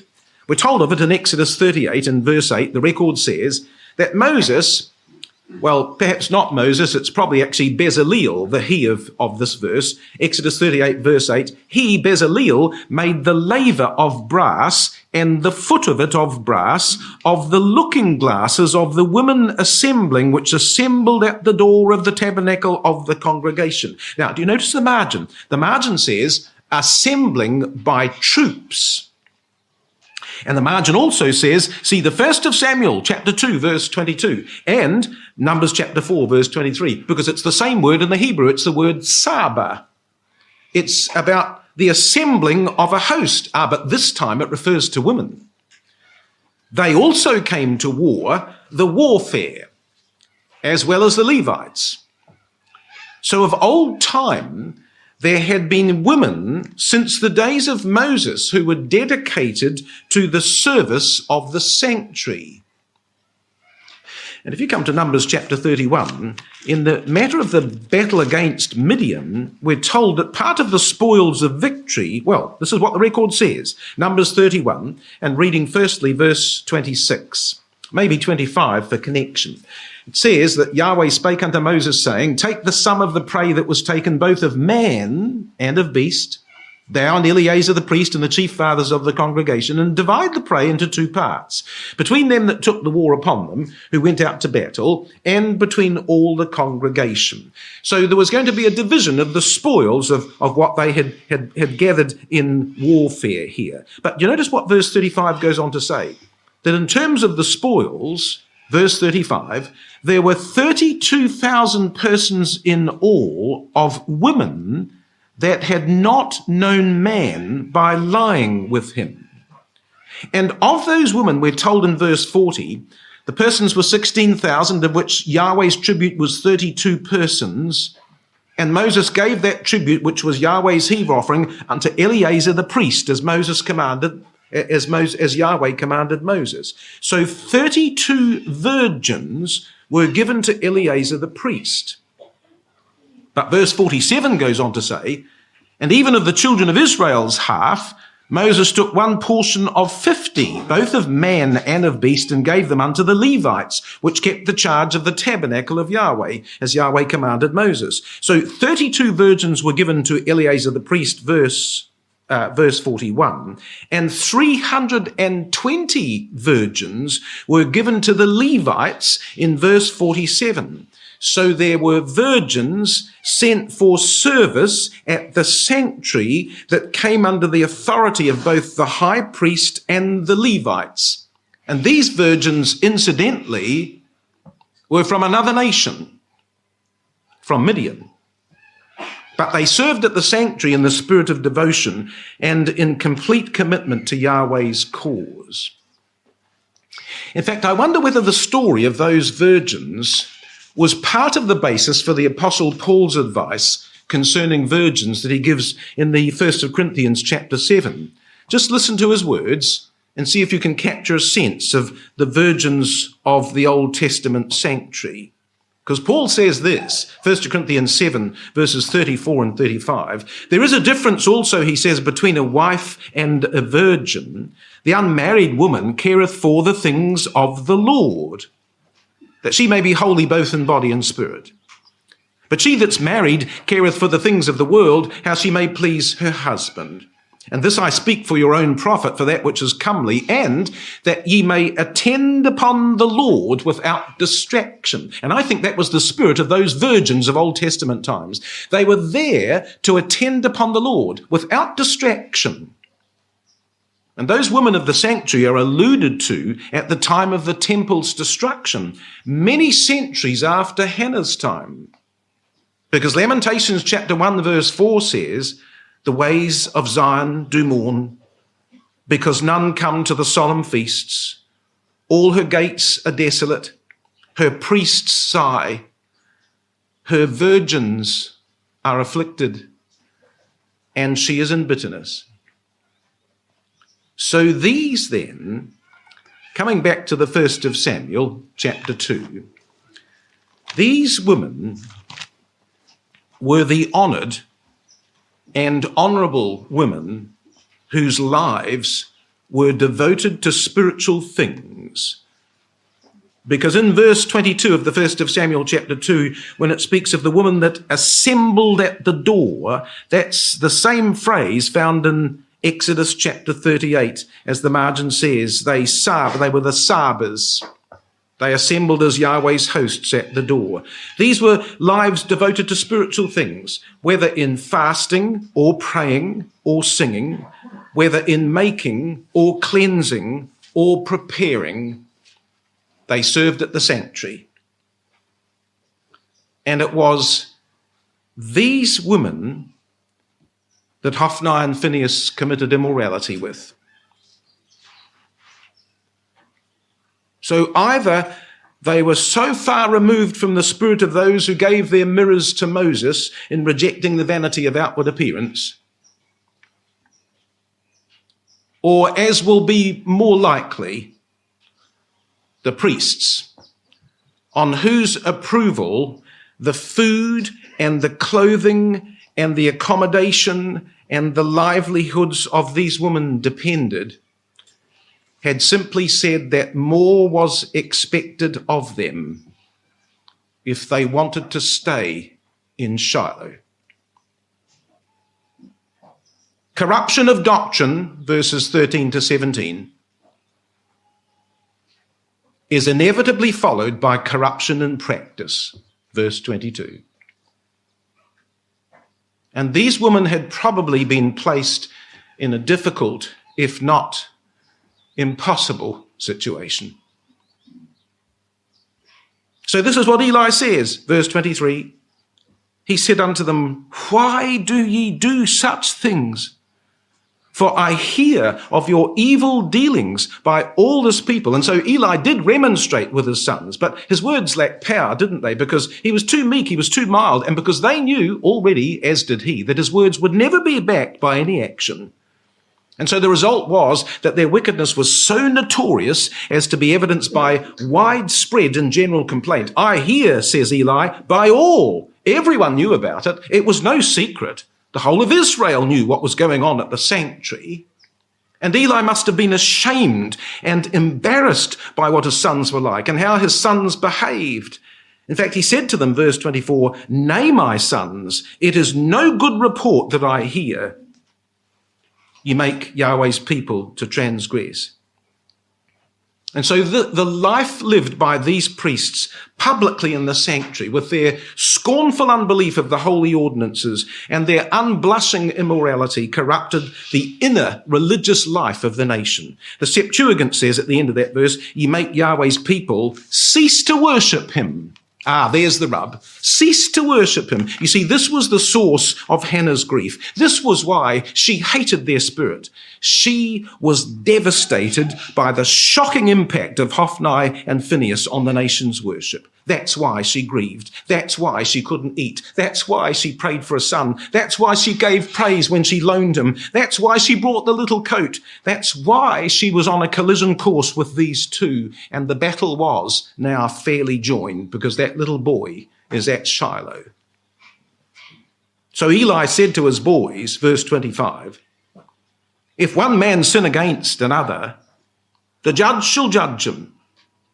But if a man sin against Yahweh, who shall entreat for him? So you see, what he was really saying, I think, is that a sin by one person against another person was dealt with by recourse to the judge. The controversy between this man and that man was taken to the judge for reconciliation. But if a man sin against God, says Eli, who shall intercede for him? And the answer is, well, they needed a priest. But Hophni and Phinehas had sinned grievously against God themselves. Who could they go to for intercession? They were the priests. And Eli pleaded with them to realize the terrible predicament that they had placed themselves in because they had put themselves beyond the scope of intercession or forgiveness. And Hannah wanted what they couldn't provide. She looked for a priest who could plead for the nation and who could do so as a righteous intercessor, but it would never happen under these men. And that's why she had done everything in this story, and heaven agreed with her. In fact, you see what the record says at the end of the verse? Notwithstanding, they hearkened not unto the voice of their father. So their father's reproof made no impression upon them because they were already given up to the judgment of hardening. Hophni and Phinehas sealed their own fate by their refusal to take warning. Now, here's a little cascade of interesting references pertinent to the sense, I think, of this particular verse. These are all references that say that at various stages in people's lives, God was at work to bring about his cause, his purpose, his objectives, despite what they were doing or thinking. That he was in sovereign control to move forward with his own purpose. Joshua chapter 11, verse 20. Judges chapter 14, verse 4. First of Kings chapter 12, verse 15. Second of Chronicles chapter 25 and verse 20. These are all examples of moments or episodes where Yahweh was at work behind the scenes to bring about his irresistible purpose, which could not be stopped. And that's exactly the position that Hophni and Phinehas were in right now. You see, they were unaware, completely unaware, that Yahweh's hand was already moving against them. Do you see what it says at the end of the verse? Notwithstanding, they hearkened not unto the voice of their father, because, says the record, because Yahweh would slay them. But the Hebrew's much stronger than that. Because the literal Hebrew is because Yahweh was pleased to slay them. Green's literal says because Yahweh desired to execute them. Young's literal says Yahweh hath delighted to put them to death. You almost couldn't believe that such a statement could be made, could you, brothers and sisters, about anyone? So the impending death of Hophni and Phinehas was already in motion, and God now needed to make provision, the provision that Hannah sought for, in raising up another priest in their place. Well, he was already doing so, brothers and sisters. And isn't it remarkable that the record writes itself up in such a way, under the influence of the Spirit of God, that after all that evil so described in these verses, that the good of Samuel is now impressed upon us, even in his childhood. Because this is what verse 26 goes on to say. It says, and the child Samuel grew and was in favor both with Yahweh and also with men. Do you know, normally those two categories exclude each other. Trying to be in favor with both God and men is not altogether easy. But in Samuel's case, even as a boy, there was an exhibition of dedication so serious, so wholesome, so earnest, that everyone looking on the lad could not but help to approve of his godly ways. Now, here's the paradox. You see, the priests in this place were evil to the core. The honor of their sacrifices was corrupted. The worship of the sanctuary was defiled. In fact, hold your hand in Samuel, but just come for a moment to the 78th Psalm, because again, some of you will know that there's a direct reference to this precise moment of time in the history of the nation, we believe, in the 78th Psalm, but it tells us just how bad the state of the nation was at the time little Samuel arrived at the sanctuary.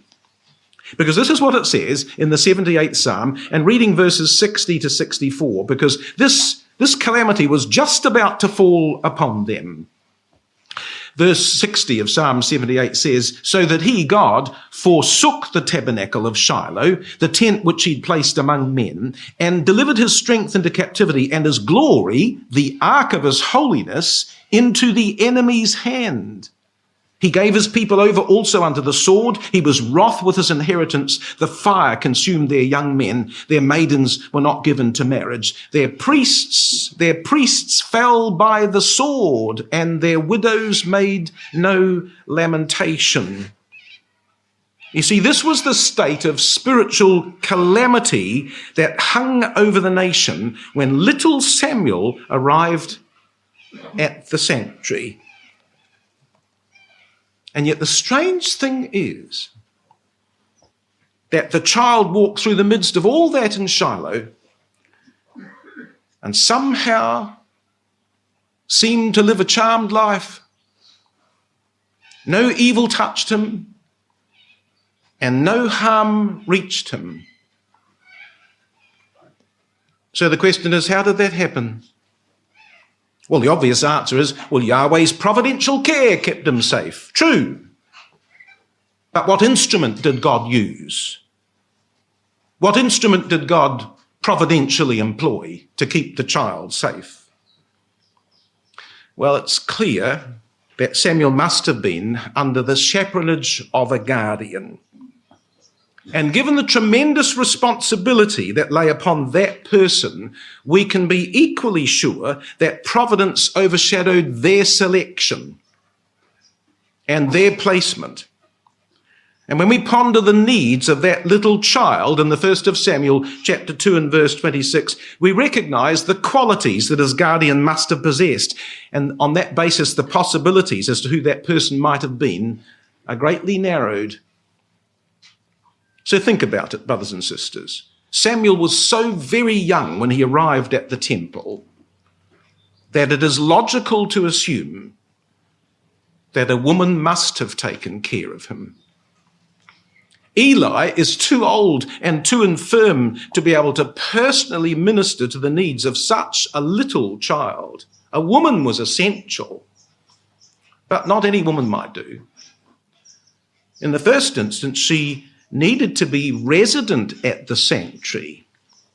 Only someone who was permanently in attendance could offer the continuing attention necessary for a young child every single day. He was still a little child, and he needed help to eat and to drink, to sleep and to rise, to wash and to dress, to speak and to read, to sing and to pray, to learn and to grow. He needed all of that, did he not? Every day, he needed the security of her voice, and he needed the warmth of her touch, and he needed the care of her love, and he needed the sense of her presence. She had to be constantly there in his life. And as the child grew, her role might change, but she would always need to be visible and accessible to him. So, a woman who lived at the temple.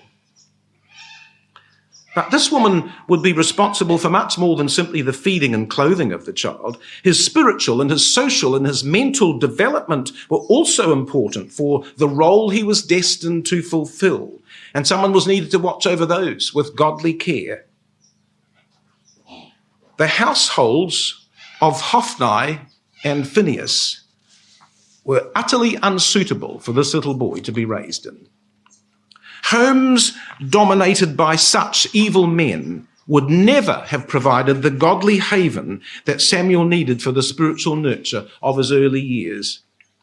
In fact, this woman needed to share the faith of Hannah herself, a kindred spirit in her fervent love for the truth, like-minded concerning the destiny of the child, because she would need to be to the little Levite in Shiloh what Hannah would have been for him in Rama.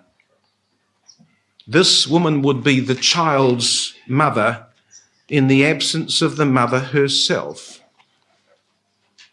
So not just a woman who was permanently at the temple, but a woman who shared Hannah's spirit.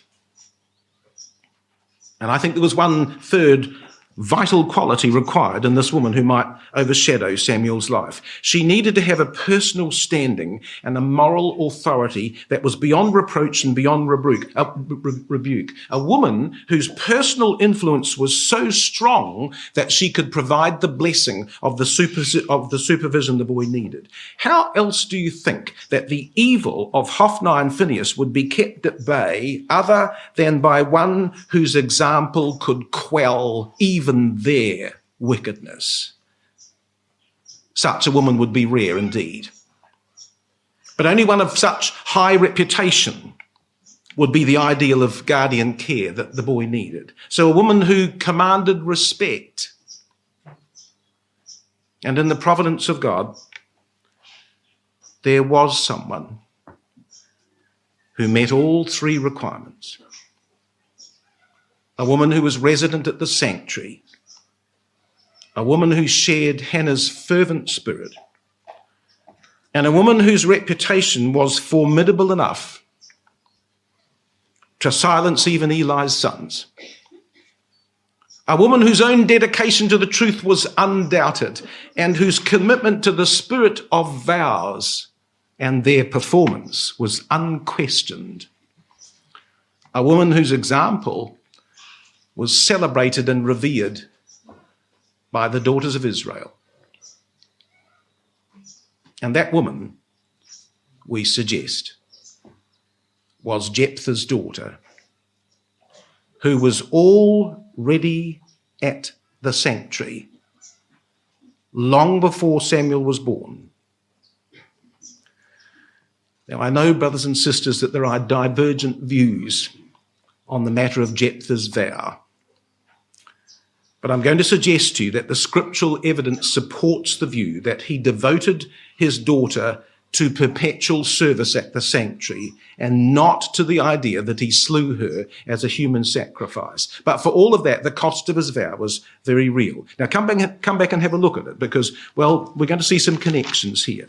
In the book of Judges in chapter 11, let's just take up the record firstly of what he did do and then see how this might tie back to the story of Hannah and Samuel.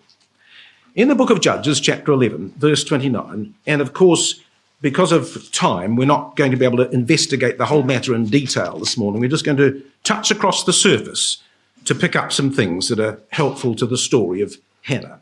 So you see what it says in Judges 11, verse 29, then the Spirit of Yahweh came upon Jephthah. Now that's important to see because when it says now in verse 30, and Jephthah vowed a vow unto Yahweh and said, this is a man who's already under the influence and under the control of the Spirit of God at the time he makes his vow.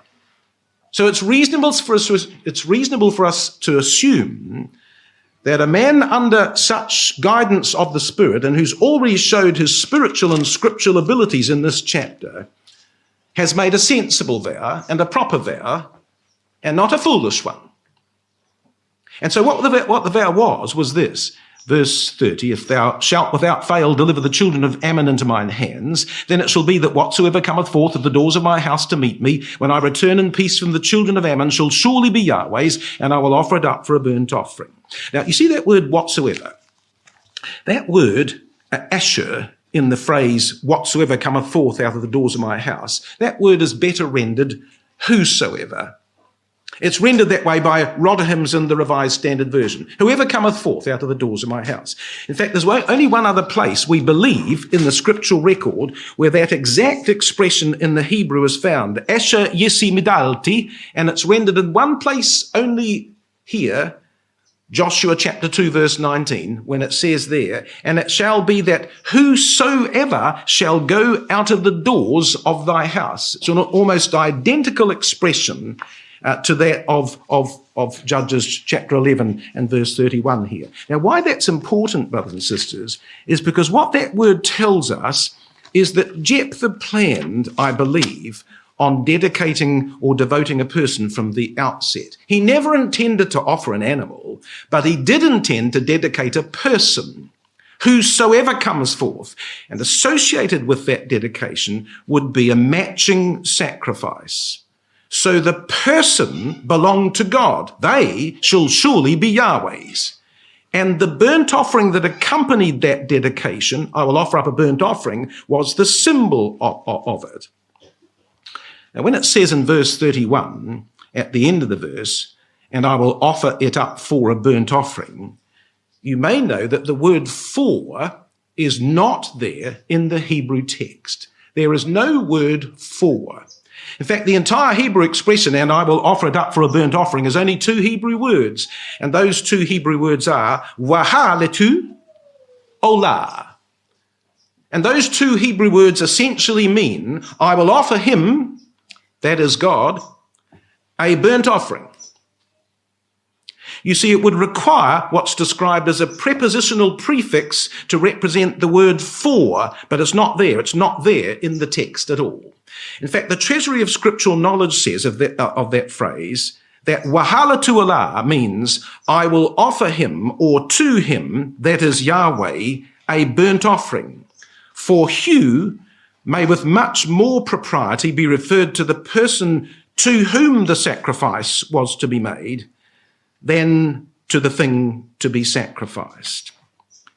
Now, before we continue then, let me just give you a word concerning the law of vows, concerning devoted things, because this in part is what this matter relates to.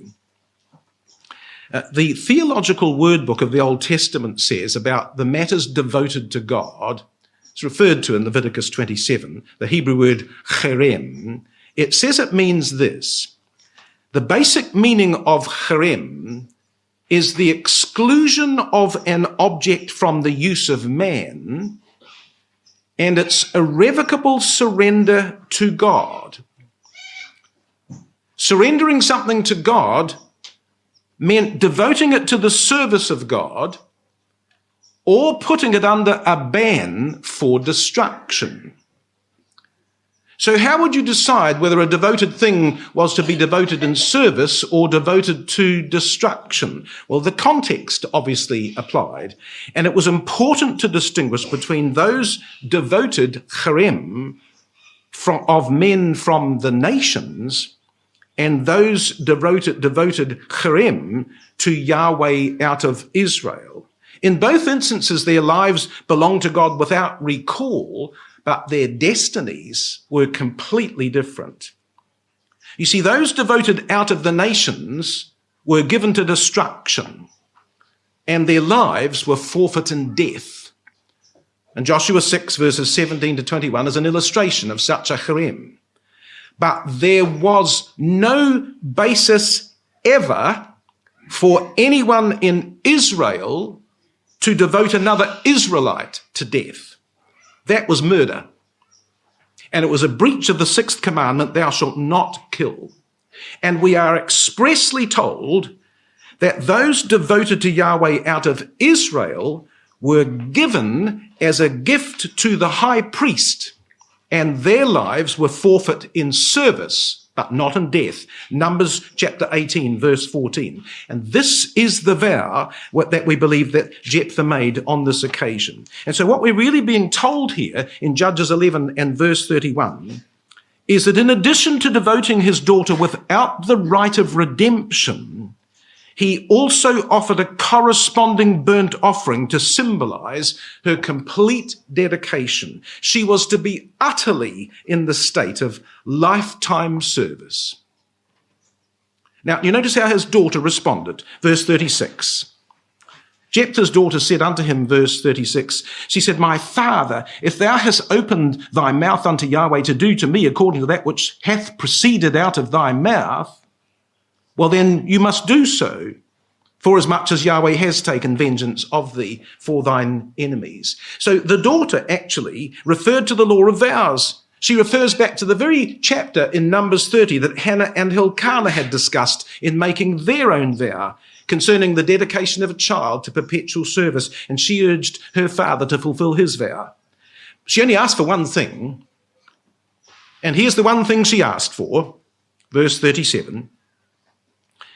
She said unto her father, Let this thing be done unto me, let me alone 2 months, that I may go up and down upon the mountains and bewail my virginity, I and my fellows. And he said, Go. And he sent her away for 2 months, and she went with her companions and bewailed her virginity upon the mountains. Now, just stop and think about what's being mentioned here. Do you notice that she bewailed her virginity? Not her impending death. Why did she bewail her virginity? Well, because the whole principle of the burnt offering was dedication in perpetuity. And if Jephthah fulfilled his vow, she will be dedicated for the whole of her life to God at the sanctuary. And that included the part of her life that might have been offered to a husband or to a family. She didn't mourn because she had to die as a virgin. She mourned because she had to live as a virgin. And her virginity stood in some special relationship to the nature of her vow, which was that she would be given utterly to Yahweh's service as a virgin at the sanctuary. And so verse 39 says, It came to pass at the end of 2 months that she returned unto her father, who did with her according to his vow, which he had vowed, and she knew no man. Now, if all he had done was just kill her, then adding the phrase, she knew no man, adds nothing to the circumstance of her death, because we already know she's a virgin. But having been dedicated for perpetual service, the phrase, she knew no man, tells us how her vow was fulfilled, in what context and in what dimension her vow was outworked. She served at the sanctuary, and as a result, she knew no man in fulfillment of her vow because she served as a virgin. And as we've already seen, the practice of having virgins in service at the temple had been in operation since the days of Moses. Certainly right through to Hannah's own time. So verse 40 says, and it was a custom, taking the last words of verse 39, it was a custom in Israel that the daughters of Israel went yearly to lament the daughter of Jephthah the Gileadite 4 days in a year. It says they went yearly. But do you notice the margin? The margin says they went from year to year. Now, where have we heard that phrase before, brothers and sisters? From year to year? That's the very expression used in the 1 of Samuel chapter 1 verse 3 about Hannah and Elkanah. This man and his family went out of his city from year to worship and to sacrifice in Shiloh. And in the margin of the 1 of Samuel chapter 1 verse 3, it says, see Judges 11 verse 40. So the daughters of Israel went from year to Shiloh, because that's where Jephthah's daughter was. And what did they go for? Well, it says they went to lament. Now, that word lament, tanah, the margin says it means to talk with. Now, you can't talk with a dead person, but you could talk with a woman who was living at the sanctuary if you visited her there. which is why they went year by year to that place. In fact, that word, to lament, is only found on one other occasion in the whole of the scriptures, and it's right here in the book of Judges. Again, we shan't turn it up, but it's in the margin. It's Judges chapter 5, verse 11. So it's a pretty unique word, and it's translated this way in Judges 5:11. Those that are delivered from the noise of the archers in the places of drawing water, there shall they rehearse the righteous acts of Yahweh. They shall rehearse them. And the use of that same word tells us firstly that it relates to words and speech and conversation. And it also tells us that the tone of those words was positive, not negative. They didn't go to lament. They went to celebrate. Strong says that the word means it's a primary root through the idea of attributing honor. See, this woman was famous in Israel, absolutely famous. Now, here's the question. Where do you think the story of Hannah comes in relation to Jephthah's daughter? Well, the answer is much closer in time than we might have imagined. Because Jephthah was one of 4 judges who judged in the northeast of Israel, Jephthah, Ibzan, Elon, Abdon, and they all appear in the book of Judges immediately before the 40 years of Philistine oppression. But that time when they judged was contemporary with the first 20 years of Eli's work as a judge in the southwest, which also came before the Philistine oppression. So by the time Hannah grew to womanhood and had Samuel in the second 20 years of Eli's epoch, because he was a judge for 40 years, the virgin daughter of Jephthah had been at the sanctuary for quite some time.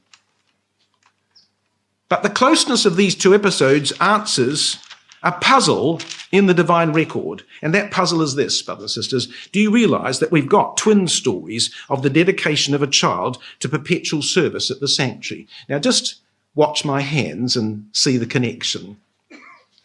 In Judges 11, verse 30, Jephthah vowed a vow of faithfulness. In the 1st of Samuel, chapter 1, verse 11, Hannah vowed a vow of faithfulness. In Judges 11, verse 31, Jephthah promised to dedicate a person to Yahweh. In the 1st of Samuel, chapter 1, verse 11, Hannah promised to dedicate a person to Yahweh.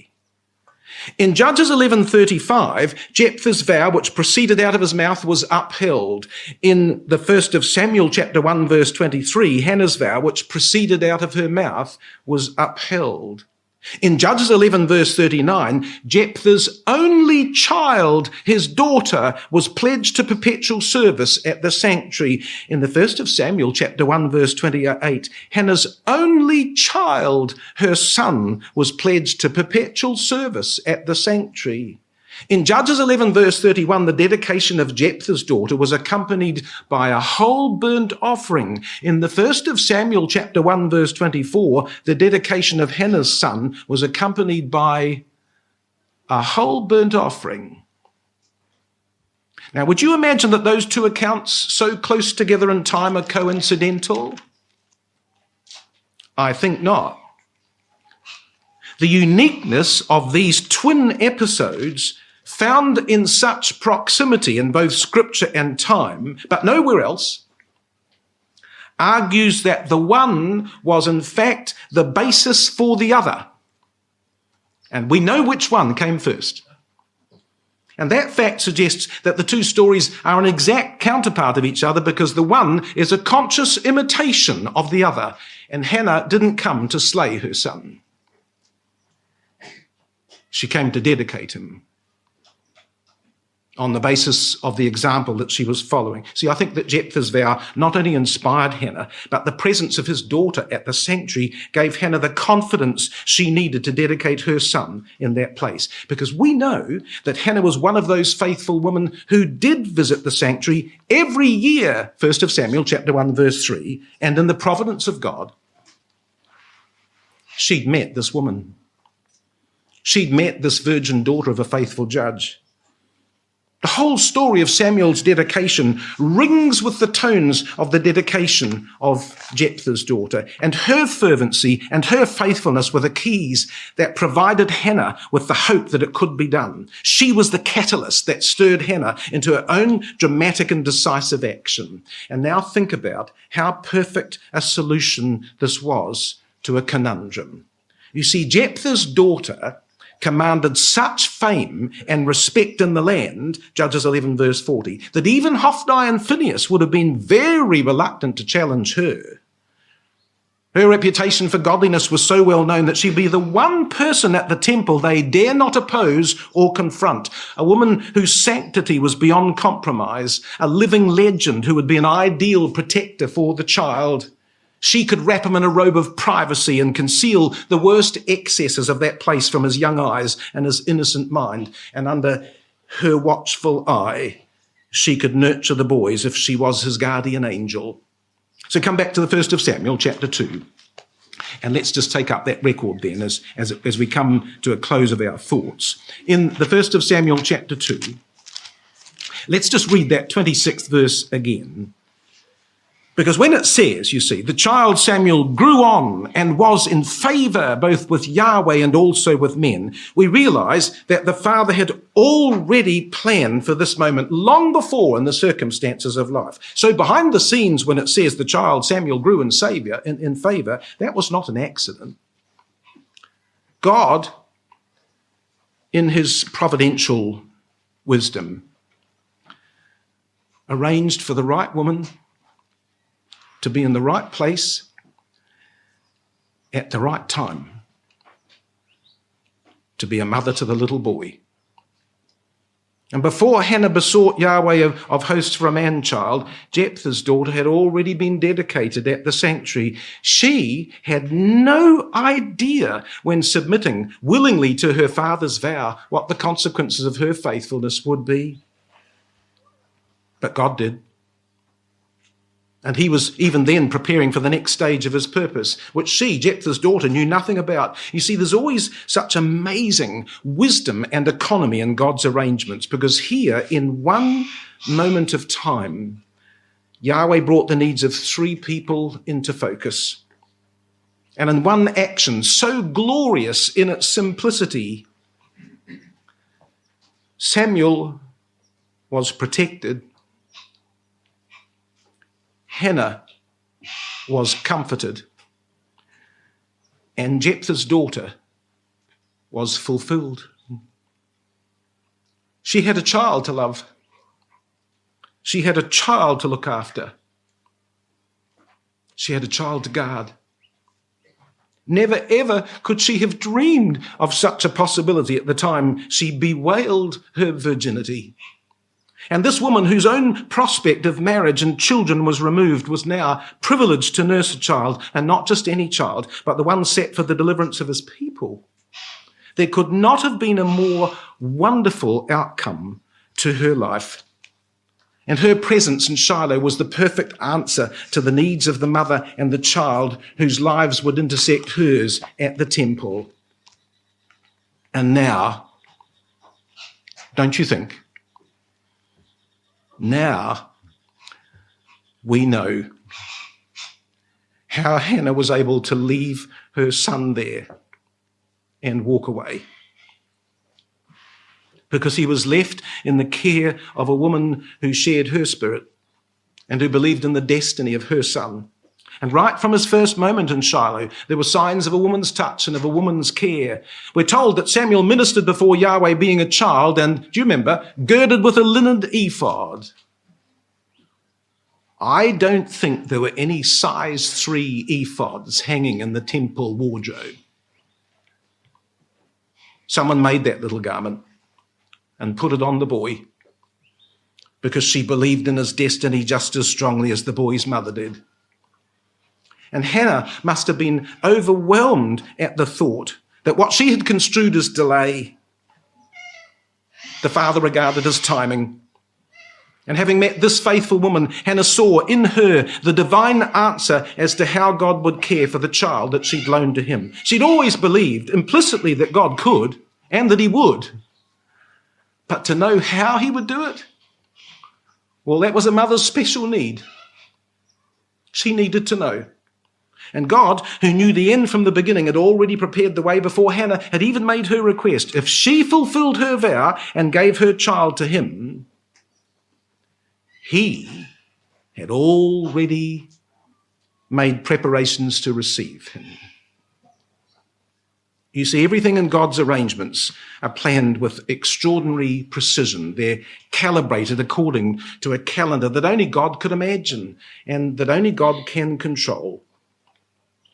And as we come to the table of the Lord this day, we see that same principle at work in the life of our Lord. Do you know that Christ was fully aware of this in his own time? He knew that his entire ministry was counted down against the clock of God, and that every moment was marked on the calendar of the divine plan. It says in Galatians chapter 4 and verse 4, but when the fullness of time was come, God sent forth his Son, made of a woman. It says in Romans 5 verse 6, for when we were yet without strength, in due time, the margin says, according to the time. The New American Standard Bible says, at the right time, Christ died for the ungodly. And there was no exaggeration here, was there? Christ was born at exactly the right moment, as foretold in the prophecy of the 70 weeks. And Christ died at exactly the right moment on the right day of the right year for the calendar to perfectly align his death and his resurrection in accordance with prophecy. And the Lord knew that right down to the very hour of his death, how it would all be. My time is at hand. The hour is come, he said. How thankful we should be as we come to the table this day to know that everything in God's plan of redemption in his Son was outworked in the precision of God's timetable. And if that was true of Hannah and of our Lord, then it's true as well that our lives are subject to this principle. Our prayers to the Father, and what we might imagine as the postponement of his response, is simply the adjustment of our timetable to his until the circumstances are right. And if his answer is in the affirmative, then with it we may have confidence that the means will be at hand. God operates on his timetable and not ours, and we've got to learn to trust that. But when the time is right, in his purpose, things will happen.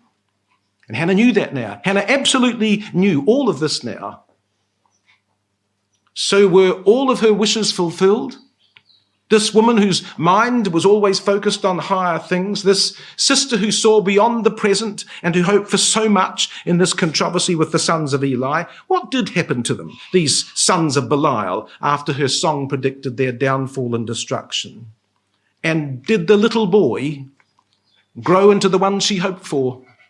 The priest whose prayers would ascend to heaven and be heard? And would it bring about the transformation in the nation that she'd sought for in all her petitions? Well, those questions, brothers and sisters, will form the basis for our final study.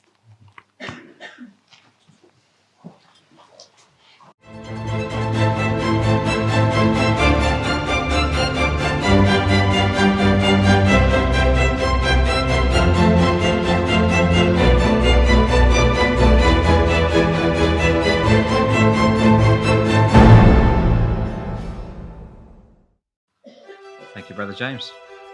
Now I invite our Brother Roger forward to give us the last talk on Hannah and her Lord.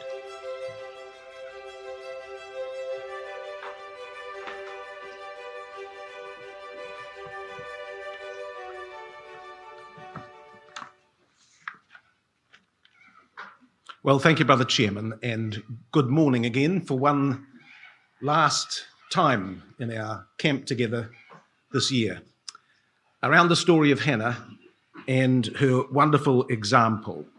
You might remember, brothers and sisters and young people, that we left Hannah in our last study reassured, don't you think, by the providential wisdom of God, who had so wonderfully provided for the safekeeping of her son at the sanctuary. that Jephthah's daughter had not only inspired Hannah to dedicate her child to that spirit of perpetual service, but that that woman's presence at the temple provided the guardian care that Samuel so desperately needed in that place. It reminds us, does it not, that the ways of God are inscrutable, and that Hannah was brought to the realization that God's timing was always perfect and had been so from the very beginning. And it's a reminder to us all, when in doubt and when under stress, to recognize that same truth in our own lives, that God's timing is perfect. Well, that brings us to this last section of the 1st of Samuel chapter 2. And these two chapters, as we've seen, have chronicled the life of one of the greatest women who ever lived in Israel. And the fact that this story about the man of God that starts in verse 27, the fact that this record comes at the end of Hannah's story, I don't think came about by chance. I think there's deliberate intent here by the Spirit in its placement in the narrative. In fact, what I'm going to suggest to you is that the proper perspective of the message of the man of God was that it represented in certain respects the culmination of Hannah's work and of Hannah's purpose. So when we read this message, which incidentally we're not going to spend a lot of time on this morning because there's just too much to cover, but when we do think about the message of the man of God and we read it with Hannah in view, we will see that it represents God's endorsement of his handmaid, who always served her master's cause. So see what it says, 1st of Samuel 2, verse 27.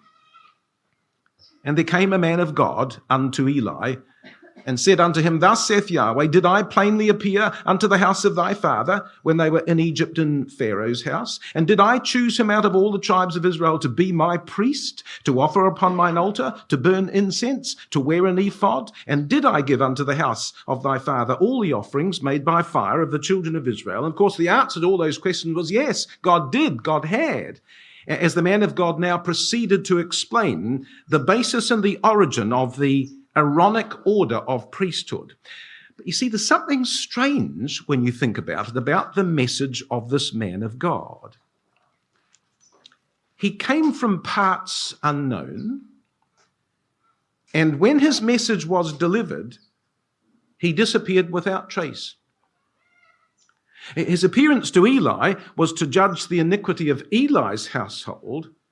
But when Hannah heard about this message, as I think she did, it told her that she was not alone, that there were others who shared her love for the truth, that there were others who were part of the faithful remnant in Israel. And that detail would not be lost on Hannah when she heard about this message of the man of God.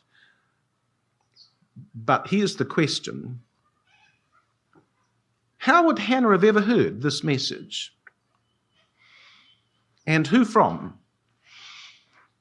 Because it's very clear, and Eli was probably very thankful it came in private because it was so terrible in its warning upon his household. The man of God came to Eli. They spoke in private.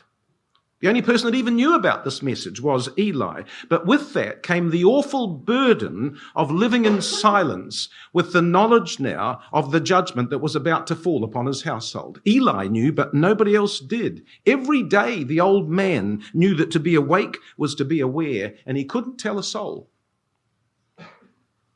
He certainly couldn't tell his sons, could he? He couldn't tell Hophni and Phinehas about the message of the man of God because they would have been as scornful and defiant as ever. They'd revile both the message and the messenger. So Eli was unable to share it with anyone. And that must have left the old man in the pit of despair. Oh, he wanted to speak to someone about it, but who? He only had the lad. But he was surely too young to be involved in such a terrible matter as this message. So Eli carried the burden alone, and he aged further under its strain. But then something happened which altered everything, a circumstance which arose because God shared the same information as the message of the man of God directly with Samuel himself. Now, we know about this, but let's just have a look at it in 1 Samuel chapter 3 and reading from verse 11. Yahweh said to Samuel, "Behold, I will do a thing in Israel at which both the ears of everyone that heareth it shall tingle, and in that day I will perform against Eli all the things which I have spoken concerning his house. When I begin, I will also make an end. For I have told him that I will judge his house forever for the iniquity which he knoweth, because his sons made themselves vile, and he restrained them not. And therefore I have sworn unto the house of Eli, that the iniquity of Eli's house shall not be purged with sacrifice nor offering forever." And we know that in the morning, verse 16, Eli called Samuel and said, "Samuel, my son." And he answered, "Here am I." And he said, "What is the thing that Yahweh hath said unto thee? I pray thee, hide it not from me. God do so to thee, and more also, if thou hide anything from me of all the things that he said unto thee." And Samuel told him every whit, and hid nothing from him. And Eli said, "It is Yahweh. Let him do what seemeth him good." And you see, on that morning, when little Samuel came and shared that message, Eli not only knew that Samuel was aware now of God's judgment on his family, but that God had chosen Samuel as the instrument through whom his work would continue. And if that was the truth, if Samuel already knew, then there was no point in hiding from him the words of the man of God. And I think this was the moment that Eli had been waiting for. Now was the time for him to share the message of the man of God with Samuel. This is how it's going to turn up in the divine record, brothers and sisters, in a thoroughly private speech to a man alone. But it's in the divine record for us all to know. When and how did that get shared? I think this was the moment. I think this was the moment when Eli now shared the message with Samuel and urged him to guard the truth which his own family had disgraced. "Don't you lose it, my boy," he said to the little lad. And who do you think Samuel might share this with? Well, he'd always spoken with his mother. Every time she came up on her yearly visits, all his life, she'd guided him towards his priestly role. And he knew that these messages would be of compelling interest to her. Not just the message of the man of God, which Eli had now told him about, but the message of the angel who'd spoken with him in person about the same things. And when Hannah heard that, she must have been absolutely astonished. So what did the man of God speak to Eli about? Well, in summary, he mentioned the high privilege that the house of Aaron enjoyed in their exercise of the priesthood, but that with that high privilege had come high responsibility. And God's judgment against Eli and his sons was very much on the basis that they sought the privilege, but they ignored the responsibility. In fact, Yahweh's principle, the basis by which he would operate and the basis by which he would judge people, was to be found in a little proverb hidden at the end of verse 30. This was Yahweh's operating principle, as it were. He said, "Be it far from me, for them that honour me I will honour, and they that despise me shall be lightly esteemed." Now, you see, under that standard, the house of Eli was to be cut off. And there was an obvious and immediate application of that proverb to Hophni and Phinehas. They had despised God in their actions, and in turn they would be lightly esteemed by him. But don't you think that there was just as immediate an outworking of the proverb with Hannah? "Those that honour me, I will honour." Who should have received more honour than Hannah in the outworking of the story? Even though she sought no honour for herself, she was honoured when God enabled her to bear Samuel in response to her prayer. She was honoured when God exalted her son by raising him to the leadership of the nation.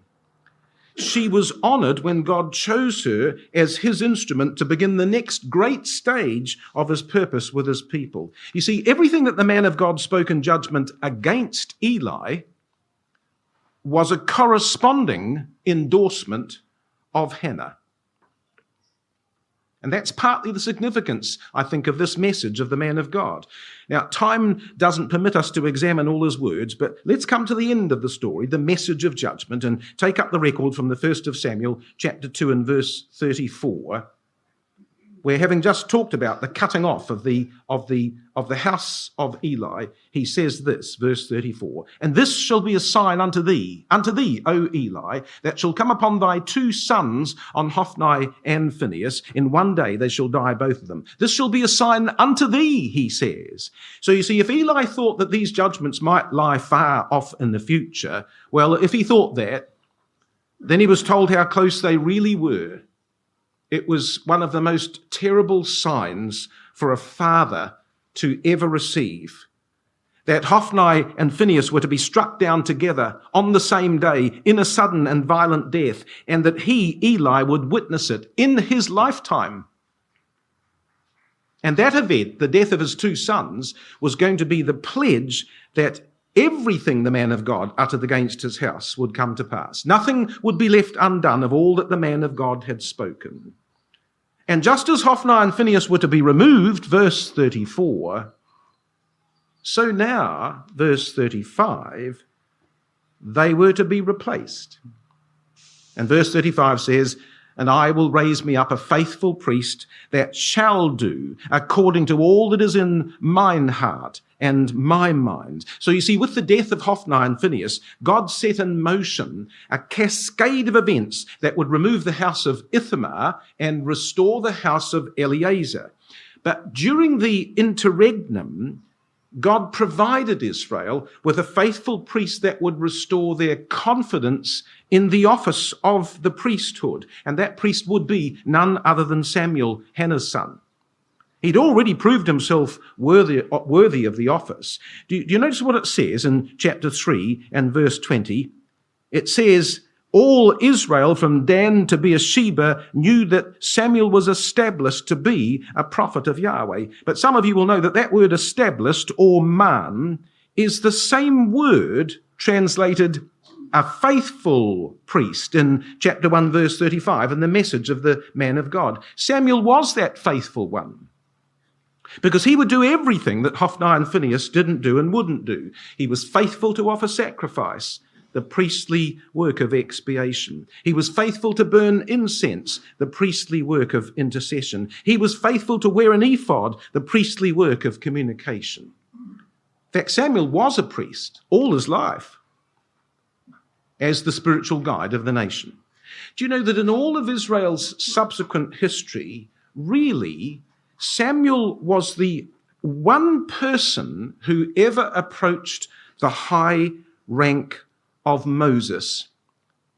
Because like Moses, he was both the civil leader and the spiritual mediator. And in Samuel, the kingly and priestly roles would again be combined, and the spirit of the order of Melchizedek would be seen. But that was something that Hannah already knew about, didn't she? Because she'd alluded to that in her song. She understood that higher priesthood. And of that faithful priest, who shall do according to all that's in mine heart and in my mind, said the message of the man of God in verse 35, he says, "And I will build him a sure house, and he shall walk before mine anointed forever." Now, what an amazing promise. And what could that sure house be other than a future family of priests? Since Samuel was promised here that he would execute the priestly office in the presence of the anointed of Yahweh forever. So Samuel was a prototype of the company of priests who would all take their example from him. Because like him, their right to service would not be based on Aaronic authority, but some higher priestly line related to the order of Melchizedek. And it was seen in type here in Samuel, whose own priesthood stood more related to his Nazarite vow than to his Levitical descent. Now, can you imagine how astonished Hannah must have been to hear these words? Because what she was being told when this message was delivered to her was that her son was to have the special honor of fulfilling priestly duties before Christ in the kingdom. It was enough to make her heart burst with joy. It was the ultimate accolade of heaven bestowed upon his handmaid in recognition of one whose mind was always focused on higher things. And verse 36 says, "It shall come to pass that everyone that is left in thine house, O Eli, shall come and crouch to him, Samuel, the faithful priest," of verse 35, "for a piece of silver and a morsel of bread, and shall say, Put me, I pray thee, I beseech thee, I beg of thee, into one of the priest's offices, that I may eat a piece of bread." So whatever future role Samuel was to have in the kingdom, what was certain was that his elevation was going to have immediate repercussions for the house of Eli. You see, the house of Eli was centered around the tabernacle operation at Shiloh. But when Shiloh was destroyed by the Philistines, the whole system of tabernacle worship was disrupted. It was overthrown. And the survivors were to be brought so low by the removal of the tabernacle that they were going to be reduced to penury. And who might they be? Well, the very members of Eli's family of Ithamar, they were the ones who were clustered around the sanctuary at Shiloh. And when it was overthrown, they became the chief sufferers in its overthrow. And what this verse tells us, 1 Samuel 2:36, is that their humble request to Samuel would be for some menial task in the priesthood in return for a subsistence living. To have to come and preach, to have to come and crouch before him and to plead for so little was a retribution, perhaps a righteous retribution on a family who had acted so imperiously towards others. So these words were a direct condemnation of Hophni and Phinehas, who had, of course, abused the priesthood to enrich themselves. And Hannah's song had spoken, do you remember, of those who, though full, would be so humble as to hire themselves out for bread. And now came the stunning endorsement of her prayer by the words of the man of God. And because they would come before Samuel to beg for bread, Hannah was being told that her son would determine the very future of Eli's house. Their survival would depend on his mercy and his provision. Now, when Hannah heard about the message of the man of God, well, she must have just been filled with amazement. But I think she was also humbled by the thought that she had set all this in motion.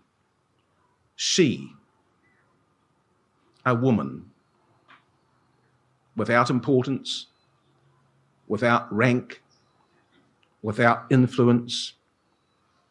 You see, in all our endeavours, brothers and sisters, we need to remember that we can only ever be but an instrument for Yahweh.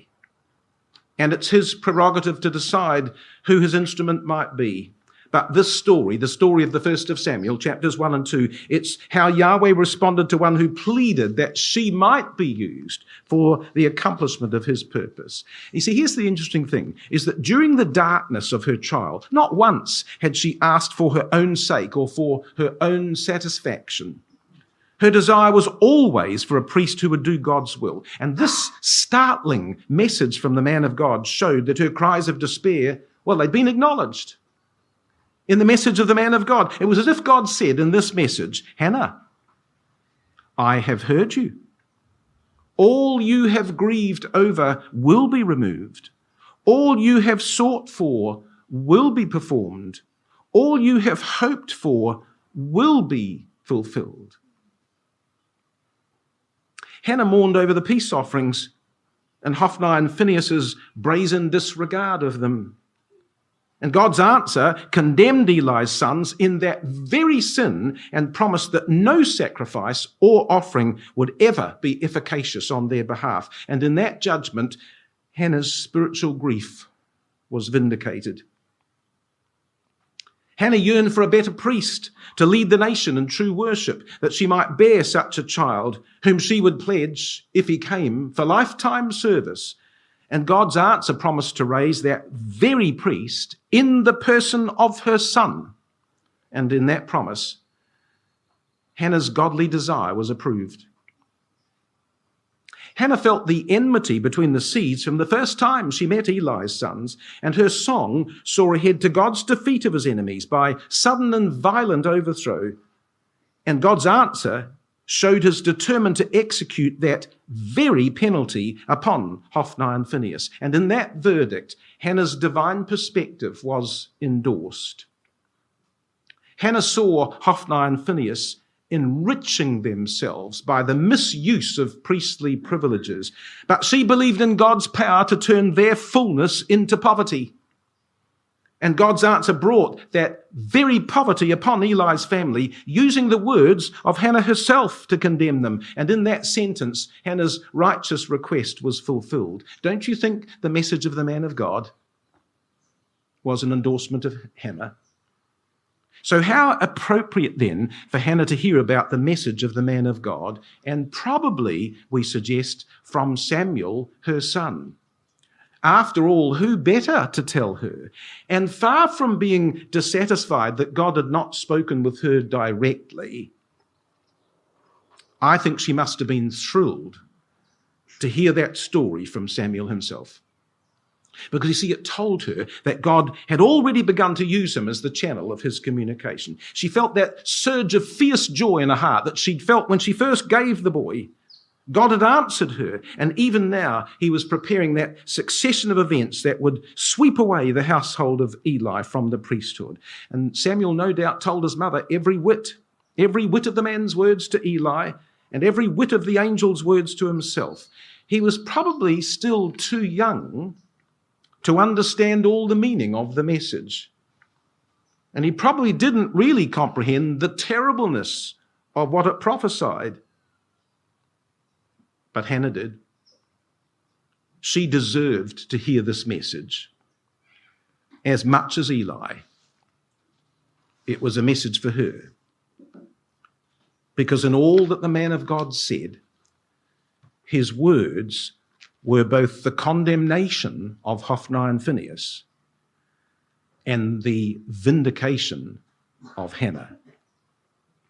You see, it was her spirit of faith that had enabled her to see beyond herself to the viewpoint of heaven. And the voice of the man of God was heaven's reply. And in heaven's answer, she was comforted. Because whatever might happen now, and however it might unfold, I think Hannah was content to rest in what she now knew. Nothing else mattered. The hand of God was at work in the affair, and she was content to leave it so. And with the ending of that message in the 1st of Samuel, chapter 2, the curtain fell on the final act in Hannah's life. Well, brothers and sisters, more than a millennia would pass. 1,000 years. You know, after 1,000 years, there's not much left of the history or heritage of a person. But 1,000 years were but as yesterday when the gospel record began, because at its opening, a woman would appear in whom the spirit of Hannah was seen. It was as if time stood still, because the account of Christ's birth and childhood was written in such a way that we might see in Mary another Hannah, and in Christ another Samuel. And there was nothing accidental about that likeness, for it was written up that way by the Spirit in the Gospels. But the question was why? Why was the story of Hannah and her son to be found in the Gospels at all? And even more puzzling was the fact that actually only one gospel would paint this picture. So why would that gospel and that gospel alone bring together every person involved in the drama of Hannah and her son's early life by presenting an exact counterpart of those people in the story of Mary and her firstborn son? Why would a gospel writer do that? Well, the gospel writer was Luke, and he had a reason, the best of reasons, why he might draw such a picture. And he alone would record Gabriel's meeting with Zacharias, his subsequent appearance to Mary, her song of praise at the promise of a son, his nativity in Bethlehem, his presentation at the temple, his infancy in Nazareth, his meeting with the priests in Jerusalem, unique in all these details. And then Luke's gospel would weave into that the story of Hannah and Samuel. So why?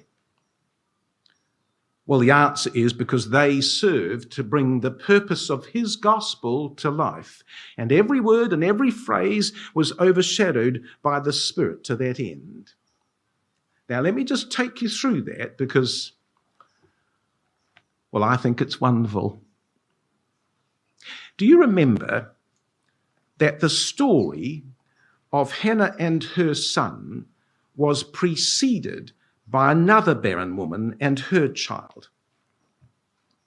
Samson was marked out by God for a special role, and Manoah and his wife received an angelic visitation concerning the birth of the child. And despite her barrenness, the angel warned her to abstain from wine and strong drink in preparation for the birth of a son who would be, says the record in Judges 13, a Nazarite unto God from the womb.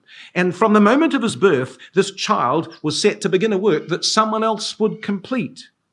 So from childhood, Samson grew under the divine care until the Spirit of God moved him in the camp, as the record says in Judges chapter 13. And now come to the Gospel of Luke, and notice how the Gospel of Luke opens in Luke chapter 1 with these words, starting from verse 5. Luke 1 verse 5 says, "There was in the days of Herod, the king of Judea, a certain priest named Zacharias, and his wife's name was Elizabeth. And they," verse 6, "they were both righteous before God, walking in all the commandments and ordinances of the Lord blameless. But," says verse 7, "they had no child because that Elizabeth was barren." So like Manoah's wife, Elizabeth, the wife of Zacharias, was barren. So this couple knew the same sadness as Manoah and his wife. But they were also to know the same joy because they received an angelic assurance of birth of their son, who would be called John, verse 13. And like the story of Samson, we're told later in the record, in verse 15, that abstention from wine and strong drink was commanded. But this time the restriction would lie upon the child rather than the mother. And like Samson, John was going to be a Nazarite from the womb, as it says here in verse 15 of Luke chapter 1, that he shall be filled with the Holy Spirit even from his mother's womb. So that spirit of Nazarite dedication, like Samson, couldn't be clearer. And like Samson, John's early childhood was overshadowed by God as he waxed strong in the Spirit, as Luke 1 verse 80 tells us. And like Samson, John would begin a work which would in fact be completed by another. So how marvelous that the story of Luke's gospel should begin with the story of a mother and a son who came before Mary and her son. So in John and his mother who preceded Jesus, we see again the story of Samson and his mother who came before Hannah and Samuel in the plan of God, a barren couple that came before Hannah and her son. And now consider Hannah herself in the matter of her prayer. We shan't turn it up, but you'll remember these words of Hannah's own prayer in the 1st of Samuel, chapter 2, verses 1 and 2. Hannah prayed and said, "My heart rejoiceth in Yahweh. Mine horn is exalted in Yahweh. My mouth is enlarged over mine enemies because I rejoice in thy salvation. There is none holy as Yahweh." And in those words, Hannah prayed so naturally and with such God-centered fervency and with words that echoed the language and expressions of the Bible she knew. And when we come to the record in Luke's gospel, we're struck by the fact that Mary prayed with equal fervour and eloquence. And her prayer from the beginning was more than just the counterpart to Hannah's prayer. It was Hannah's prayer. She copied Hannah's prayer. She emulated and imitated Hannah's prayer phrase for phrase as Mary captured the spirit of the woman who'd prayed on the day that she loaned Samuel unto Yahweh. You see that there in Luke 1, verse 46, Mary said, "My soul doth magnify the Lord." That's Hannah's words in the 1st of Samuel 2, verse 1. "Mine horn is exalted in the Lord." In Luke 1, verse 47, Mary says, "My spirit hath rejoiced in God, my Saviour." But that's the words of Hannah in the 1st of Samuel chapter 2, verse 1. "My heart rejoiceth in Yahweh, for I rejoice in thy salvation." In Luke 1, verse 49, Mary says, "He that is mighty hath done great things, and holy is his name."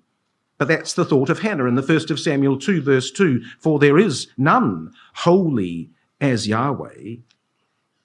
In Luke 1, verse 51, Mary says, "He hath showed strength with his arm, he hath scattered the proud in the imagination of their hearts." But that's the language of Hannah from the 1st of Samuel chapter 2, verses 3 and 10. "Talk no more so exceeding proudly, for the adversaries of Yahweh shall be broken in pieces." Mary says in Luke 1, verse 52, "He hath put down the mighty from their seats and exalted them of low degree." But that's the language of Hannah again in the 1st of Samuel chapter 2, verse 4 and verse 7. "The bows of the mighty men are broken. Yahweh bringeth low and lifteth up."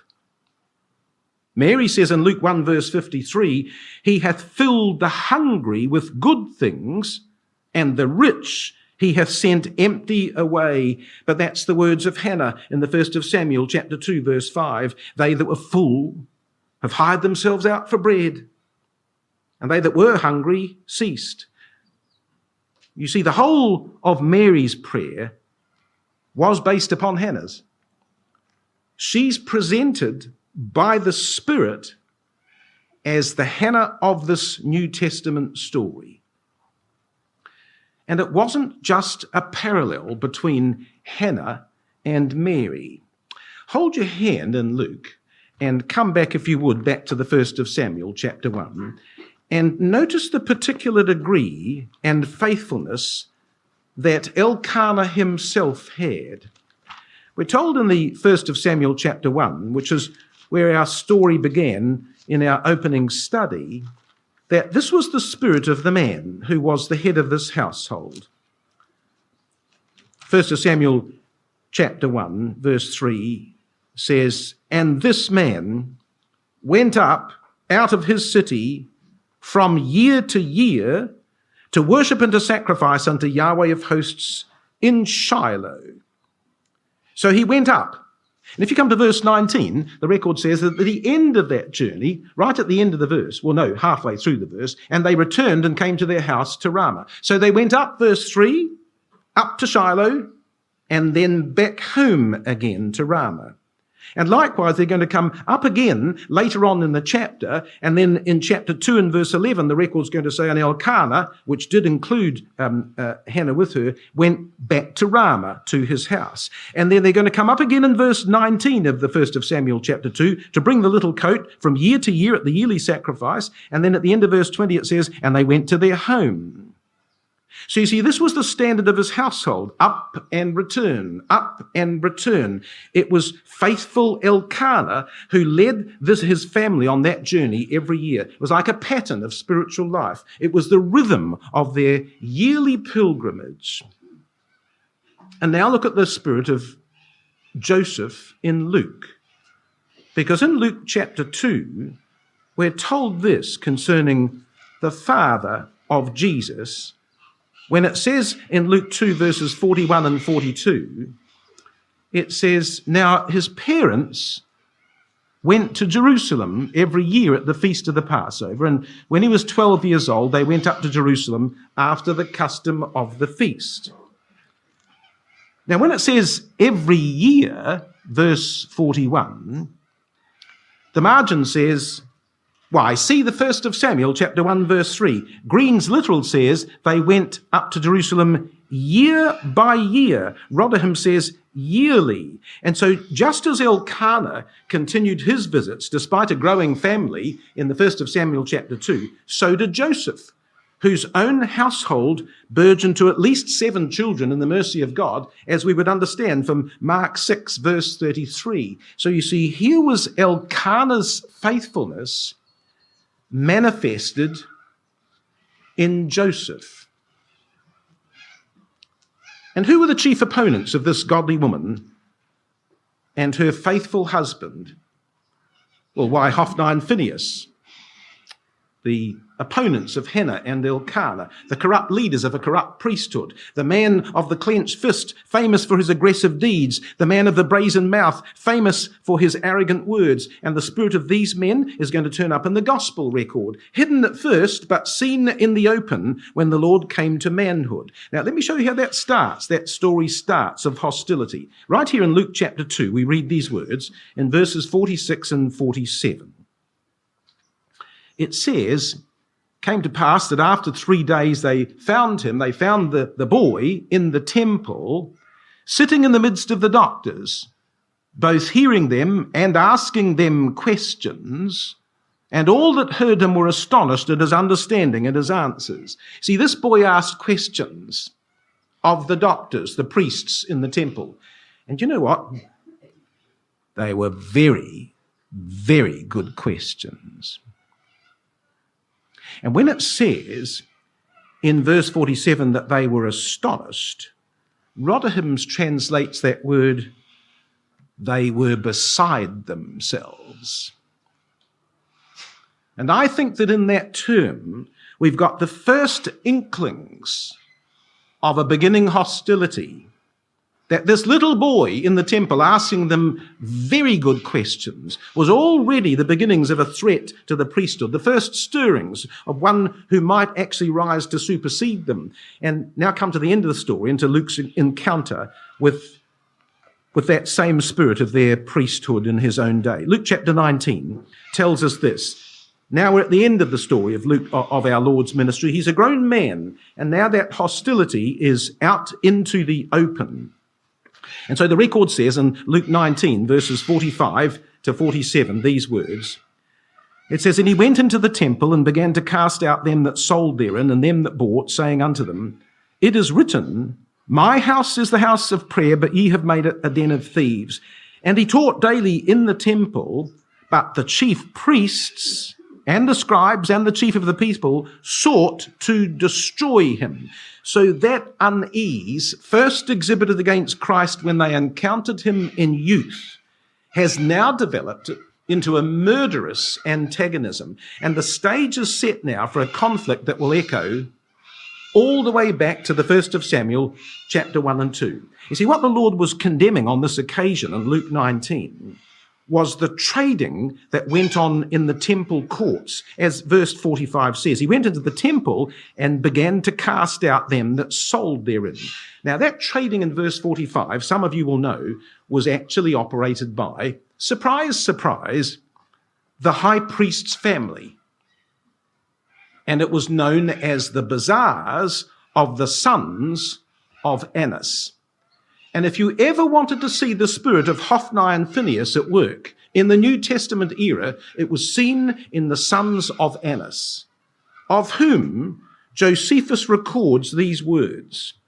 He writes concerning this family, As for the high priest Annas, he increased in glory every day, and this to a great degree. He also had servants who were very wicked, who joined themselves to the boldest sort of people, and went to the threshing floor, and took away the tithes by violence, and did not refrain from beating such as would not give those tithes to them. And so the other high priests, his sons, acted in like manner, as did his servants, without anyone being able to prohibit them. So here in the time of Christ was that same spirit of rapacious robbery as Hophni and Phinehas. The aggressive actions and the arrogant words of the sons of Belial would be seen again in the unrighteous priesthood of the sons of Annas. There's going to be an exact counterpart Hophni and Phinehas are alive and well in the New Testament record, in the Gospel of Luke. But the father of these two boys, Eli, was not quite the same as his sons, was he? If you come back to the Samuel record, let me draw your attention to part of the spirit of Eli, which is notable in a positive sense. In the 1st of Samuel, just see how Eli is presented in the divine record for us here. We're told this, 1st of Samuel chapter 1, verse 9. So Hannah rose up after they'd eaten in Shiloh and after they'd drunk, and Eli, the priest, sat upon a seat by a post of the temple of the Lord. So here it is. You see, where's the first place that Eli is going to be found in this story? Well, he's an old man at the temple. And actually, whenever we come across Eli, that's where he is. He's at the temple. In chapter 2, verse 20, do you remember? It says that Eli blessed Elkanah, his wife. They went to their home because they'd come up to the temple. That's where they met Eli. That's where Eli had further interaction with them. And then came this night in Eli's life in chapter 3, 1 Samuel chapter 3, in verses 2 and 3.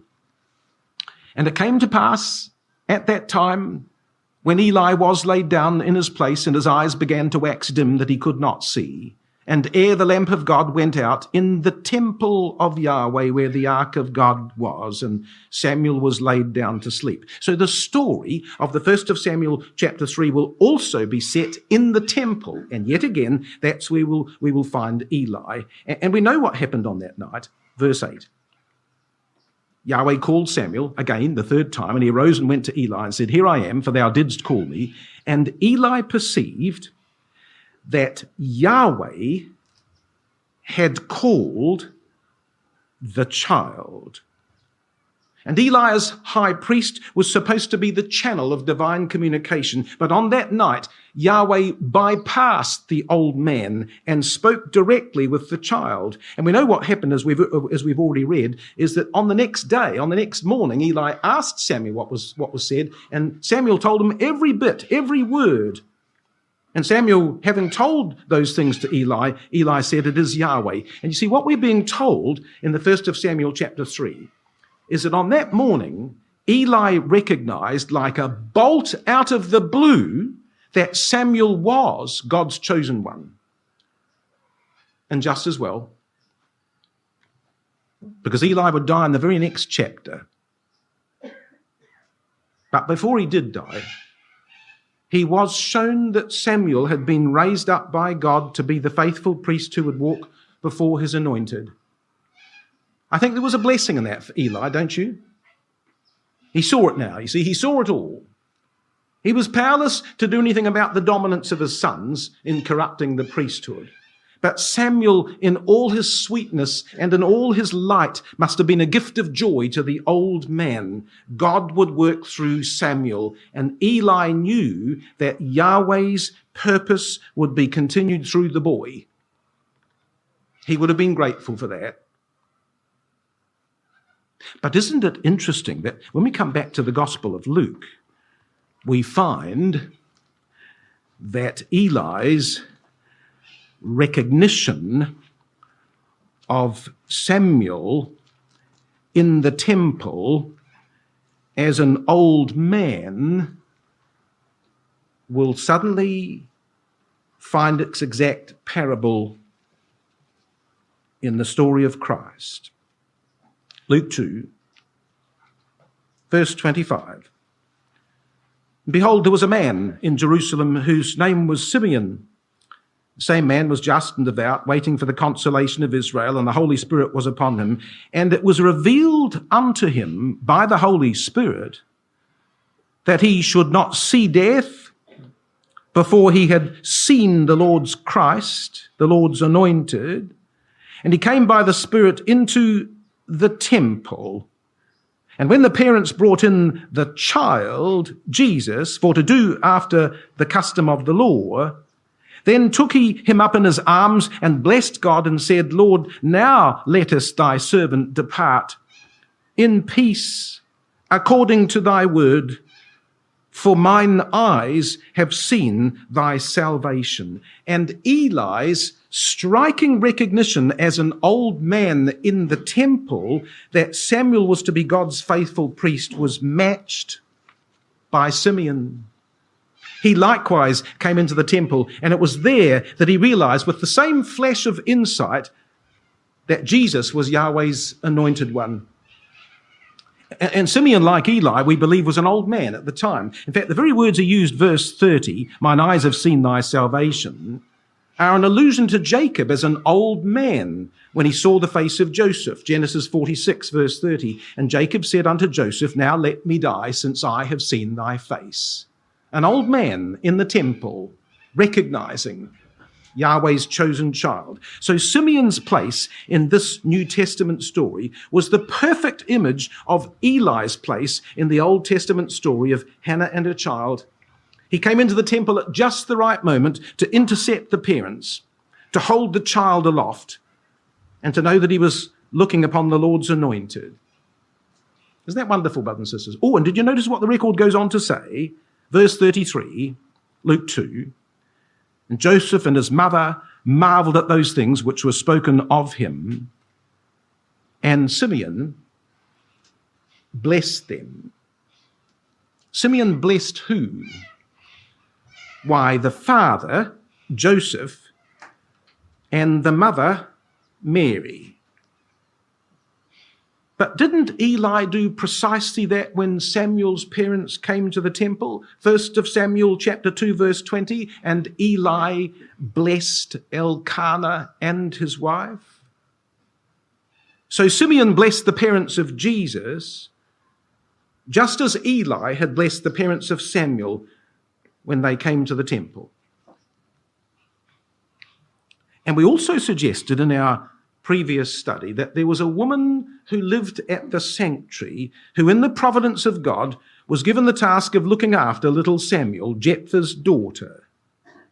And when her father dedicated her to perpetual service at the temple, she bewailed her virginity. Are we not going to come across her in this story in Luke? I think so. Luke 2, verse 36. And there was one Anna, a prophetess, the daughter of Phanuel of the tribe of Asher. She was of a great age. In fact, she was so old that the record goes on to say in verse 37, she was a widow of about 84 years. So Anna had been a wife for 7 years, but a widow for 84 years. So her widowhood was 12 times longer than her married state. And as a widow, she was effectively a virgin at the temple in her absolute devotion and attendance. Well, we do know that because that's what the verse goes on to say, verse 37. She departed not from the temple, but served God with fastings and prayers night and day. Now, it's been suggested that the phrase, which departed not from the temple, might mean that she was simply there for every evening and morning service. But I think it's just as likely that she did live there, and that such was her devotion to the things of the temple service that a small chamber had been found for her within the temple buildings. A woman resident at the sanctuary.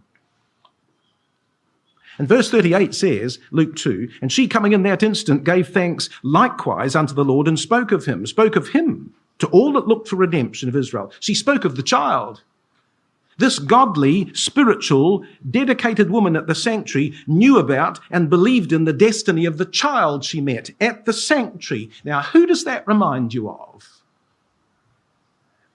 And did you notice the unusual expression, verse 36? It says, it talks about, at the end of the verse, from her virginity. Do you know that in all of Scripture, there are only 2 women of whom the express phrase, her virginity, is used? The daughter of Jephthah in Judges 11, verse 38, and the daughter of Phanuel here in Luke chapter 2, verse 36. And this woman's real name is Hannah. You see, everyone in the story of Samuel at Shiloh is going to be seen in the story of Jesus. Oh, there's one more part of the story, and that's the little boy himself. Come back to 1 Samuel just for one last time. In the 1 Samuel, let me just draw your attention to three beautiful expressions that are given concerning the development of Samuel at the temple. 1 Samuel chapter 2 verse 21 says, and Yahweh visited Hannah so that she conceived and bare 3 sons and 2 daughters. And here's the bit we want. And the child, Samuel, grew before Yahweh. And again, verse 26, and the child, Samuel, grew on and was in favor with both with Yahweh and also with men.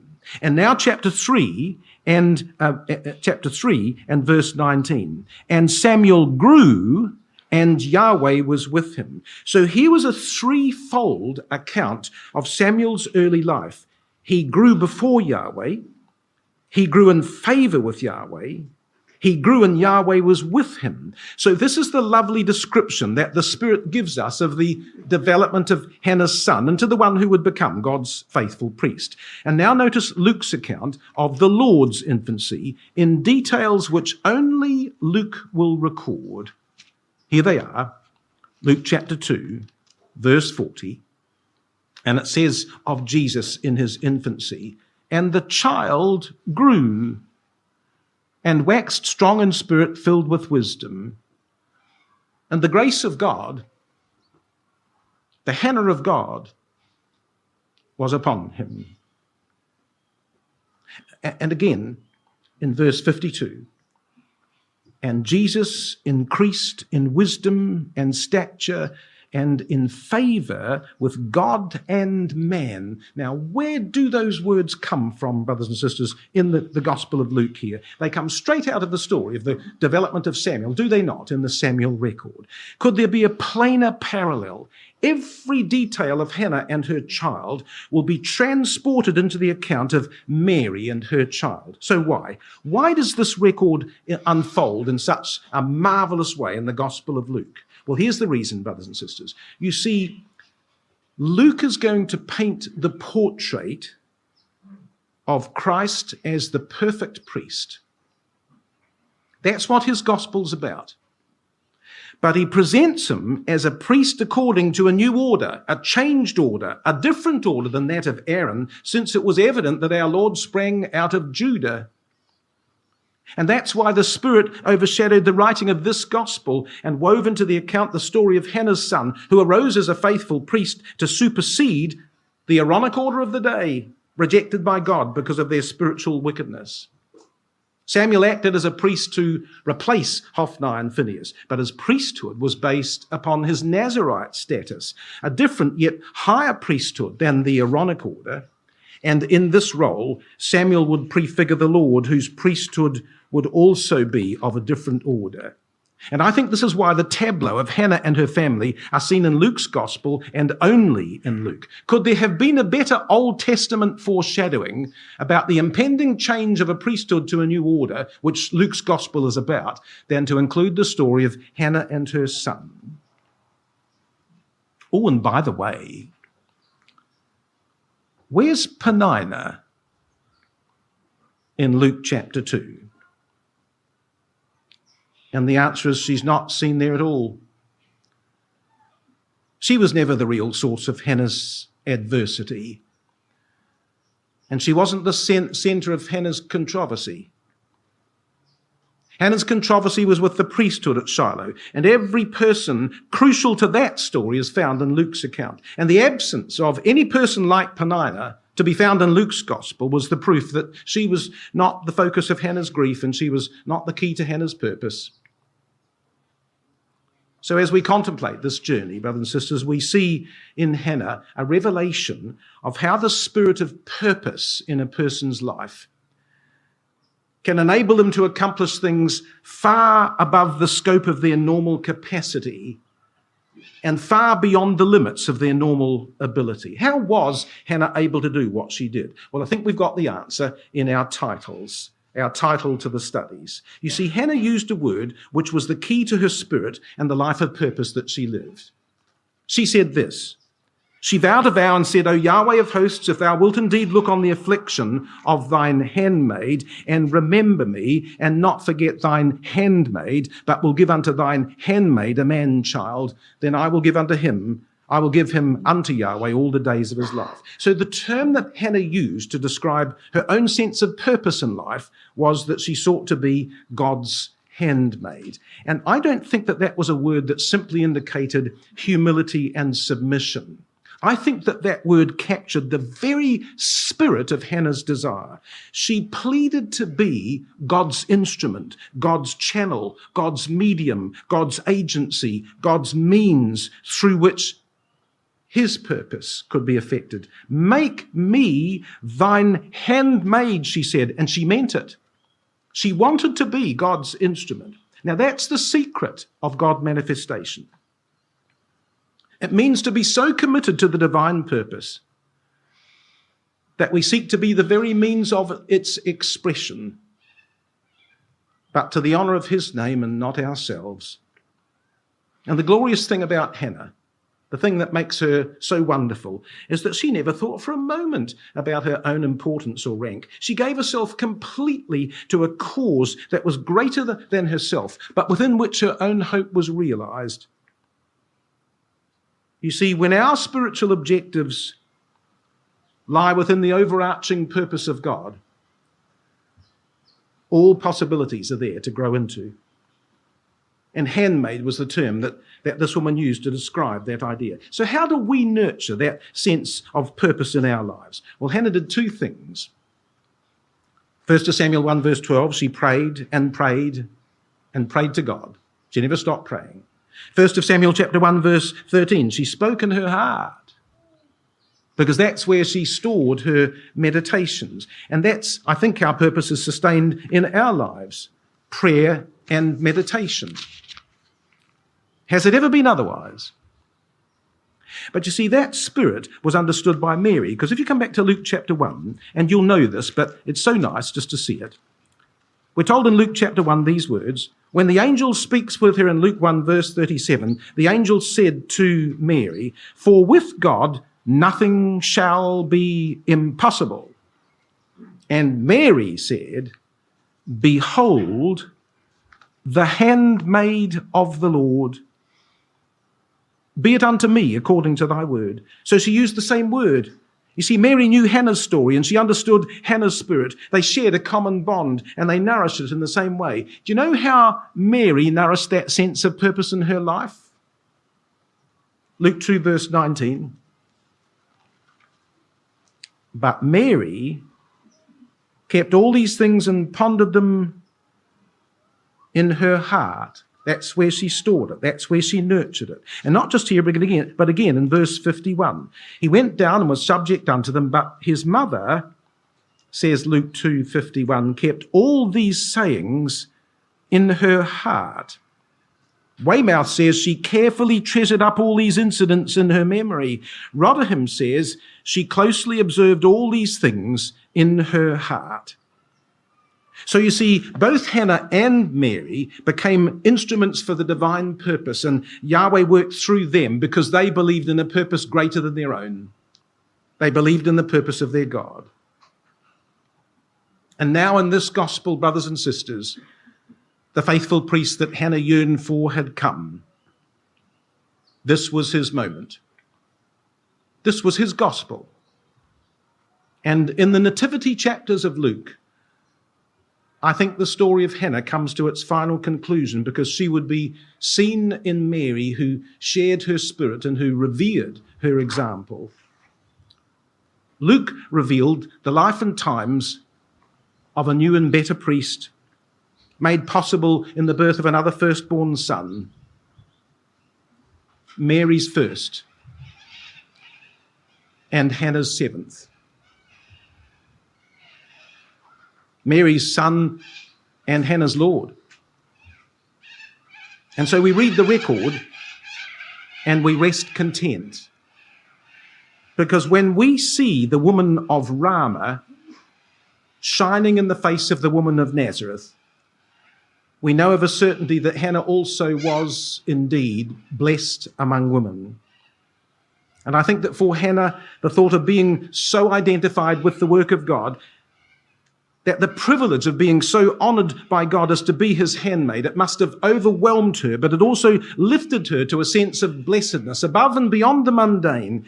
And I think that her story gives us hope that we might feel the same sense of reverence for the truth, and that we might satisfy the same sense of yearning to find fellowship with our God. And we will, brothers and sisters, we'll find both of those things when, like her, we surrender ourselves to being God's instruments. So as we leave this place, may we commit ourselves to her example by having minds that are always focused on higher things.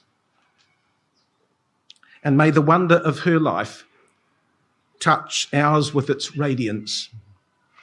For hers was a spirit so rare as to be precious. In the words of a hymn, brothers and sisters, that perhaps captures the preciousness of this woman of God. Fill thou my life, O Lord my God, in every part with praise, that my whole being may proclaim thy being and thy ways. Fill every part of me with praise. Let all my being speak of thee and of thy love, O Lord, poor though I be and weak.